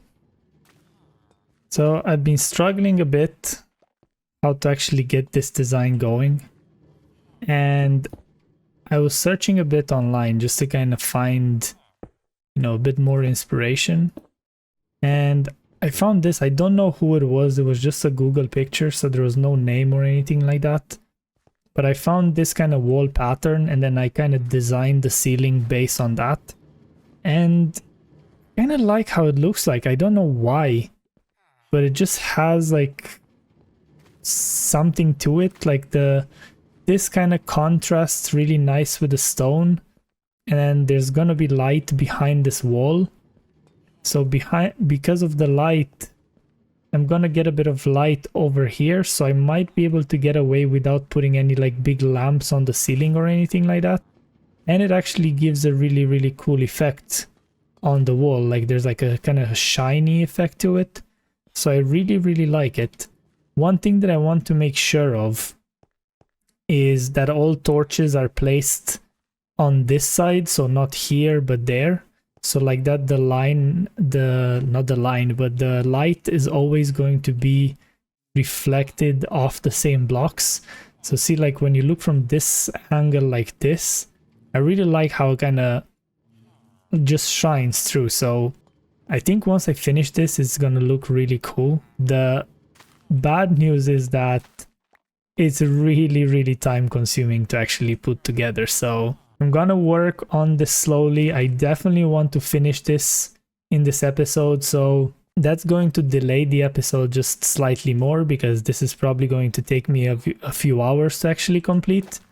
But I'm excited to actually see how it's gonna look like at the end. So yeah, bear with me for a little longer, and then once I'm done with this, I'll bring you guys back, and then I'll show you how it looks like finished. And I am finally done. This is the entrance. I'm gonna have to figure out a better way to actually get down there. This looks really bad. What is happening? Why are you always on me whenever I try to do something? So yeah, like this looks pretty bad that you can just see that sticking out. So I'm gonna try to come up with some kind of redstone idea to have like a hidden entrance, or at least have an entrance that works better than just an open scaffolding. But going down, so we have these holes behind here just in case I need to do any like kind of maintenance. I added a piston door over here. I feel like I'm kind of losing a bit having this pressure plate like that. Maybe I'm gonna come up with some kind of design in the corners just to kind of hide that is there, just to kind of incorporate that in it. But other than that, I'm pretty happy how it turned out. This wall is blank right now.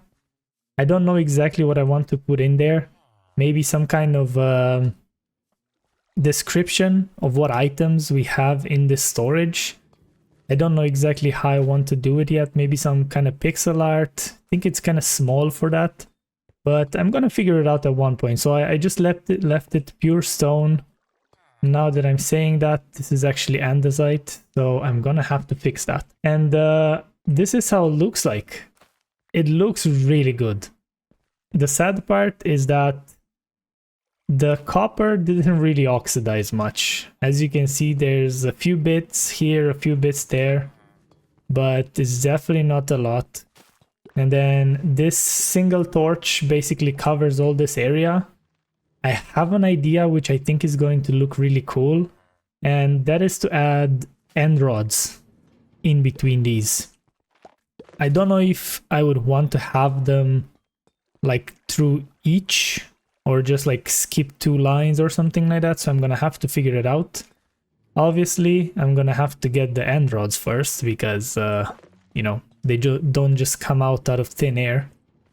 And this is how it looks like with the storage.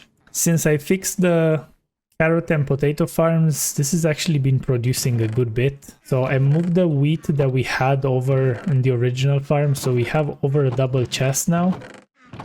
Then like a chest and a bit of potatoes, and then a bit over a chest of carrots. So the farm is definitely producing. This is pretty much while I was doing this, so it was, what's that, about 4 hours or so, roughly.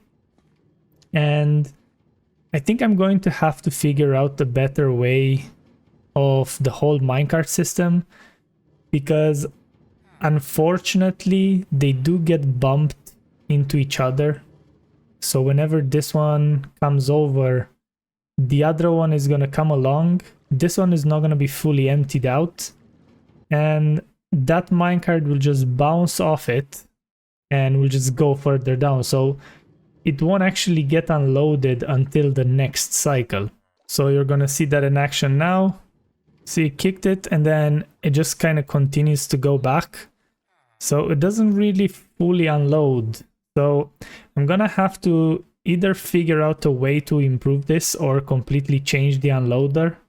I could make one of those unloaders where the whole minecart breaks into a cactus or something. It falls into the hopper and then it gets redispensed. Maybe that would be something that would work. So like that, I wouldn't always have to wait for the minecart to do this. And I could actually use like as many minecarts as I need for this to happen. So I'm gonna monitor this for the next while just to kind of see where we're looking at. And yeah, this is the storage system.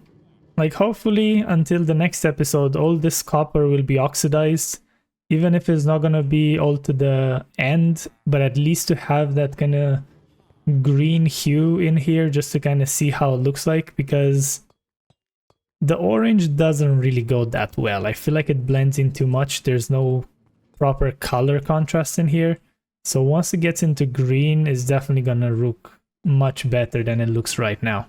So I can't really do anything about it. It's just a matter of waiting. I could rip it down and then put it somewhere else so it oxidizes faster. But I guess this kind of just shows how long it takes for copper to age.